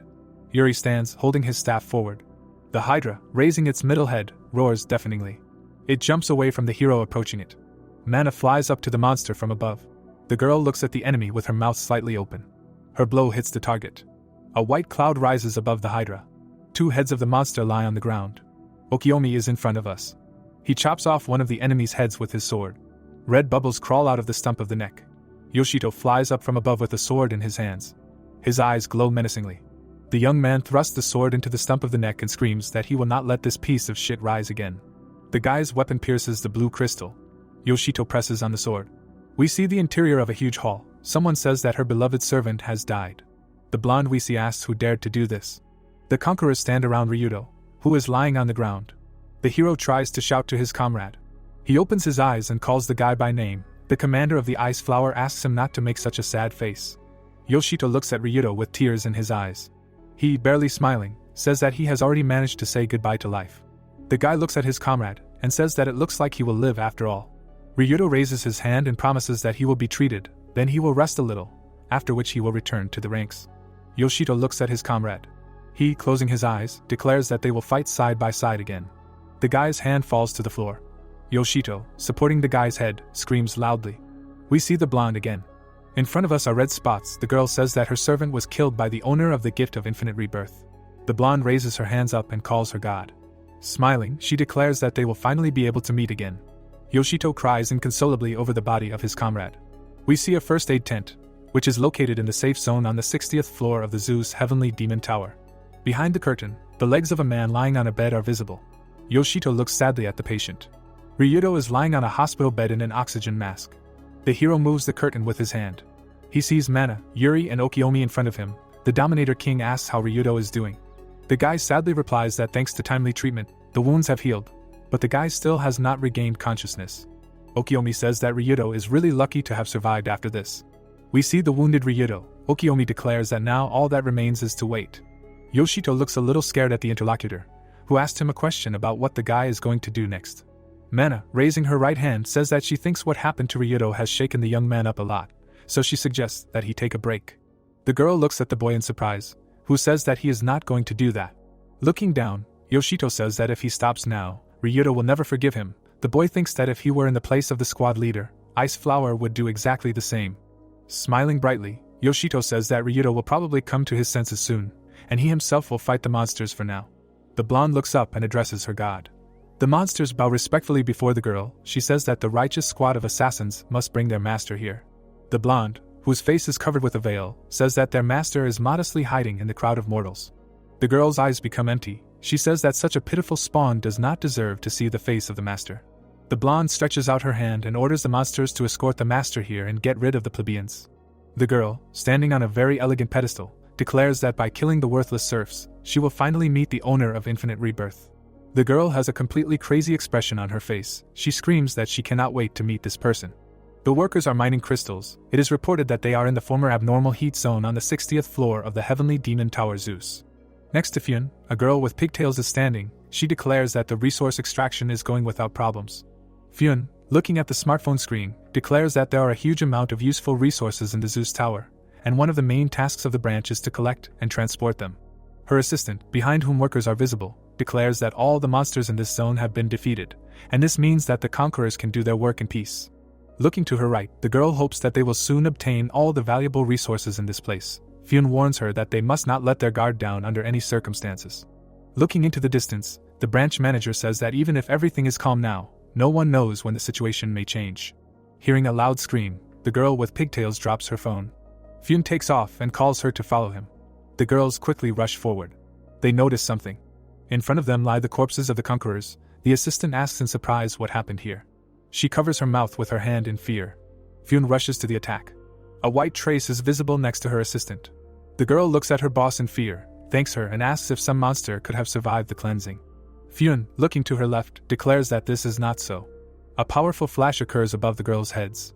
They see monsters with menacingly glowing eyes. Pphanie reports that new enemies have arrived here specifically to kill everyone here. Flying monsters circle around Pphanie and her assistant. The branch manager covers his face with his sword. She notices something to her left. The assistant screams loudly, trying to attract attention. The girls are attacked by several monsters. Traces of blows are visible on the monsters' bodies. Yoshito lands in front of the girls. He turns to the branch manager and calls out to her.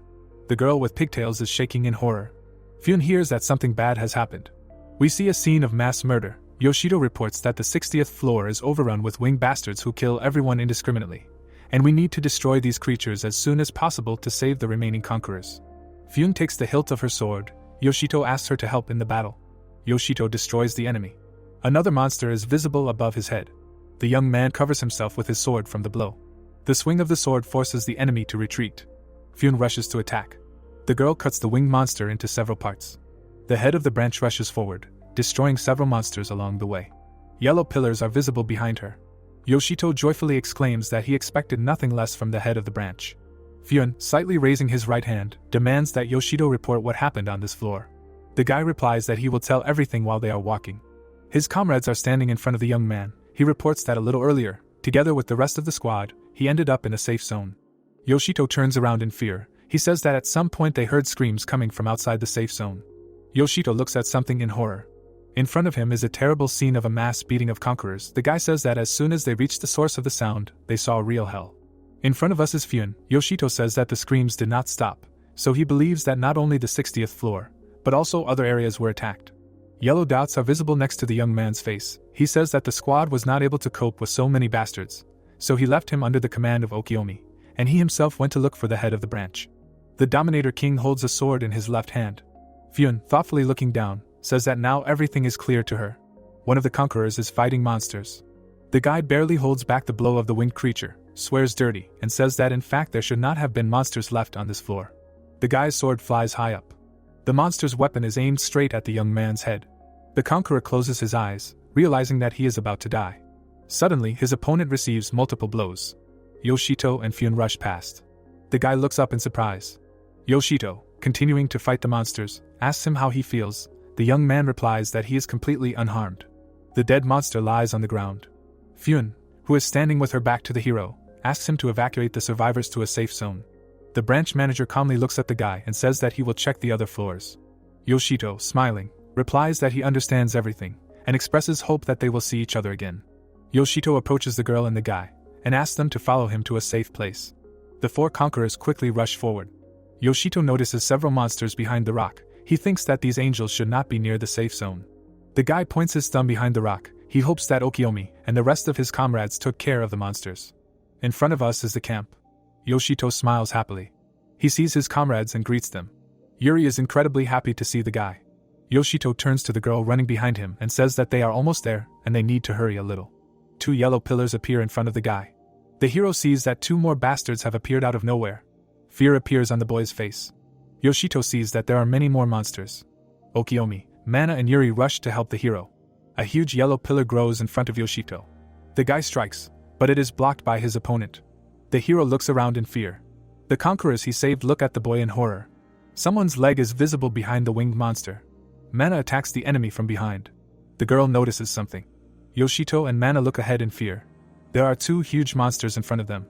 Yoshito and his comrades are surrounded by significant enemy forces. Mana and Yuri stand with their backs to each other. Now we see Yoshito and Okiyomi. The hero looks at the monsters with fear. They bow before the guy. Yoshito asks why these holy men suddenly stopped attacking. A yellow glow is visible in front of the hero. This is a huge portal. Okiyomi understands that there is a teleporter in front of him. Yoshito says that if the monsters attack them all at once, they will not be able to fight back. We see the lower part of the young man's face. The guy says that monsters do not know how to invite people to visit properly. A yellow portal hangs in front of the guy. His comrades are standing behind the hero. Yoshito says that it seems that they have no choice. In front of us is a portal. Mana, looking at it thoughtfully, asks if the hero is sure that this is a good idea. Yoshito replies that they have no choice anyway. The monster, bowing, stands in front of the guy, who tells his ally that the angels made it clear to them that they need to go through this portal. Yuri approaches the interlocutors. The girl holds her staff in her hand. She says that when she thought about participating in this mission, she understood that she could meet a serious opponent. To the horror of her friend, Yuri declares that therefore she is ready to go anywhere. Okiyomi, smiling, declares that he is not at all against it either. Mana, sadly sighing, declares that in this case she will go too. Yoshito looks at the girl. The guy smiles happily. He goes to the portal and says that then they just have to enter it. The room where the young people end up is shrouded in fog. In front of us is the upper part of the portal. Yoshito and his companions appear from the passage. A line is heard about the guy exuding greatness. Yoshito notices something. The guy holds his sword out in front of him. He is called a god and greeted. The blonde is sitting on a strange structure, next to which 2 hands are visible. She says that Yoshito has found himself on the top, 150th floor of the great heavenly demonic tower, in the so-called abode of the higher. The blonde is sitting with her hands folded in front of her. It is reported that in front of us is the heavenly abyss. Mana and Yuri are quietly talking. The brunette is surprised that they found themselves on the 150th floor at once, especially in the abode of the higher. Yoshito says that they were transported straight to the room of the tower's boss. The heavenly abyss seems to be praying. Yoshito looks up. The blonde, looking at him from a great height, says that she has a very strange feeling. She seems to feel the presence of a god, but sees only ordinary mortals in front of her. A yellow glow appears in front of the hero. We see the lower part of the blonde's face. Slightly spreading her arms out to the sides, she asks the guy where a piece of her god's power came from. Yoshito looks up angrily. A very strange smile appears on the blonde's face. The girl says that no person has the right to possess this power. The hands that were around the strange structure rush at the hero. In front of us is the young man's left eye. A huge hand crashes into the ground, scattering the conquerors. Its palm approaches Yoshito. The hand grabs the guy and squeezes him tightly. The blonde, looking at the immobilized hero, says that she will turn his bones into dust and break his spirit. The girl's face is distorted with rage. She promises to do everything to return a piece of her god, which is endless rebirth. Yoshito, gritting his teeth from the tension, looks up. His eyes are ready to bulge out of their sockets. The hand lets go of the guy. He falls down. A ball is visible at the base of the hand. A huge fist flattens the hero. The system reports that the guy has died. Yuri calls out to her comrade in fear. A window appears, reporting that Yoshito has lost 20 attack power as a result of his death. The system then informs about changing the debuff to a buff and adding 20 points to the same parameter. We see the lower part of the hero's face. The guy frowns at the enemy. The blonde states that, as she already said, the gift of endless rebirth should not belong to mortals. Huge hands rush towards the young man again. The heavenly abyss states that if the guy dies a few more times, he will lose everything he has, and she will return the gift of her god. Yoshito looks at the blonde with displeasure and tries to understand what she means. Eventually he realizes that she is talking about endless debuffs. Bright glowing spheres appear around the girl. Yellow beams hit the ground. The hero's allies have to dodge them so as not to be hurt. Yoshito looks at his comrades. He himself dodges the yellow beams, thinking that it is better to attack now than to defend endlessly. The guy jumps. With a sword in his hand, he approaches the girl. She puts her right hand in front of her. Yellow chains are visible next to the blonde's limb. The girl's finger is right in front of the boy's eye. The chains bind the guy's hands and feet. The heavenly abbess asks if Yoshito really thought he could hit her. The blonde laughs. She brings her hand to the hero's face and says that he should be punished for taking a part of her god. A yellow sword appears in the blonde's hand. She chops off the hero's head, declaring that since he has the gift of endless rebirth, she has no choice but to kill the guy countless times. In front of us is the hero's left eye. The Heavenly Mother stands before the boy and declares that in order to obtain this gift, the hero's body and spirit must be exhausted. The blonde, smiling bloodthirstily, declares that as soon as the pain of death breaks the boy, she will take his gift for herself. Yoshito hangs on chains, losing blood. He angrily asks what the hell the girl is talking about. The hero rushes to attack. Traces of blows are visible in the air. The Heavenly Mother blocks the boy's sword with her weapon. Yoshito screams that before he goes completely crazy, he will blow off the damn head of this bastard. The Heavenly Mother, smiling disgustingly, declares that the hero is trying in vain. Yoshito flies away from her. Torn chains are visible near the blonde's hand. She screams that she will kill the boy. The chains entangle the hero again. Yoshito, who cannot move, swears foully. The Heavenly Mother smiles. Something yellow is approaching the chained young man. The blonde smiles with her arms outstretched. The yellow object is approaching the young man. There are tears in the hero's eyes. Streams of blood fly up. The Heavenly Mother screams that she will first decapitate the young man. We see the young man's right eye. The system reports that he has died. Yoshito clutches his head in horror. The young man falls down and screams hysterically. The Heavenly Mother, raising her right hand, asks who gave the young man permission to leave. The chains bind him again. The Heavenly Mother looks up at her opponent. She declares that she will now cut him in two. The girl delivers a powerful blow. The system window reports that Yoshito has died once again. We see the hero's hand. He screams, trying to break free from the chains. The Heavenly Mother, smiling, extends her left hand to the side. The chains wrap around the young man's neck. The blonde prepares to strike with a sword. She screams that she will now pierce the guy's heart through and through. The Heavenly Abbess pierces the young man. Blood gushes from the guy's mouth. The blonde advises the young man, dying in agony, to curse his nature. The girl holds in her hand the sword that pierced the hero. She throws the guy down and tells him to pray to lose the gift of endless rebirth. Yoshito falls to the ground. The Heavenly Abbess declares that only in this case will she finally end his terrible torment. The guy lies on the ground in a pool of blood. In front of us is Yuri. She looks at the blonde towering on a huge pedestal. A pool of blood spreads under the hero. We see the lower part of the girl's face. She opens her mouth wide and screams deafeningly. Her staff begins to glow. Yuri angrily declares that she will not allow the disgusting creature to touch the hero even with a finger. The girl puts her weapon in front of her. Blue energy streams rush at the boss monster. They fall into the hands that recently grabbed the guy, as well as into the pedestal on which the Heavenly Abbess stands. The blonde says that she is not interested in anyone except her deity. Smiling disgustingly, the Heavenly Abbess asks if Yuri really thinks that some ballast can harm her. At the same second, a stream of energy hits right in front of her. The blonde looks scared. She sees a crack on her hand. The Heavenly Abbess smiles again. She says that, apparently, she rushed to conclusions. Yuri says that she decided one thing for herself: she will no longer be a burden for Yoshito. The hero smiles. We see the back of the girl's head. Yuri tightly squeezes her staff. Bluish stars appear in the air. Yuri decisively declares that she will destroy anyone who gets in Yoshito's way. Yuri sends a multitude of blue spheres towards the blonde. The Celestial Mother Superior, raising her right hand, declares that the girl's attacks are very careless. The spheres fly up to a strange structure with the boss on top. There are more and more of them around the blonde. We see one of these spheres up close. It hits the base of the structure. Yuri holds the staff in her right hand. The girl looks at her opponent with huge eyes and demands that she die. A blue sphere is visible next to Yuri. Stones fly up. A huge sphere rushes towards the blonde. The Celestial Mother Superior puts her hand on her cheek. The entire space above her is engulfed in a blue glow. The blonde curls her lips. A multitude of yellow vortices appear above her head. A clash of yellow and blue energies occurs above the monster boss. The Celestial Mother Superior admits that Yuri is a very annoying creature. We see curved yellow beams. Yuri looks very tired. Glowing yellow circles appear around her. We see a pillar of flame. Okiomi declares that he is ready to burn everything in a hot fire. A giant fiery whirlwind is visible above Yuri. The Dominator King uses his skill Floga Elenhos. The young man stands in front of Yuri and asks the girl not to rush into trouble. Frowning at the boss, he tells his ally that she is not the only one who wants to protect Yoshito. Okiomi asks the girl to trust her allies. Yuri, smiling, declares that Okiomi is absolutely right. A huge shadow of a hand is visible next to the young people. The Heavenly Abyss says that being distracted in battle is somehow too careless. The giant hand is about to slap Yuri and Okiomi. Mana, whose lower face we can see, screams that the same actually applies to the blonde herself. The Heavenly Abyss notices something. The huge hand that she sent into battle is cut into many pieces. Stone fragments are visible above the heads of the young men. Mana, smiling, says that she understands perfectly well that the disgusting creature is only interested in Yoshito, but she also shouldn't forget about the boy's allies. Mana, with Yuri and Okiomi visible behind her, declares that together they will definitely finish off this crazy scum.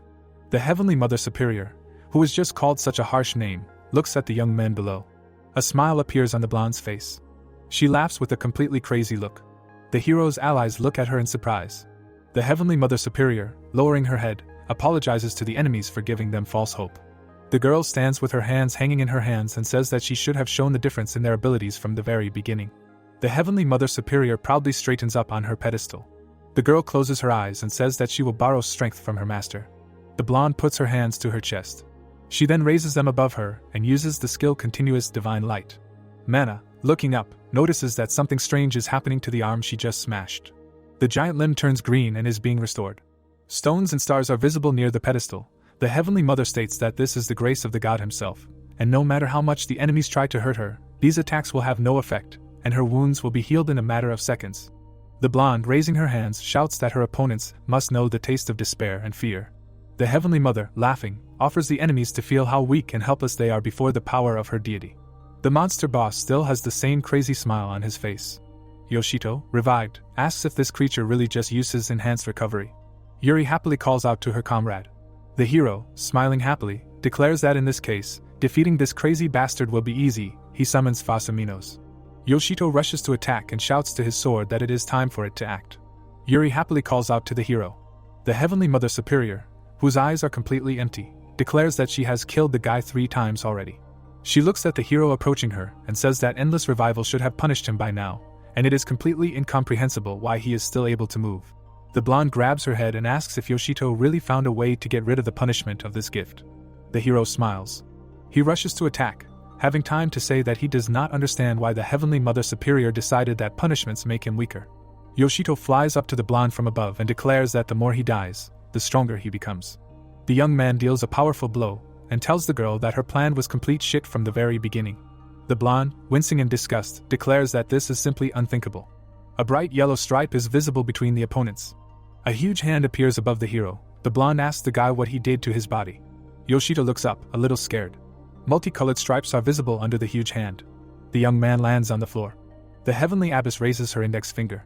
Her pedestal is enveloped in streams of pink energy. The blonde activates the higher analysis skill. A coordinate grid is visible on the hero's body. Exactly the same one appears on the young man's hand. Yoshito understands that the boss is analyzing his body. The guy looks at the blonde in fear, realizing that she must not find out about inversion under any circumstances. Yoshito pushes off the floor. He rushes into the attack, loudly shouting that he will defeat the enemy. The guy rushes past 2 huge hands and shouts that he will only need 1 hit. The Celestial Mother Superior, with yellow swirls visible around her, demands that the hero not make her task more difficult, as he must stand still and, on top of everything else, remains silent during the analysis. We see the girl's hand. Blue projectiles crash into her pedestal. Streams of white energy rise around Yuri. The Celestial Mother Superior looks at the girl with disgust. She puts her right hand forward and demands that this inferior being disappear. Yellow beams fly at Yuri. The girl is frightened. She screams in fear. Mana picks up her friend in her arms. Smiling, she says that Yuri seems to have noticeably lost weight. The brunette looks at her friend in surprise and calls out to her. Mana holds Yuri in her arms. She, smiling, calls Okiomi. The Dominator King smiles happily. The young man's sword is burning. Okiomi says that she will now deal with this creature. A wall of fire appears next to the boy. The yellow beams that the Heavenly Mother released crash into her. The boss, with his mouth wide open, calls his enemies damn bugs and asks how they dare to resist at all. Yoshito strikes the blonde in the chest with his sword. He says that she is looking in the wrong place. The wound on the monster's body heals. The young man understands that this creature cannot be killed with 1 blow, since all damage heals too quickly. Yoshito, who is holding the sword in his hand, understands that he will have to beat the blonde until she loses the ability to recover. Yellow chains appear next to the monster. They fly past the hero, who says that he will not fall for this trick a second time. The hero looks angrily at his enemy and warns that he will now deliver the final blow. The Heavenly Mother looks at the guy with completely white eyes. Yoshito, standing on top of the pedestal, uses the inflorescence chain skill. The left side of the girl's body is engulfed in a wave of white energy. We see the monster's eye. Yoshito lands on the floor. He looks at his enemy in confusion. The celestial abyss is cut exactly in half. The hero cannot understand whether he killed her.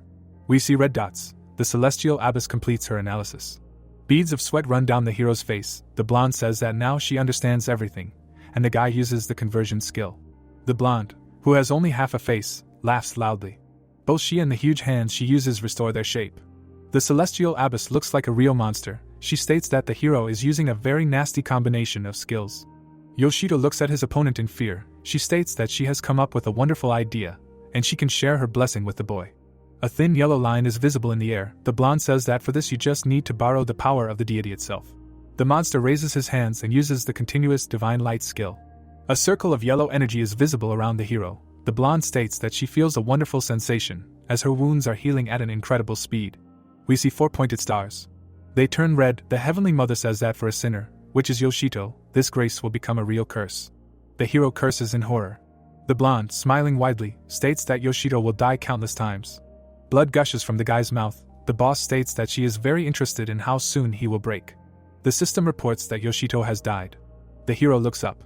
He sits down on the floor. The guy covers his face with his fingers and states that the highest restoration combined with inversion is real torture. Yoshito remembers how the Heavenly Mother and the huge hand were restored literally out of nothing. The guy thinks that this light restores any damage in a second, and in the same amount of time kills him. The guy grinds his teeth in rage. Tears stream down his face. Yoshito thinks that no matter how hard he tries and what he does, he will eventually die. A system notification hangs in front of the guy that the infinite rebirth skill will activate in 5 seconds. The next window reduces the value to 3 seconds. Yoshito tries to understand what will happen to the light when he is reborn. He really wants to hope that it will disappear. The system brings the countdown to 0. The hero does not like what is happening at all. Yoshito looks up and says that he has no choice, so he will have to check everything again. The young man with a sword in his hand stands in front of a giant pedestal. He understands that the light has disappeared. The guy looks at the blonde with hatred. She asks him not to worry. We see the left eye of the young man. The Heavenly Mother with a disgusting smile on her face declares that she will bestow the hero with the blessing of her god as long as it takes. A yellow circle is visible around the boy again. A bright light appears above his head. Yoshito looks up. The blonde declares that she will do this to him until the boy finally breaks. The hero is literally torn apart. He screams loudly. The system again reports the death of the young man.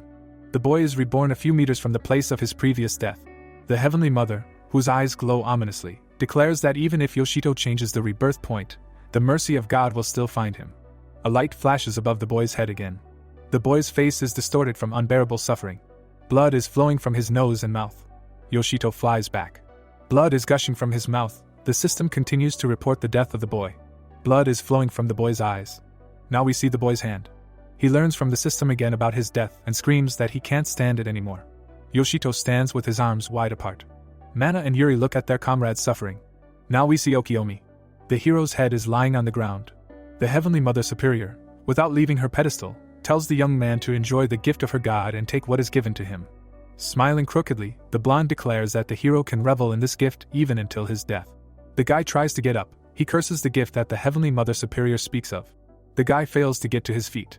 He sees his opponent, above whom a white circle shines. The young man curses both the blessing and the light that she bestows upon him.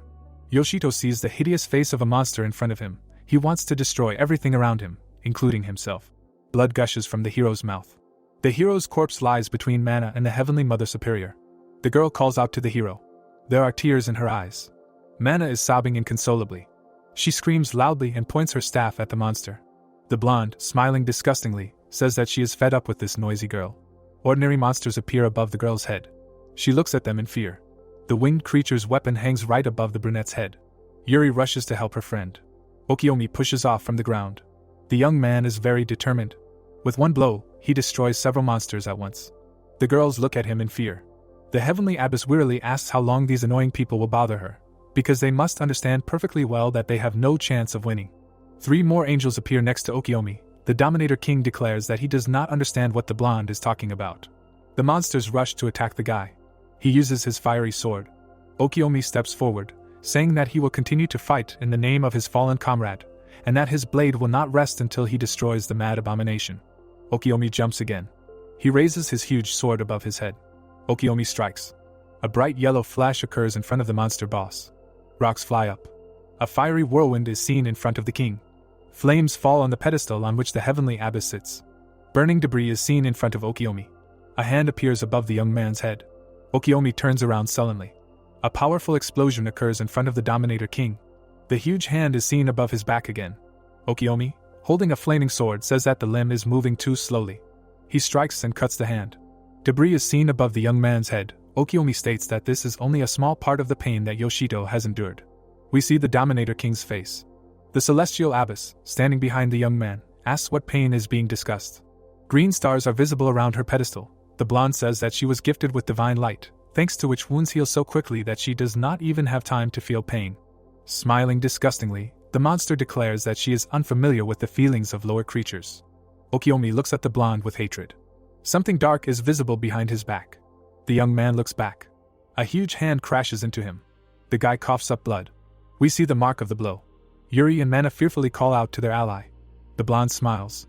She looks at the hero's corpse lying in front of her and declares that first she will extract infinite rebirth from this ink. The monster, looking mad, declares that then she will kill everyone else. New monsters appear next to the girls. They rush to attack. The battle takes place behind the hero lying in a pool of blood. We see the face of a young man. Yoshito, hanging his head, sits in the middle of some puddle. His face is incredibly sad. A purple system window appears above the boy's head. Yoshito sadly asks what else the system wants from him. The window informs that the user has been seriously harmed by divine powers. The next window informs about receiving a limited expansion of the inversion ability. Yoshito frowns at the window. The system informs him that the God Slayer interpretation has become available. The boy asks in surprise what the hell is that. Yoshito, in front of whom a purple window is visible, asks in surprise what the hell is that. The system loads the text. The window informs that the hero has received the God Slayer inversion, and now the inversion skill can be used on enemies. Yoshito thoughtfully rubs his chin, trying to understand how this works. An idea occurs to him. The boy remembers the moments of his death, and thinks that he received a lot of damage because inversion took away his health, but did not affect the Heavenly Mother. Green stars are visible around the blonde. Yoshito understands what he needs to do. The hero gets to his feet. A system window hangs in front of his face, which says that he will return to life very soon, and he must prepare. Yoshito, smiling, declares that he will repay the monster in the same coin. The Heavenly Mother is surprised and asks why the boy is smiling. We see the boy's allies. The blonde declares that his comrades are about to die. Yoshito stands inside a white circle in front of the monster's pedestal. The Heavenly Mother promises to destroy the boy's mind and body in order to regain infinite revival. Yoshito is furious. He dies once again, realizing that his comrades are fighting at the limit of their abilities, and he dies again and again, and his psyche will soon come to an end. Yoshito smiles. Stones are flying around the guy. He realizes that he must end all this as quickly as possible. In front of us is the young man's left eye. Blue flashes are visible behind the hero. Yoshito activates the skill interpretation of the God Slayer. With a blue ball in his hand, the young man stands in front of a pedestal on which a monster sits. The Heavenly Mother Superior asks in surprise what the young man is up to. Yoshito, smiling, promises that she will find out everything now. In front of us are the young man's legs. He rushes into the attack, declaring that now they will test everything on the blonde. The Heavenly Mother Superior swings her right hand. Yellow rays break the ground in front of her pedestal. A bright light flashes above the hero's head. He dies once again. Yoshito rushes into the attack again. The young man is very determined. He thinks that it doesn't matter how many times he has to die, but if he can attack this creature, the battle will be over. The guy's fist emits a blue glow. Yoshito rushes towards the giant pedestal. His left arm flies off. Blood oozes from the young man's eyes. The system reports that he has died. Sources of yellow rays are visible above the pedestal. The hero tries to bring his fist to the enemy, but once again he gets hit. The guy promises that he will defeat this creature.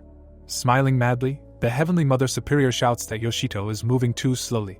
Traces of yellow rays are visible around the guy rushing to attack. The blonde watches what is happening from her pedestal. Yoshito rushes forward under heavy fire. He brakes sharply to avoid being hit. The Heavenly Mother Superior has a completely crazy expression on her face. We see the hero's right eye. Blood is pouring onto the ground. The system reports that the guy has died again. A blue line is visible on the cracked ground. Yoshito tries to get closer to the pedestal again. His hand emits a bright glow. The Heavenly Mother Superior screams deafeningly. A powerful blow makes the monster recoil. The blonde puts her right hand forward. Traces of numerous beam hits are visible behind the guy's back. A giant hand is approaching the young man from above. A black whirlwind is visible next to this limb. Yoshito flies up to the monster from above. It quickly rises up the pedestal. The Heavenly Mother Superior, trying to defend herself, puts her left hand down.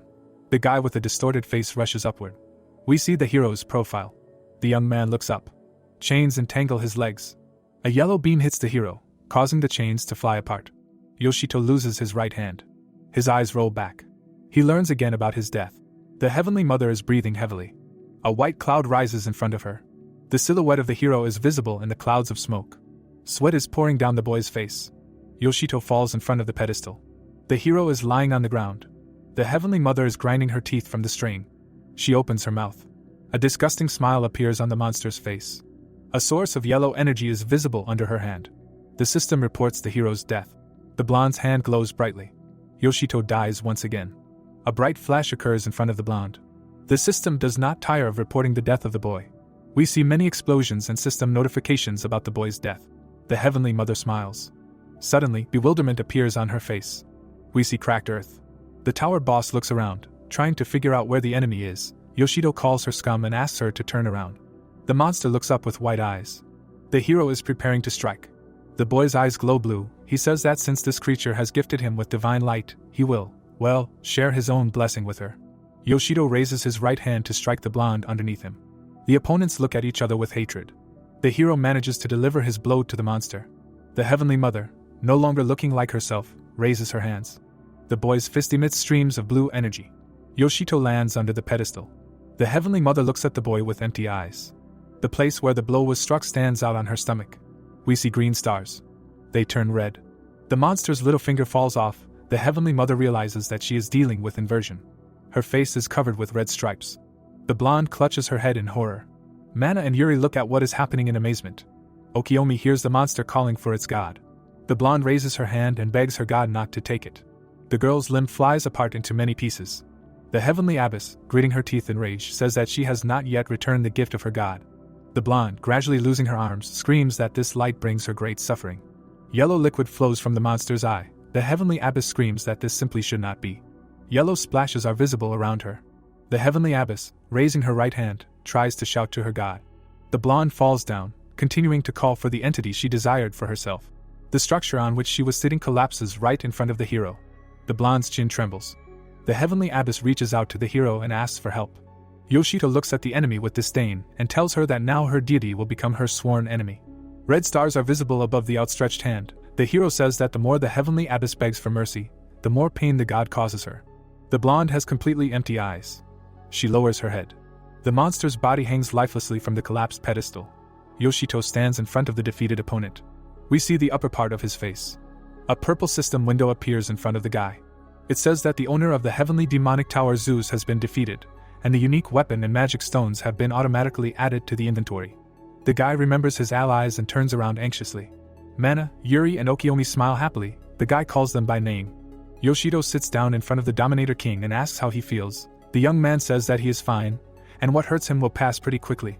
Mana, smiling happily, reports that as soon as the guy defeated the boss, all the monsters disappeared. The girl happily thanks her comrade. Yuri anxiously asks how the hero feels. The girl presses her hands to her chest. Looking at the guy with sympathy, she says that he was killed a huge number of times. Yoshito, whose back we see, says that it was very unpleasant, but only thanks to so many deaths was he able to defeat this monster. The Heavenly Abbess hangs from the collapsed pedestal. Yoshito, smiling, says that he thinks it was all worth it. Okiyomi thoughtfully rubs his chin. He remembers the blow that the young man dealt to the blonde, and asks how Yoshito defeated the enemy. The guy, rubbing the back of his head, says that he himself did not fully understand what kind of power it was. We see the terrible moments of the recently ended battle. Yoshito reports that after many deaths, a new ability became available to him. The system reports that the hero has obtained the skill God Slayer Interpretation. The hero, looking at his fist, states that, apparently, his skill is much more powerful than he previously thought. Okiyomi, smiling, says that if this is true, then at this rate, Yoshito will soon surpass him. The guy, raising his hands, assures his comrade that without this ability, he would not have been able to defeat the boss. Smiling, the young man states that he will never be able to surpass Okiomi in all other parameters. The Dominator King raises his index finger and asks if the young man is sure of this. We are reminded of the hero's glorious deeds. Okiomi states that Yoshito took part in the operation to conquer Zeus, fought on the front lines and defeated many bosses on different floors, including the owner of the tower. Okiomi happily says that the guy did a lot, and calls him the Grand Champion Yoshito Takamichi. The hero looks at his comrade in surprise. The guy asks in bewilderment if he really became the Grand Champion. The system window informs that the owner of the Heavenly Demon Tower Zeus is affected, and there are 10 seconds left before the structure disappears, after which everyone inside will be forcibly teleported outside. Yuri happily says that the title of Grand Champion is absolutely suitable for the hero. The guy asks in surprise if the girl really thinks so. She shyly says that this is her sincere opinion. Mana smiles. Okiomi does the same. Yuri says that he can confidently say that Yoshito is incredibly cool. The hero is silent. Then a smile appears on his face, and he thanks the girl for her kind words. In front of us are 2 fighters of the Ice Flower Squad. Ryudo is lying on a bed in an oxygen mask. Yoshito thinks that the operation to conquer the Zeus Tower has come to an end. Next to Pphane, her assistant is standing. A system message appears stating that the main Heavenly Demon Tower has disappeared from Tokyo. The next window informs that the remaining towers will soon be reformatted. The words from the last message are shown in close-up. Yoshito looks at the disappearing tower. He looks down joyfully, and says that he still does not believe that he can be called the Grand Champion. In front of us are 2 young men. One of them asks his friend to look somewhere. He says that he knows that the Zeus Tower is disappearing. The first guy shouts that this is not the case at all, and they need to look at the other towers. Yoshito, who hears this conversation, has an anxious expression on his face. He turns around in fear. In front of him is a huge tower. The giant structures hanging over the city are transforming. Under one of them, white clouds are visible, covering the skyscrapers. It becomes clear that these structures are changing color. Yoshito looks up in fear. He realizes that all the Heavenly Demon Towers have turned red. In front of us are many young people. Behind the skyscrapers, a huge demon tower rises. We see a panorama of the city. It is reported that 2 months have passed since the conquest of the Zeus Tower. A man in a black suit stands in front of Pphane. The hero thinks that thanks to the strategy of the Tokyo branch of the Conqueror's office, the boss of the tower was eliminated, but after the disappearance of this structure, all the other towers began to change.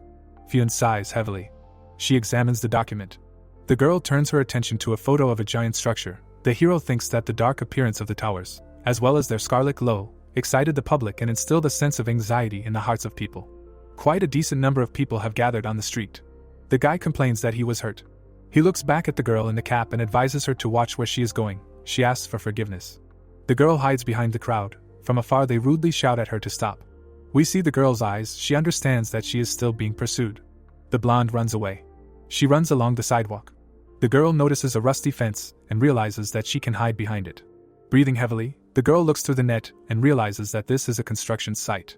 Her face shows surprise when she realizes that this is not a construction site at all. The girl listens to the voices reaching her ears. Someone is giving orders to his subordinates, the first one to run left and block the passage, and the second one to go right. We see the girl's legs. She looks around and realizes that she is on the ruins of a heavenly demonic tower. The blonde hunches over when she hears her pursuer praising her for choosing a great place. A girl sees 3 unpleasant guys. Their leader asks if she thinks she can handle them. The blonde looks over her shoulder at her opponents and says that they are very persistent, and they have the audacity to chase a lonely girl. Raising his right hand, the impudent young man says that the girl should understand why they are chasing her. He demands that she give him a rare weapon and offers to part ways on good terms. The girl, whose eye we see, asks why she should give anything, because she got this weapon herself, and it belongs to her by right. The blonde says that, unlike her, the guys can only take weapons from their rightful owners. The villains smile maliciously. The girl says that they are behaving simply disgustingly. The leader, raising his right hand, says that the blonde, it seems, really does not understand what is happening. Smiling, the bastard says that, judging by her appearance, she is a budding conqueror who probably does not know how the world of representatives of this profession differs from the world of ordinary people. Spreading his arms out to the sides, the guy says that in their circle, position directly depends on strength, and those who have more of it get everything. The blonde looks at the young men in surprise. Their leader says that for this reason all her property belongs to the strongest. A disgusting smile appears on the guy's face. He says that the girl should just come to terms with the fact that, having run into such a place, she is literally challenging them. Electric discharges sparkle above the blonde's head. The girl parries the enemy's blow. We see the sword she is armed with. One of the guys shouts that this is a unique weapon that was hidden in one of the heavenly demonic towers, and it is called the Holy Sword Evil Cross. The girl holds the sword with both hands. The bastards rush forward. Traces of blows are visible in front of the girl. The blonde falls to the floor and drops her sword. The leader of the villains demands that she give up this weapon. Sitting on the ground, the blonde looks at her offenders in confusion. The young man says that the blade can be sold for 1 million prices. Although if the girl wants, she can buy it back for 2 million. The blonde screams that this will never happen. Her hand reaches for the sword. The girl says that this is her first trophy, which she received in the heavenly demonic tower. The bastards stand over the blonde. Their leader says that she speaks like a small offended child. The young man takes the weapon from the girl sitting on the ground. Smiling disgustingly, he says that if she doesn't like something, she can try to take the sword away. The hero appears on the scene. He says that he came for the noise. Looking sternly at the bastards, the guy asks what the hell they did here. The guys look around in fear. Yoshito says that these scumbags should not bother the poor girl. We see the faces of 2 scumbags. The guys armed with swords stand in front of the hero. One of them tells him that in front of him are actually conquerors, and quite strong ones at that. The big guy with a short haircut tells Yoshito not to act tough and to get out of here before he gets killed. The young man carefully takes the thug's hand.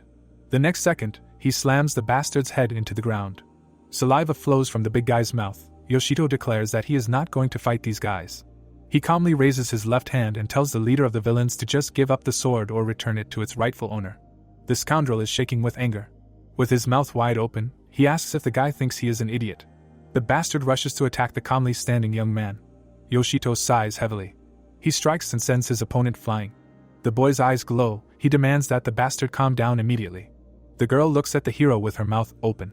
The leader of the bandits looks at the boy in amazement and says that he saw the weapon he is armed with on the news, and it is given for completing the Zeus tower. Yoshito, on whose shoulder lies a magnificent black sword, declares that this is Teo's produce. The bastard, sweat running down his face, understands that in front of him is the great champion Yoshito Takamichi. The hero calmly looks at his opponent.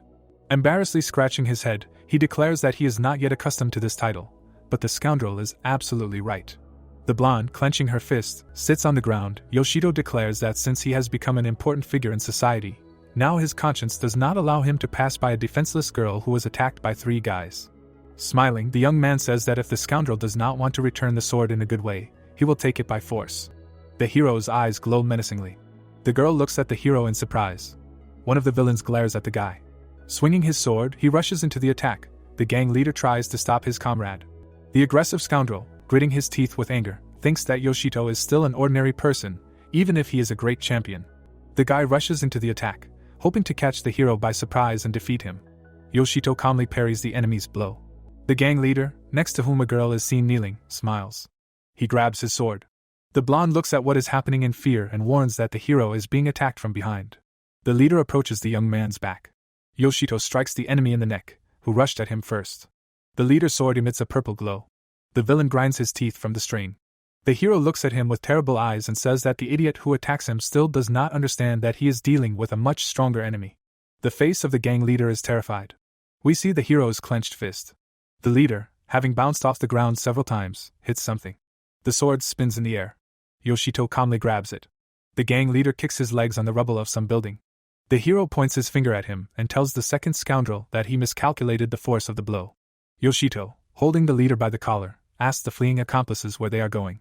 The blonde waves her hands joyfully. The hero says discontentedly that these scoundrels abandoned their comrade. The girl, folding her hands in front of her, thanks the guy for helping her get her sword back. Yoshito calmly asks the blonde how long ago she joined the conquerors. The guy hands the girl a sword and says that among the representatives of this profession there are both good people and bandits like these, so he advises to always be on guard. The beauty promises to take this information into account. The blonde looks at the young man strangely. He asks what is happening to her. Lowering her sunglasses, the girl says that it is not every day that she gets to see a true legend, which, undoubtedly, is the great champion Yoshito Takamichi. The hero looks at the blonde in surprise. She declares that in front of her is a real star of conquerors.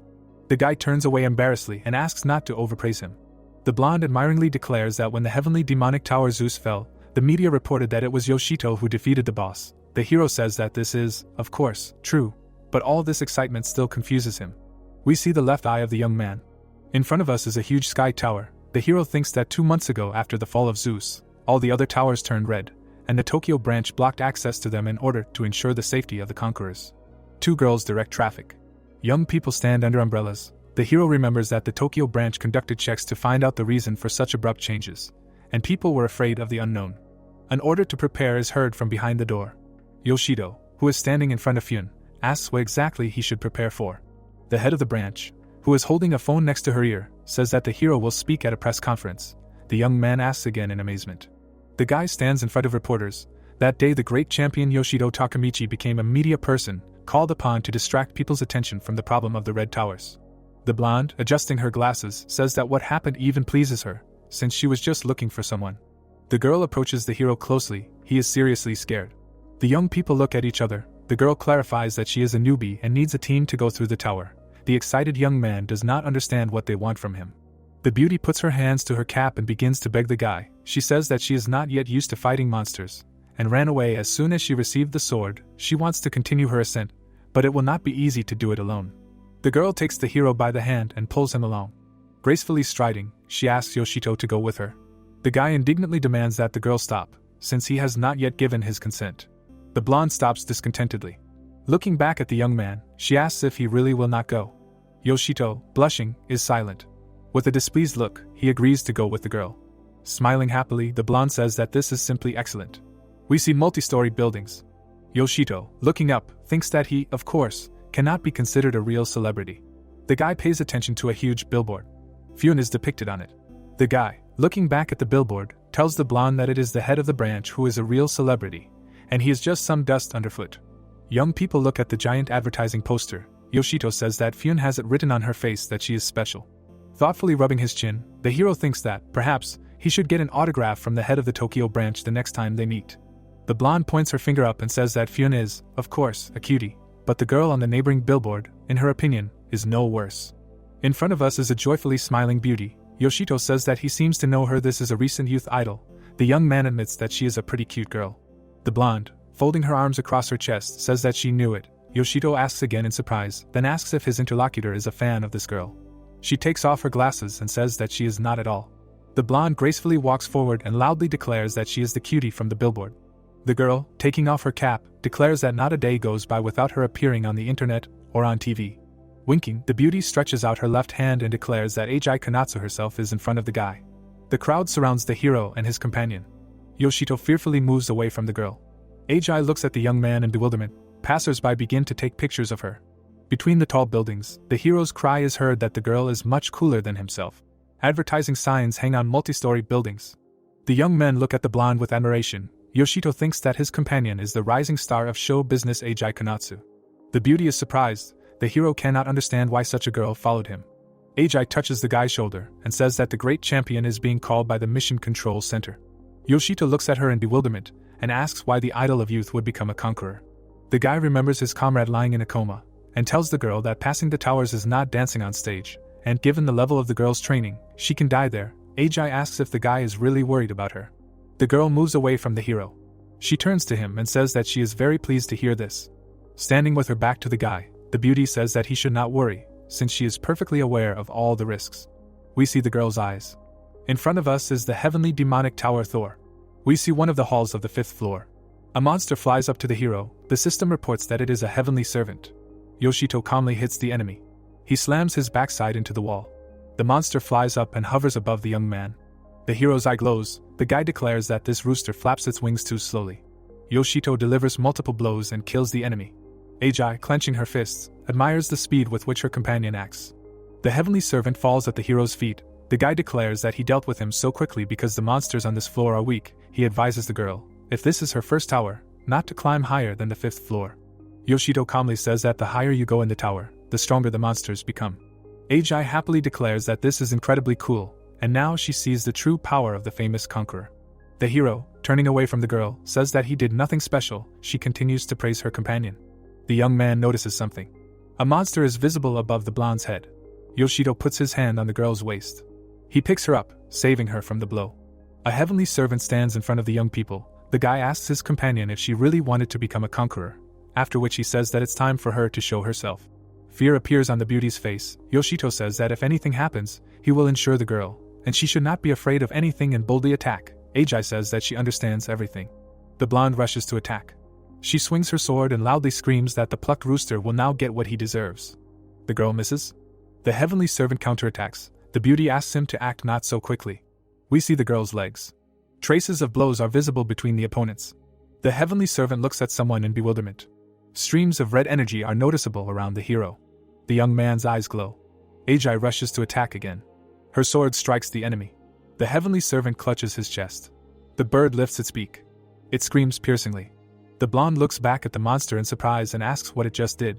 We see the hero's left eye. The guy says that the heavenly servant called his friends. New monsters are visible above the heads of the young people. Ajay, looking up in surprise, says that she cannot handle them herself. A black sword appears in the hero's hand. Yoshito apologizes to his companion and says that this is the end of their training.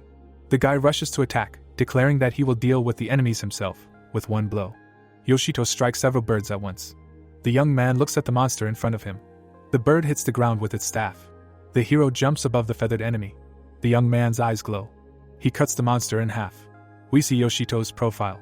Ajay, holding his sword with both hands, thinks that this guy is very strong, but for some reason he scares her a little. The hero looks around. The monsters look at him in horror. Yoshito and Ajay look at something in fear. We see the guy's eyes. New monsters appear in front of him. We see the head of one of them. And now the many legs of these monsters. Yoshito smiles. He asks if these roosters are seriously going to finish him off. The guy and the girl are standing in front of a large squad of monsters. Yoshito sullenly declares that they will not cope with such a number of opponents. The guy takes the girl by the hand. Ajay, looking at the young man in amazement, asks what he is doing. The beauty blushes. Yoshito holds her hand. The girl asks why he did it. The hero pulls the blonde with him. He says that they need to run away from here. It seems that Ajay is deceived in her expectations. She laughs loudly and says that this is a reasonable decision. Yoshito, whose back of his head we see, says that the girl has chosen a very difficult tower to conquer.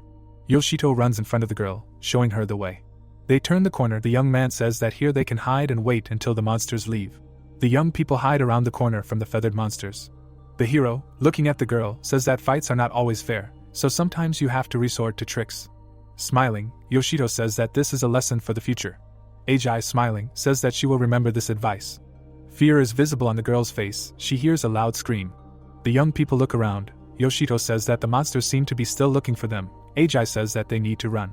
The hero and his companion run along the corridor. We see the legs of the young people. Yoshito notices something. In front of him are columns with yellow crystals growing on them. The young man asks in surprise what kind of place this is. The crystal is shown close up. The hero states that the columns are covered with magic stones. A yellow stone flies at the guy. The girl warns the hero of the danger. The heavenly servant attacks the young man. Yoshito, looking up, says that the feathered monsters have discovered them. A sword appears in the young man's hand. Yoshito declares that these creatures must be killed before they call for help. Ajay looks up, a little frightened. The monsters fly between the yellow crystals. The girl says that they are behaving strangely.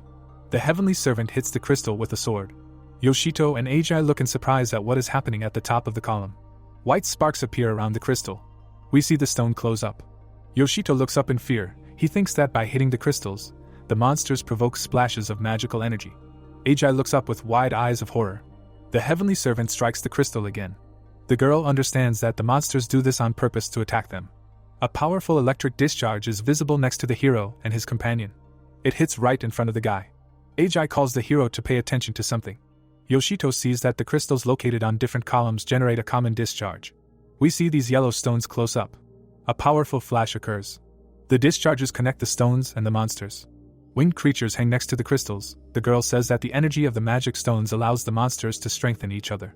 Yoshito, looking up in fear, says that this is very bad. A powerful yellow discharge flies over the heads of the young people. It hits the wall above the passage. Yoshito, gritting his teeth with anger, looks around. The guy says that now that the exit is blocked, they have no choice. The hero rushes to attack, stating that now they need to come up with a way to kill the enemies and stop the energy coming from the stones. The monsters spin their weapons. Yoshito looks at what is happening in fear. A powerful yellow discharge is visible in front of one of the heavenly servants. The energy reflects off the weapon spun by the monster. It approaches the guy's head. The hero is struck by a powerful discharge. The system reports that Yoshito has died. Ajay, stretching out his hand, calls out to his comrade. The system reports changing the debuff to a buff and adding 368 points to health. The hero holds his right hand. 3 monsters, hanging over the guy, attack him. He says that now everything is clear to him, and he was wrong when he thought that these feathered rats can only use the power of stones. Yoshito, smiling, declares that these creatures are capable of a lot. A discharge is visible next to the hero. The feathered monsters, hanging over his head, bring down yellow energy on the guy. We see the eye of a young man. Yoshito tries to hide from the electric discharges. He ducks, and they fly over his head. The guy mockingly asks the monsters why they can't hit him. There is an explosion behind the young man. We see yellow crystals. Yoshito calls his companion. The guy sees that the yellow energy of the crystal is not flying in his direction. The target is obviously Agi. We see the girl's left eye. Yoshito ends up above the head of his companion. The guy's eyes turn white. He says that he will not allow even a finger to touch the girl. The beauty looks at her protector in fear. A yellow beam hits the guy. A flash occurs in the area of the young man's chest. There are tears in the hero's eyes. A yellow whirlwind is visible above his head. Yoshito laughs loudly.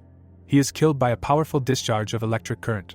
Agi looks at what is happening in surprise. The hero's body falls to his knees. The beauty tries to shout to the guy who is falling face down. Yoshito is lying on the floor in front of the girl. Her face shows real horror. The beauty's legs are shaking. She asks the hero to get up. Agi falls to her knees in front of the guy and begs him to wake up. She says that the guy should not have come here and helped a newbie like her. The heavenly servant approaches the girl from above. The monster is preparing to strike. Agi, meanwhile, says that she is very sorry that everything turned out this way. Yoshito, smiling, asks her not to worry and wipe away her tears, assuring her that he will not die. The guy repels the attack of the winged monster and says that he cannot allow the idol of youth to cry because of him. Agi, kneeling, calls out to the hero. The girl is completely bewildered. We see her eyes. Now we see only one eye of the girl. She says that she seems to have understood how the infinite revival skill that was mentioned in the news works. Yoshito, smiling, rubs the back of his head. He shows his companion 2 fingers and reminds that this was already his second death that Agi saw. The guy reminds that he was struck by lightning a little earlier. The beauty asks again in amazement. The guy turns his back to her and says that he simply cannot die, so Agi can use him as a shield. The beauty refuses this offer. The girl's fingers squeeze the hem of her dress. The blonde says that the hero really cannot die. But this is no reason to allow him to die countless times. Agi says that her heart simply cannot withstand it. Surprisingly raising his left hand, Yoshito turns to his companion. She admits that at the level she is now at, she will not be able to defeat anyone. Looking down sadly, Agi asks if she would be more useful if she had slightly higher parameters and a level. A defeated monster lies next to the young people. Agi wonders how many of these individuals need to be killed to increase the level and fight them on equal terms. Yoshito says in surprise that to add 1 level, it is enough to kill 2 such monsters, but he cannot say right away how many levels it will take to fight them on equal terms. Agi, smiling happily, says that she understands everything and she will cope. Next to the girl's head, another heavenly servant is visible. The beauty asks her companion for forgiveness and says that she will deal with these monsters alone. The girl strikes and hits the enemy. In front of us is a green system window. The hero calls out to his companion in amazement. We see the girl's shoulder. She admits to the guy that she also has a skill that no one else has. The monsters spin their weapons again. Energy discharges fly towards the beauty. One of them is a few centimeters from the top of her head. Agi states that this skill works quite simply. In front of us are the legs of the girl. A powerful explosion is heard behind the beauty. She tells her comrade that her skill increases the experience points and parameters received by 10 times. Yoshito looks at the girl in amazement. We see a trace of the blow. Smiling happily, Agi says that her skill is called Hero. Sparks sparkle between the yellow crystals. Agi, who has a sword in her hands, looks up. Her eyes emit a yellow glow. A series of explosions occur near the girl. The beauty appears next to the puzzled hero. She states that her basic characteristics are very low, and because of this, it seems that she is not suitable for the role of a conqueror. Smiling happily, the girl says that, nevertheless, thanks to her skill she can fight. The system reports that Agi Konatsu increases her level from 1 to 8. The girl winks at the guy and asks if he is surprised. Yoshito says that this is still an understatement, but he warns that they are now on equal terms. A boy and a girl stand in front of 2 winged monsters. The heavenly servants scream shrilly. White marks are visible under their bodies. The rooster-like monster holds its weapon in its hands. Blue marks from blows are visible next to the monsters. Streams of yellow energy appear under them. Yoshito, smiling, looks up and asks if Agi will now be able to dodge lightning strikes herself. Agi happily answers that, of course, yes. A powerful discharge hits exactly between the 2 allies. Yoshito rushes to attack. The hero pushes off the ground, thinking that while his ally tries to dodge the attacks, he himself will strike.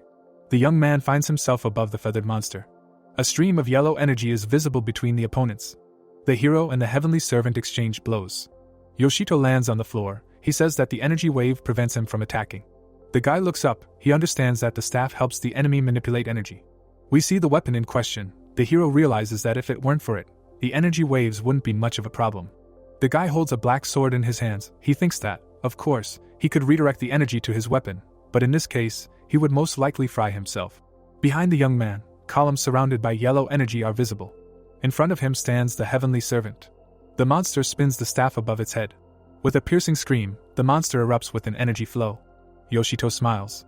He rushes into the attack, pushing off from the columns. The hero raises his sword over a huge crystal. He smashes it to pieces. Smiling happily, Yoshito declares that since he himself cannot use this energy, he will not let his opponents do it either. Large yellow stones are visible next to the young man. He declares that by placing fragments of the magic stone around himself, he will be able to catch and reflect energy flows. An electric discharge sparkles next to the crystal fragment. Yoshito, smiling, declares that up until this point, roosters tried to roast him, but now it is his turn to do the same and cook a good portion of grilled chicken. The hero puts his left hand to the side and spews a stream of energy. The heavenly servant squeals shrilly. A stream of yellow energy falls on the monster. He releases the already untwisted staff from his hands. An energy wave covers the monster. A desperate cry is heard. Yoshito looks thoughtful. The guy, smiling, tells his companion that she, so be it, can finish off the enemy. The heavenly servant amusingly somersaults in front of the young man. Agi thanks her comrade. Smiling, the girl flies up to the feathered monster from above. We see the face of the beauty. She apologizes to the rooster and says that his death will bring her a lot of experience points. Agi cuts off the monster's head. The system reports that the hero's skill level has been increased from 8 to 10. The girl lands. Another heavenly servant is visible in front of her. We see the blonde's leg. The beauty makes several jumps and destroys another enemy. She says that it has definitely become easier for her to move. The monster falls behind her. Agi smiles. Yoshito thinks deeply. He thinks that the hero's skill allows you to multiply all parameters by 10. The girl stands over the defeated enemy. Behind her, the hero and his two comrades are visible. Yoshito thinks that if Agi is telling the truth, then she will be able to surpass not only him, but also such masters as Pphanie and Okiyomi, and become the strongest conqueror and a true hero. The girl, clenching her fist, smiles happily. She runs up to the guy. In front of us is a yellow crystal. It falls between the young people. The hero looks up and tells the girl that, despite the fact that they killed the monsters, it is still dangerous to be here, and they need to get out of here quickly. Agi, looking at the guy with admiration, agrees with him. Yoshito and Agi run away. In front of them is a blocked entrance. The hero thinks that the path they came from is inaccessible, and there seem to be no other exits here. Crystals fall on the heads of the young people. Agi happily points somewhere with her finger and asks her comrade to look there. We see a huge yellow crystal. Agi says that it seems that there is a passage behind these magical stones. The hero takes a closer look and realizes that this seems to be true. The guy gives a thumbs up and says that the girl is very sharp-sighted. She giggles happily. In front of us are the legs of a young man. Yoshito takes the sword in his hands. He says that if the passage is blocked not by debris, but by huge magic stones, they can only break them. A white trace left by the sword is visible in front of the guy. The young man looks back at his companion and tells her that he will need help. The girl happily agrees to help. The allies rush to the crystals. In front of us are 3 of these stones at once. We see one of them up close. Surprise is on the faces of the young people. The crystals emit powerful streams of yellow energy. We see white traces. Yoshito, smiling, says that the girl moves well and calls her a heroine.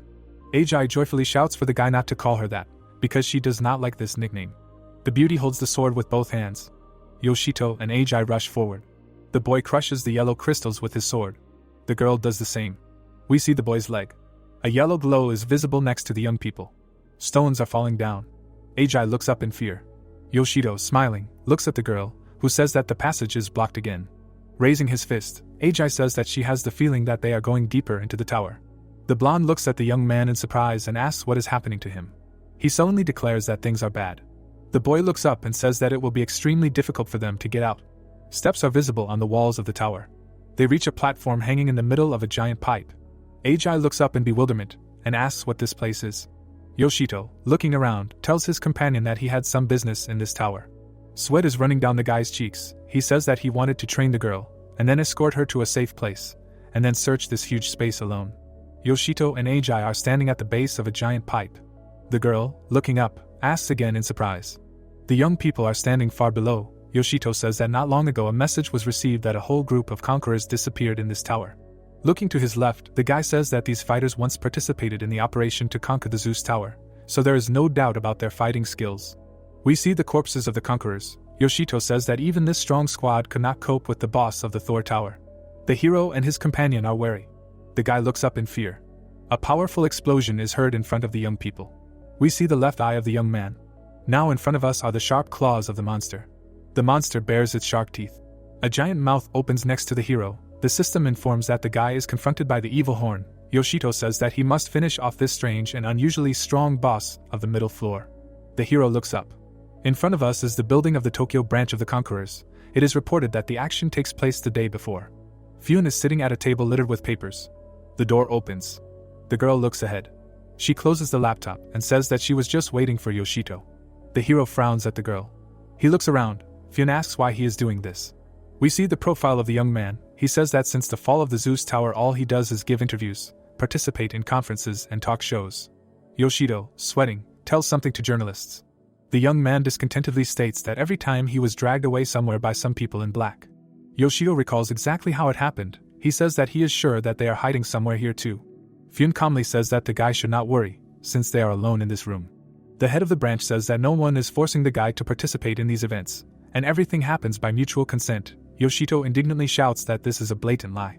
Pphanie, sitting at the table, says that thanks to the young man's participation in social activities, they managed to distract people from the fact of the appearance of red heavenly demonic towers. Closing his eyes, Pphanie says that, according to research, these buildings are no different from the old towers, and now no thugs in black will take the guy away somewhere. Realizing that she blurted out too much, Pphanie says that, or rather, the hero will no longer have social activities. Yoshito, looking angrily at the branch manager, states that she herself just admitted that he was forced. The hero lowers his eyes and asks why the girl called him this time. Pphanie opens her mouth. She folds her hands in front of her and asks if the hero has heard anything about the Thor Tower. Thoughtfully rubbing his chin, Yoshito says that he seems to have seen it on the way here. We see the back of the young man's head. The guy states that, as far as he knows, the association recently made a plan to conquer the middle floors of this tower. Pphanie confirms the hero's words. We again see a huge pipe with platforms. The branch manager states that during the search for a passage from the first floor to the middle of the building, a huge hollow area was discovered. Yoshito asks again in amazement. The outline of a monster is visible behind the girl. Pphanie says that this area has its own boss, who is clearly stronger than average. Yoshito excitedly asks the girl to wait a little. Touching his forehead with his fingers, the boy says that all the towers have, so to speak, one unwritten rule: the monsters and bosses located above are stronger than those located below. We see a schematic image of the tower. Yoshito says that, judging by what Pphanie said, there is a large space between the first and middle floors, where a very strong monster is located. The hero looks closely at the girl and asks if he understands everything correctly. Pphanie calmly states that the boy described everything correctly, and according to available data, the strength of this monster is not comparable to the strength of ordinary bosses. In front of us is a black monster with glowing yellow eyes. Folding her hands in front of herself, Pphanie declares that the hero must destroy this creature. Sighing heavily, the girl says that their branch has never encountered such a monster. Phanie's eyes glow. She declares that if the boy cannot defeat this monster, the monster will be assigned the status of an unauthorized threat. The hero remembers the giant snake that had the status that was just announced. Yoshito and Okiomi look at the sword stuck in the ground. The boy thinks that if this monster is like a steel snake, then many conquerors will be in mortal danger. The boy clenches his fist. Resolutely looking at the branch manager, he says that he will deal with this monster. The girl closes her eyes and thanks the boy. In front of her hand hangs a purple system window. Pphanie says that the hero is in for a very difficult fight, so he should take something. Judging by the eyes, Yoshito is very surprised. He approaches the table where Pphanie is sitting and says that he never thought that he would see this object again. Smiling, the hero reaches out for the object and thanks the girl. The evil horn roars deafeningly, opening its mouth wide. The monster rushes at the boy. The hero has to jump far back to avoid the blow. Agi covers his head with his hands and screams loudly. The young men look at the horned monster hanging above them in fear. Agi asks fearfully what they will do now. In front of us is a winged lion with a scorpion's tail. The blonde declares that this monster literally hovers above the ground. Agi opens his mouth wide and asks how they will be able to reach this monster. Yoshito says that if it is so fast, then he will use something. Something glows on the young man's left wrist. It is a magnificent bracelet. Yoshito says that the unique equipment received as a reward for killing the iron snake in Proteus has come to action. The hero, who has a sword in his right hand, refers to his equipment, calling it a Pyron Mekani. Agi, looking at the young man in surprise, asks if this is really a unique equipment. The young man looks up and says that this is not an ordinary bracelet, but a weapon that can be used at a long distance. Yoshito, who is approached by the evil horn, raises his left hand.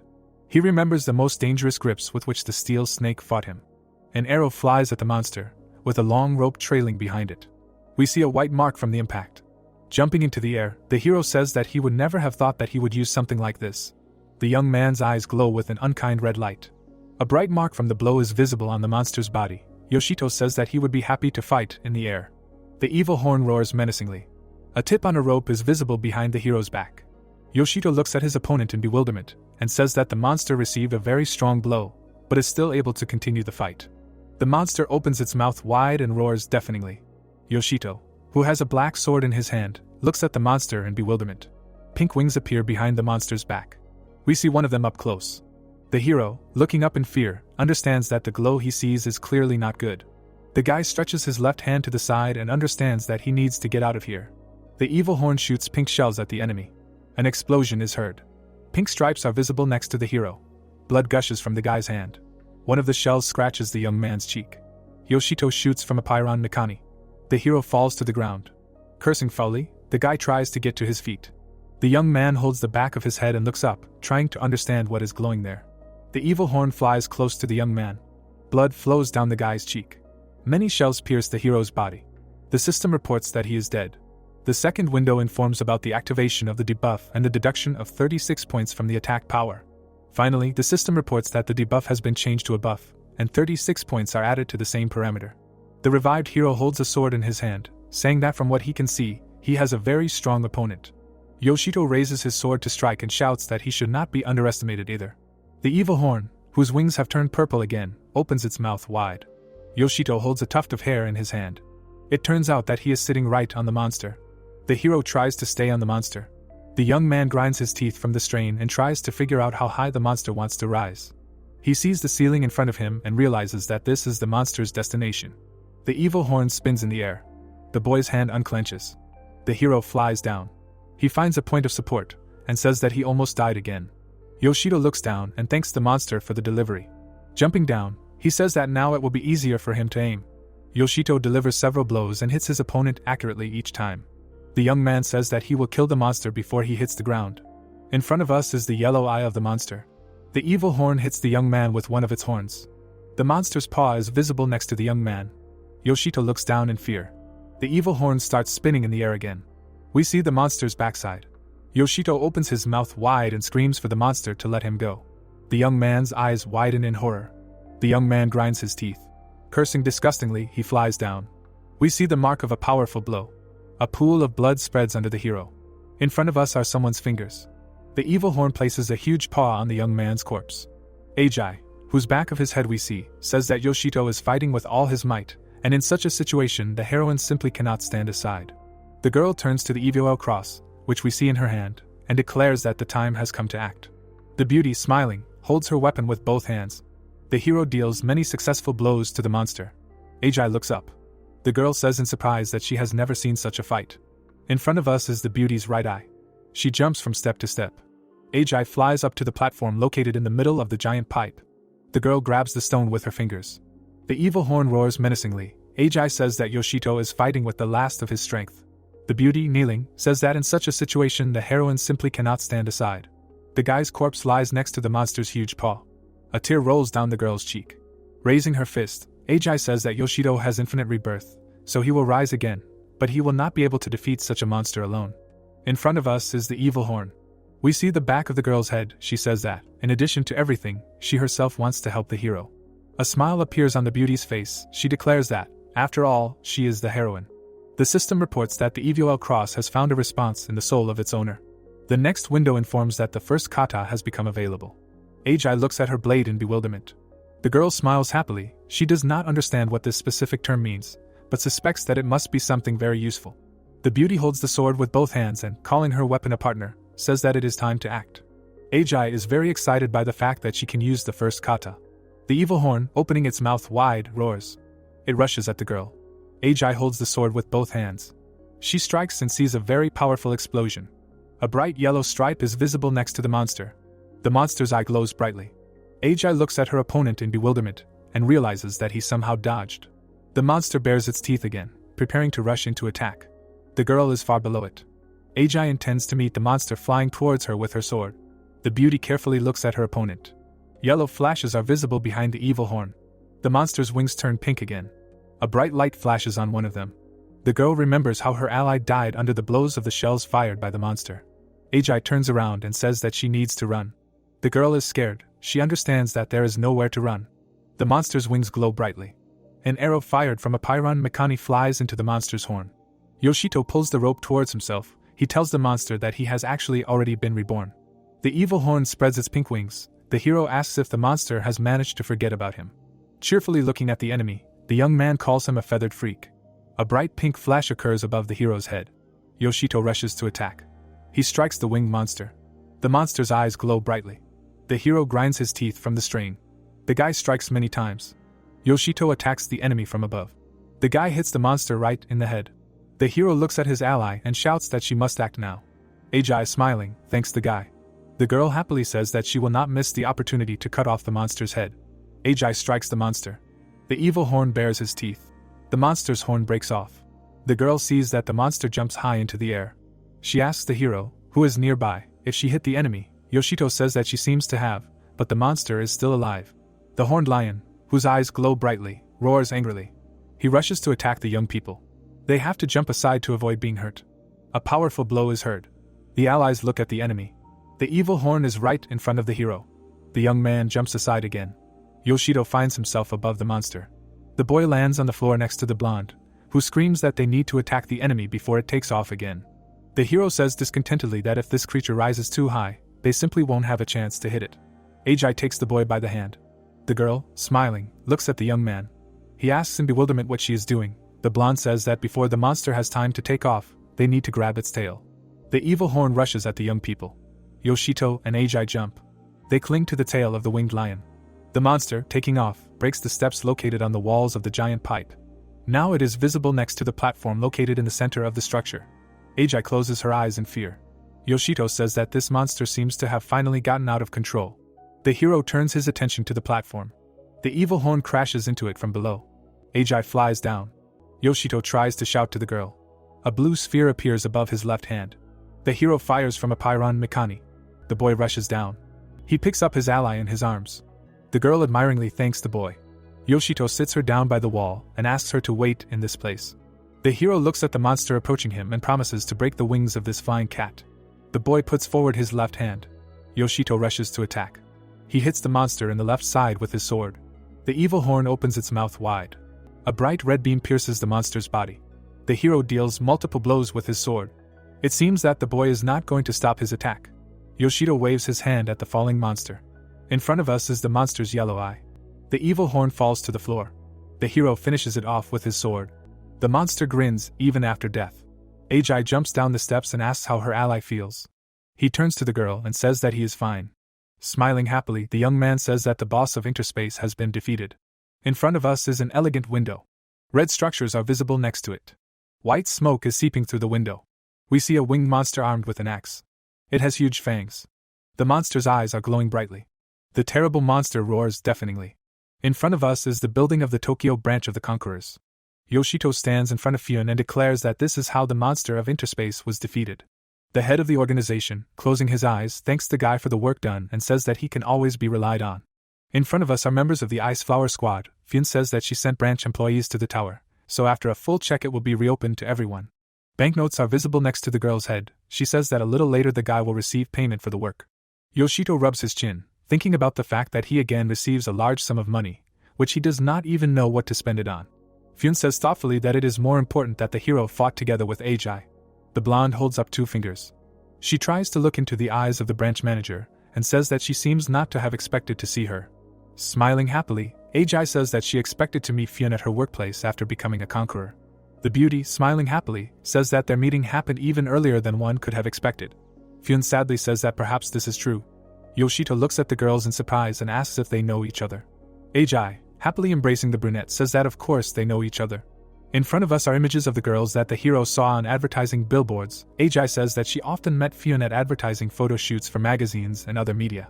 It looks like the happy blonde is about to strangle the branch manager. Ajai says that it was there that they became best friends. Yoshito warns her that Pphanie may be about to suffocate. The hero, standing next to the girls, asks if the branch manager knew about Ajai's special skill.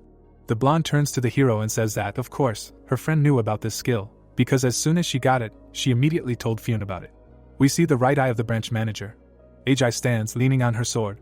The hero frowns at the girls. Pphanie states that the hero's skill is a very strong ability that can open the way for a girl to the very top of the conqueror hierarchy. The branch manager sadly says that, however, their profession is still associated with great risks, and she would not recommend Ajay to become a conqueror. The happy expression disappears from the blonde's face. Raising her right hand, the girl says that they have already discussed this and her opinion has not changed. If she was given such power, then it should be used for the benefit of the people. Ajay smiles again. She states that this is the duty of the heroine. Pressing her hand to her chest, the blonde says that although the people's worries about the appearance of the Red Towers have decreased, fear still reigns in many hearts. We see the girl's profile. She states that by becoming a conqueror, she will show everyone that there is nothing to fear if there is a heroine nearby. Ajay looks down dreamily, placing her hands on her chest. Yoshito calls the girl by name with a sad expression. Pphanie, looking down, states that she understands the blonde and will not dissuade her. An electronic device is visible in front of the branch manager. Looking at the tablet, Pphanie reports that it seems that the safety of the interdimensional space of Thor Tower has been confirmed, after which she thanks the young people for their cooperation. Yoshito, putting his hand on his belt, offers to split the reward in half. Ajay violently objects, stating that this is a task that the hero was doing, and she herself did not really do anything. Yoshito, looking at Pphanie, says that after defeating the boss, he decided to check the interspace for other monsters. In front of the guy, a narrow passage in the wall is visible. The young man is standing next to a glowing portal. He says that he found a teleport to the upper floor and asks if he did the right thing by opening it. Pphanie sadly states that the hero made the Tokyo branch's job easier, and now they have an open path to the tower boss. The head of the branch tells the blonde that she cannot go on such a task yet, since she still has very little experience fighting bosses. Ajay tries to object. Yoshito, sighing heavily, says that fighting a boss alone is a very unpleasant task, so he will refrain from it for now. A loud scream is heard behind the guy. The young man shudders in fear. In front of us are Mana and Yuri. The blonde screams that the hero will not be alone. Yoshito turns around in surprise. Mana tells him that he seems to have forgotten about his faithful girlfriends again, and if there is no one else to challenge the boss, then he will go with them.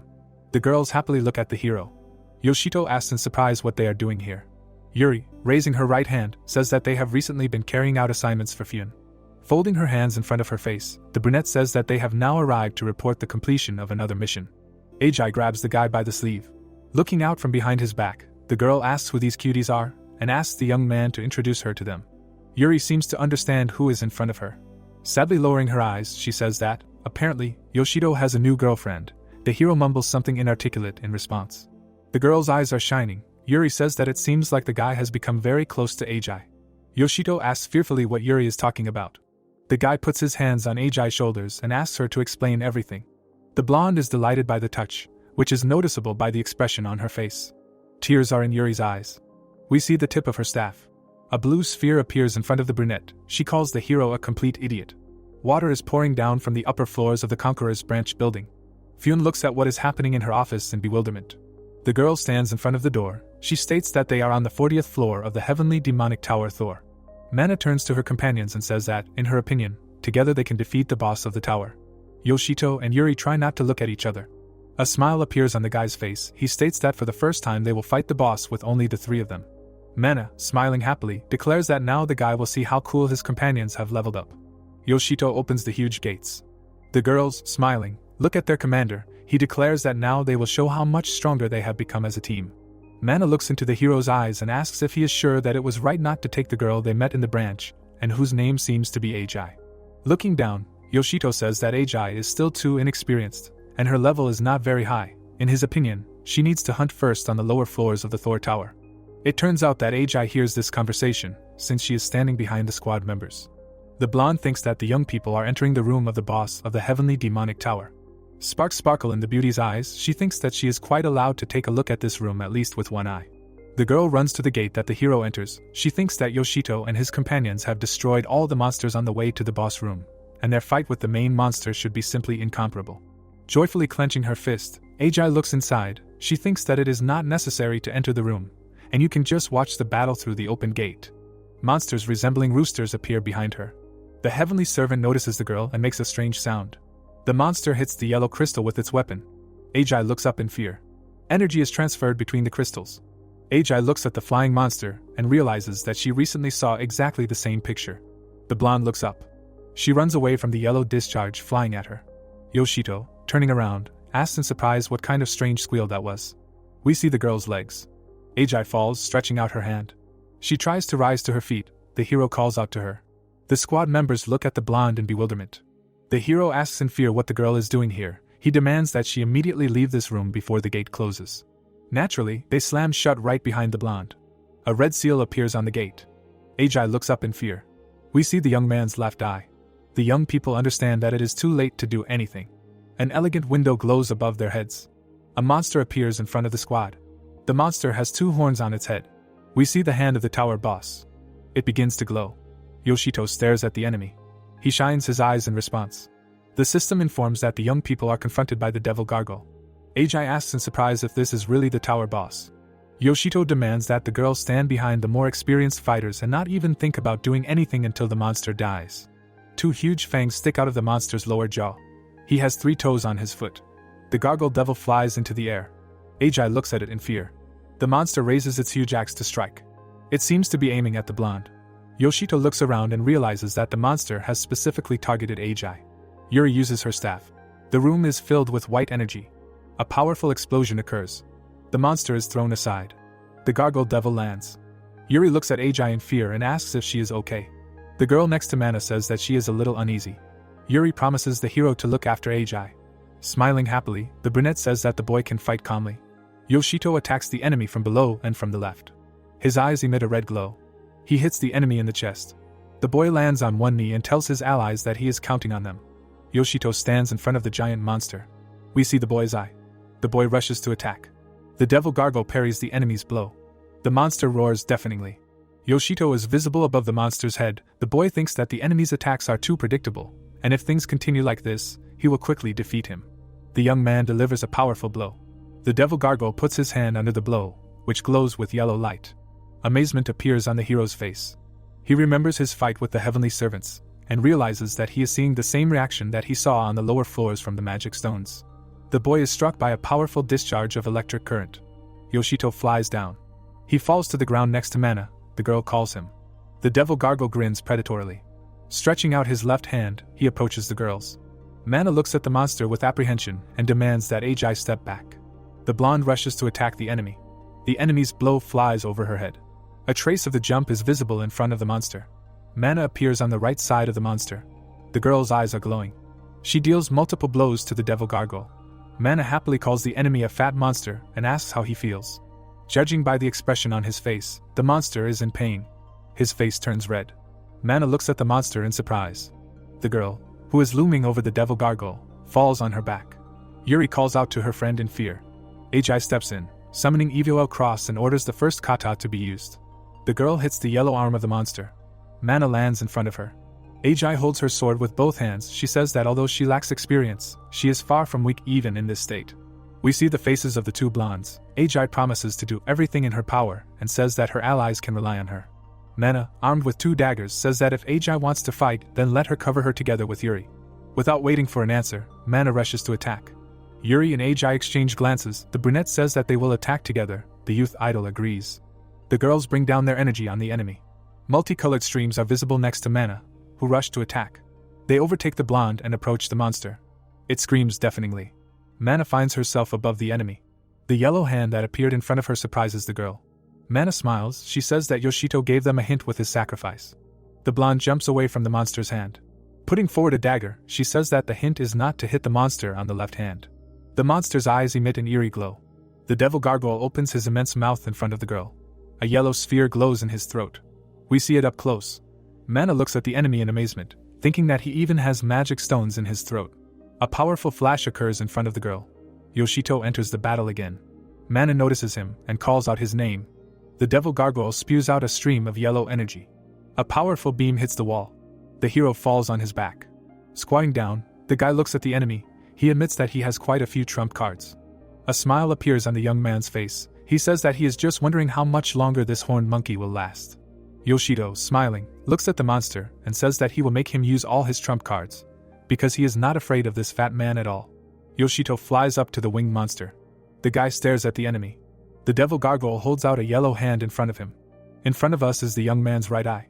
He flies up to the enemy's arm, declaring that only a complete idiot would try to use the same trick twice. A bright mark from the blow is visible near the monster's limb. The hit is in the enemy's neck.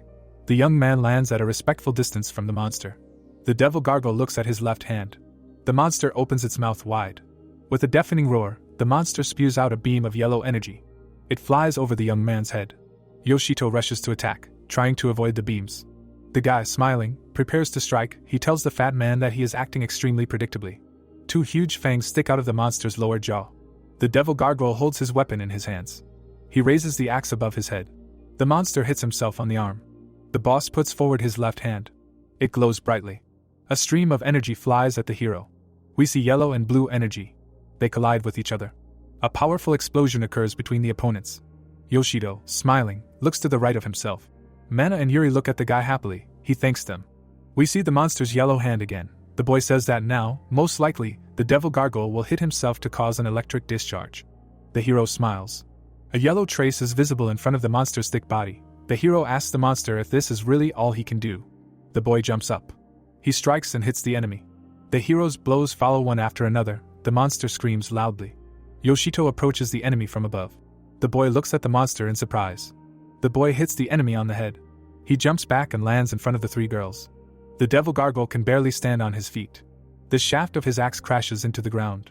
The monster falls to his knees. The hero says that the fight was not so difficult. The monster roars. The boy looks at him carefully and says that now only 1 blow will be enough. The devil gargoyle rises to its feet and roars deafeningly. The young men cover themselves with their hands. The monster's legs bend. It jumps high into the air. Yoshito looks up in surprise and asks why in this tower even the main boss can fly. Ajai looks up in shock. She points at something and asks the hero to look there. The devil gargoyle approaches the window, which is located in the wall. The girl screams that the boss is escaping. Mana and Yuri are amazed. The blonde asks how the boss can escape from his own room. The brunette says that she has never seen such a thing. The hero stretches out his right hand in front of him and says that under no circumstances should this creature escape. A Pyron Mikani sparkles on his hand. The young man is glad that he did not give this item to Pphanie. The hero points his fist at the monster rushing towards the window. A projectile flies out of the bracelet. It pierces the sole of the monster's foot. We see a cable that stretches to the projectile. Yoshito, pushing his foot into the ground, says that he cannot hold this creature back alone. The guy looks up. The hero jumps. Mana calls out to him in fear. The devil gargoyle, baring his teeth, rushes forward. The hero flies after him, holding on to the cable. The young man, smiling, declares that he will go after the boss. The projectile detaches from the monster's body. Yoshito lands. The guy looks around and realizes that he is on the roof of a tower. Yellow crystals are visible on the broken beams. The young man hears the menacing roar of the monster not far from him. The devil gargoyle hangs over the hero's head. He looks at the enemy in shock. The monster spews out a stream of yellow energy. It hits the roof next to the guy and throws him back. Yoshito jumps far to the side. He finds himself at the very edge of the roof. The young man, gritting his teeth from the tension, thinks that he cannot fall down. Yoshito clings to the edge of the roof with his fingers. The guy hangs on one hand. He looks down in fear. Red beams are visible under his feet. He imagines himself lying dead on the ground at the foot of the tower and thinks that, of course, he will be revived with the help of the skill. But his mental health will not withstand the fall from such a height and will finally break. The guy grinds his teeth. He understands that he needs to climb up before the monster gets to him. Yoshito notices something to his left. The devil gargoyle flies out from around the corner. A bright yellow sphere is visible in the monster's mouth. The guy, calling the enemy a bastard, falls down. The beam crashes into the very place to which the guy was recently clinging. Squinting one eye, the hero tells the enemy not to get cocky. The young man puts his left hand forward. He fires a Pyron Mikani and shouts at the monster that he is not the only one who can move in the air. The rope wraps around the devil gargoyle's leg. The monster is shocked. Yoshito holds onto the rope. The monster hits something and screams loudly in pain. The young man fires his bracelet again. This time the rope wraps around the monster's horn. Yoshito, whose eyes glow strangely, flies up to the enemy. A bright flash is visible in front of him. The devil gargoyle flies down. The young man lands on the visor and sighs with relief. The guy looks down, trying to figure out if the monster fell down. Surprise appears on Yoshito's face. He sees a yellow crystal. The devil gargoyle bounces off the red beam and flies up. The hero looks up in bewilderment, not believing that the monster is still alive. The guy notices the huge yellow crystals. The young man smiles nervously. He says that he has a very bad feeling. The crystal glows brightly. 3 sources of yellow energy are visible around the guy. A powerful explosion occurs. The system reports that the guy is dead. The devil gargoyle smiles happily. Yoshito is revived and tells the monster that it seems he has decided to use the energy of the magic stones to finish him off. The guy, smiling, apologizes for repeating himself and asks if the monster really thinks that only he can do such tricks. The devil gargoyle looks at his enemy in bewilderment. Yoshito puts his left hand to the side. He shoots a projectile from his bracelet. The monster with an axe in his hand rushes after the hero, who says that the devil gargoyle threw him away like some kind of trash, but is now going to get a symmetrical response. Yoshito finds himself on a red beam next to huge yellow crystals. He looks at his enemy and says that he is going to get his ass kicked. The hero smiles. The monster, on the contrary, is scared. A powerful stream of yellow energy flies at the monster. The devil gargoyle falls back. A yellow beam flies next to him. The monster puts his left hand in front of his head. The monster lets out a loud cry and flies back. The devil gargoyle grins angrily. He flies up with an axe in his hand. Yoshito, who is standing on the yellow crystal, asks the monster if he really thought that this would be the end of it. The monster looks back at the guy angrily. The young man is preparing to hit the yellow crystal with his sword, warning the enemy that he will now receive another portion of suffering. Another yellow beam hits the monster. It burns the lower part of the monster's right wing. The hero, smiling, thinks that he was able to damage the enemy's wing, and now he will definitely be more vulnerable. We see a huge fang of the monster. 2 yellow stripes stand out on the monster's body. Roaring shrilly, the devil gargoyle takes off. The hero looks after him in bewilderment, and asks how this creature was able to rise into the air again. The monster, continuing to scream, flaps its wings in the air. A powerful impact mark is visible on the roof of the tower. The hero jumps up, tucking his legs. He lands on the roof. The guy stands in front of the monster and says that in the end, he was unable to escape. The devil gargoyle growls angrily. Yoshito calmly looks at the enemy and declares that death will still overtake this creature. The opponents rush at each other. The hero clarifies that he will personally finish off the monster. The young man's eyes emit red energy. The monster's is yellow. Yoshito approaches the enemy. He hits him in the chest. We see the young man's left eye. The guy jumps along the monster's left arm. He ends up behind the enemy. Yoshito delivers multiple blows, quickly moving around the enemy. The guy runs forward with a sword in his hand. The monster swings an axe. The blow lands next to the hero. 2 huge fangs are visible above the young man's head. Yoshito aims at the yellow circle on the monster's chest. The opponents fly away from each other. The hero, stretching his right hand up, asks what just happened. He sees that the familiar yellow sphere is glowing on the monster's chest. Looking up, Yoshito angrily asks if the monster really hid the stone even in this place. A very powerful yellow flash is visible in front of the monster. The system reports that the hero has died. The guy is breathing heavily. With his legs wide apart, he declares that any tower boss is a real problem. The guy looks resolutely at his opponent, and says that this is also a great opportunity to use the trump card that he keeps for just such cases. The blade of the sword that the hero is holding in his hand glows brightly. We see this weapon up close. Yoshito says that this is the unique skill of Theos Proteus, received after passing the heavenly demonic tower Zeus. The devil gargoyle looks angrily at his opponent. The hero says that this skill is very simple. It allows you to use a charged attack only once after entering the heavenly demon tower. Smiling, the young man says that you need to choose the moment for this blow very carefully, but this disadvantage is completely compensated by gigantic power. Yoshito runs forward. He says that now is the time to use this skill. We see a bright red stripe. The young man runs up to the enemy swinging an axe. He uses the skill Theos Proteus. The devil gargoyle falls on his back. The hero says that this skill will now crush the enemy with its divine power. The guy's eyes turn multicolored. Yoshito strikes the enemy with a sword. He screams shrilly. We see the monster's leg and the expression on his face. A bright yellow disc is visible above the monster. Yoshito jumps away from the enemy. The young man looks up. The monster squints from the bright light. A stream of yellow energy falls on him. Yoshito uses the unique skill Heavenly Pillar. We see 2 yellow spots. Almost nothing is visible because of the light. The devil gargoyle screams in pain. In front of us is a yellow pillar. Yoshito looks at it. The hero falls back. He is sitting on the floor. Looking to the right of himself, the young man admits that he managed to win, but only by some miracle. In front of him hangs a system message that the boss of the heavenly demonic tower Thor has been defeated. The next window informs that unique weapons and magic stones have been automatically added to the inventory, and there are 10 seconds left before the tower disappears, due to which the hero will be forcibly teleported from it. Yoshito, screaming, falls on his back. Smiling, he looks up. Yellow pixels are visible next to the hero's hand. The young man says that he feels simply amazing. The heavenly tower dissolves into thin air. Pphanie walks down the corridor. She hears something. The girl puts the phone to her ear and asks what happened. She is told that there is a matter of utmost importance. We see the girl's eyes. She says into the phone that she understands everything. Pphanie, who is holding a tablet, orders the passage to the Cert Tower to be immediately blocked. In front of us are the girl's legs. She orders that instructions be passed on to all employees, and that the conquerors and outsiders must immediately leave the territory. The girl has anxiety on her face. She walks forward, giving the last order to call the Ice Flower Squad. Fyun says that she needs to discuss the current situation with these people. Ajai looks up in surprise, putting her hand to her forehead. Mana and Yuri are standing next to her. The youth idol states that the tower has really disappeared, and that this is the first time she has seen something like this in real life. Yuri states that as soon as the boss left the room they were in, the three of them had nothing to help the hero with. Mana, smiling, states that they could only watch Yoshito fight the boss, and then suddenly there was an explosion.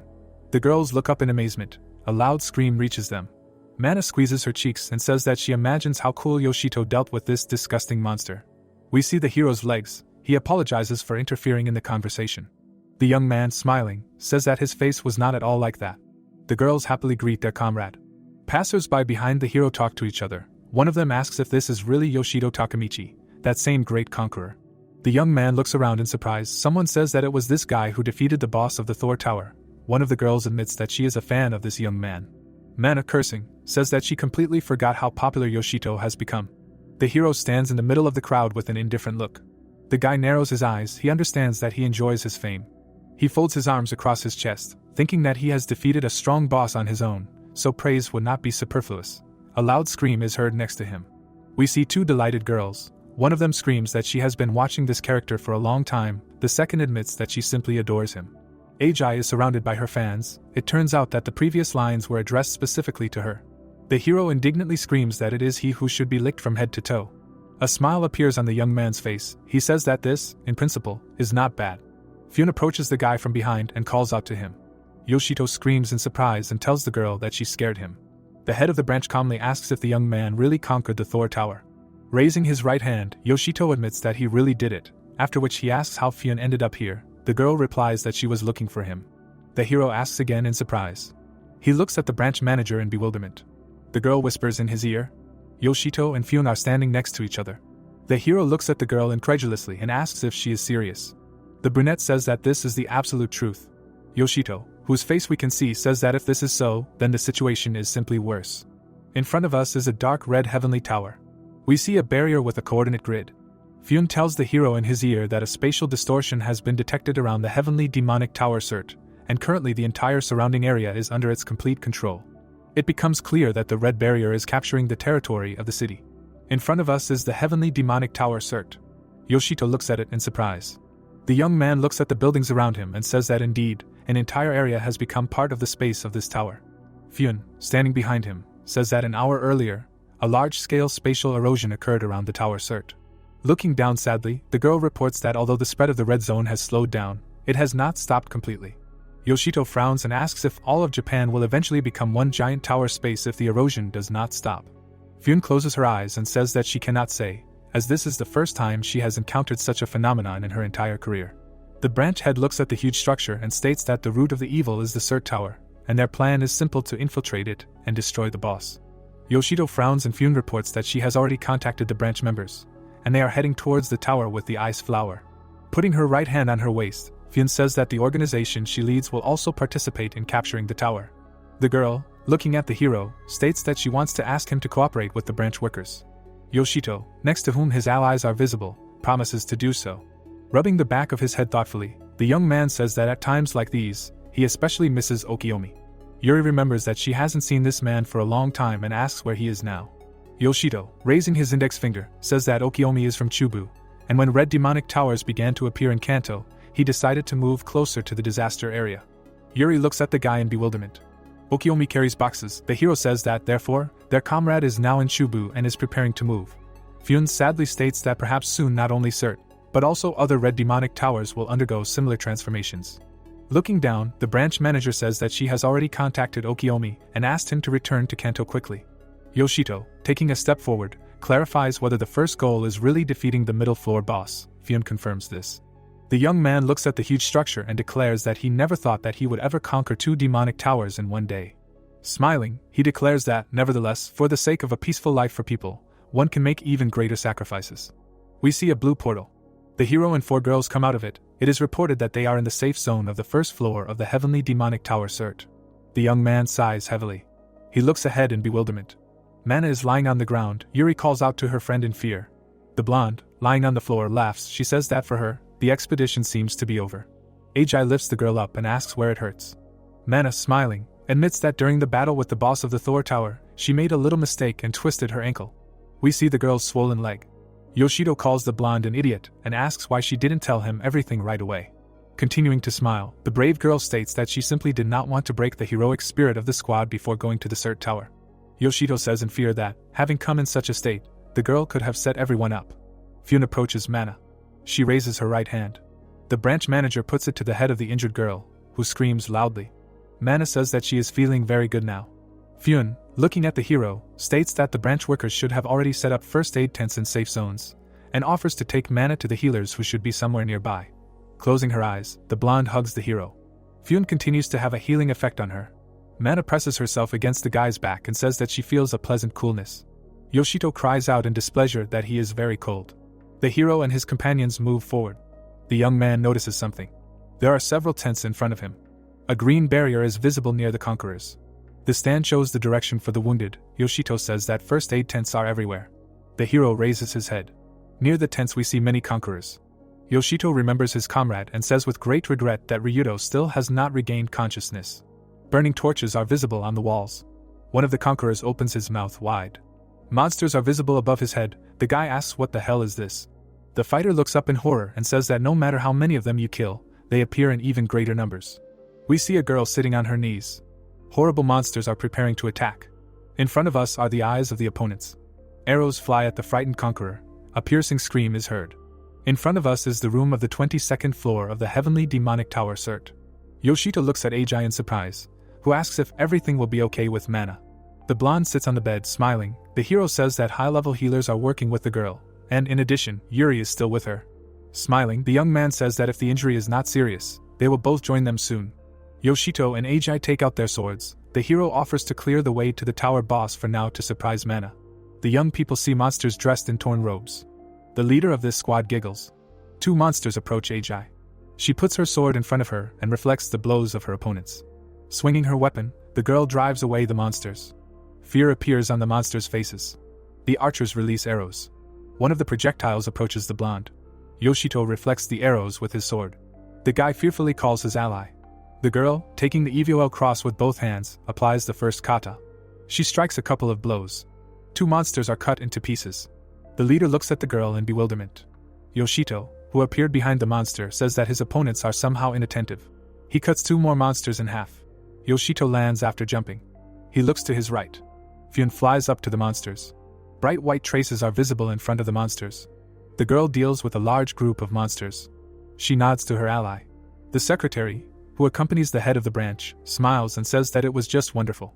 Pphanie approaches Yoshito and Ajai and suggests splitting up to clear this floor. The hero says that they will meet a little later. Pphanie and her secretary leave. The hero turns to Ajai and suggests going to clear. Pphanie looks at the destroyed monster. Yoshito thinks that in order to clear the Cert Tower up to the boss's room, it was decided to split into pairs with the members of the Ice Flower Squad. We see the members of the said formation. Yoshito and Ajai run forward. The young man, whose profile we see, thinks that there is no boss room on the lower floors, so it makes sense to clear them out in small groups. The guy hears a characteristic giggle. There are two monsters in front of him. He calmly cuts them into pieces, realizing that the opponents on this floor do not pose much of a threat. Yoshito and Ajai run forward. The hero notices something around the corner. There is another group of opponents in front of him. The monsters, as usual, giggle disgustingly. The young man approaches one of them. With one powerful blow, he deals with the enemy. The guy and the girl destroy two more monsters. Yoshito hits two enemies with one blow. Another monster is visible behind his back. The hero thinks that for some reason after each skirmish he gets a feeling of déjà vu. In front of us is the hood of one of the monsters. The monster's eye glows brightly. Sweat runs down the hero's face. The guy calls his companion. Turning to her, Yoshito asks if the girl noticed anything strange. She asks what exactly the young man means. Another monster approaches them. Yoshito kills it with one blow. The monster opens its mouth wide. The hero realizes that he is fighting this creature not for the first time. We see the young man's left eye. The appearances of the monsters emerge in the hero's memory. Yoshito, his eyes bulging, looks ahead. He realizes that all these monsters had a scar on their left eyes. The monster manages to hit the hero. Ajai fearfully calls out to his ally. The hero, blood flowing from his mouth, says that he seems to understand everything. Three monsters are visible in front of Yoshito. Falling to his knees, the hero says that all this time they have been fighting the same opponents. Blood spreads under the young man's head. We see bloodthirsty grinning monsters.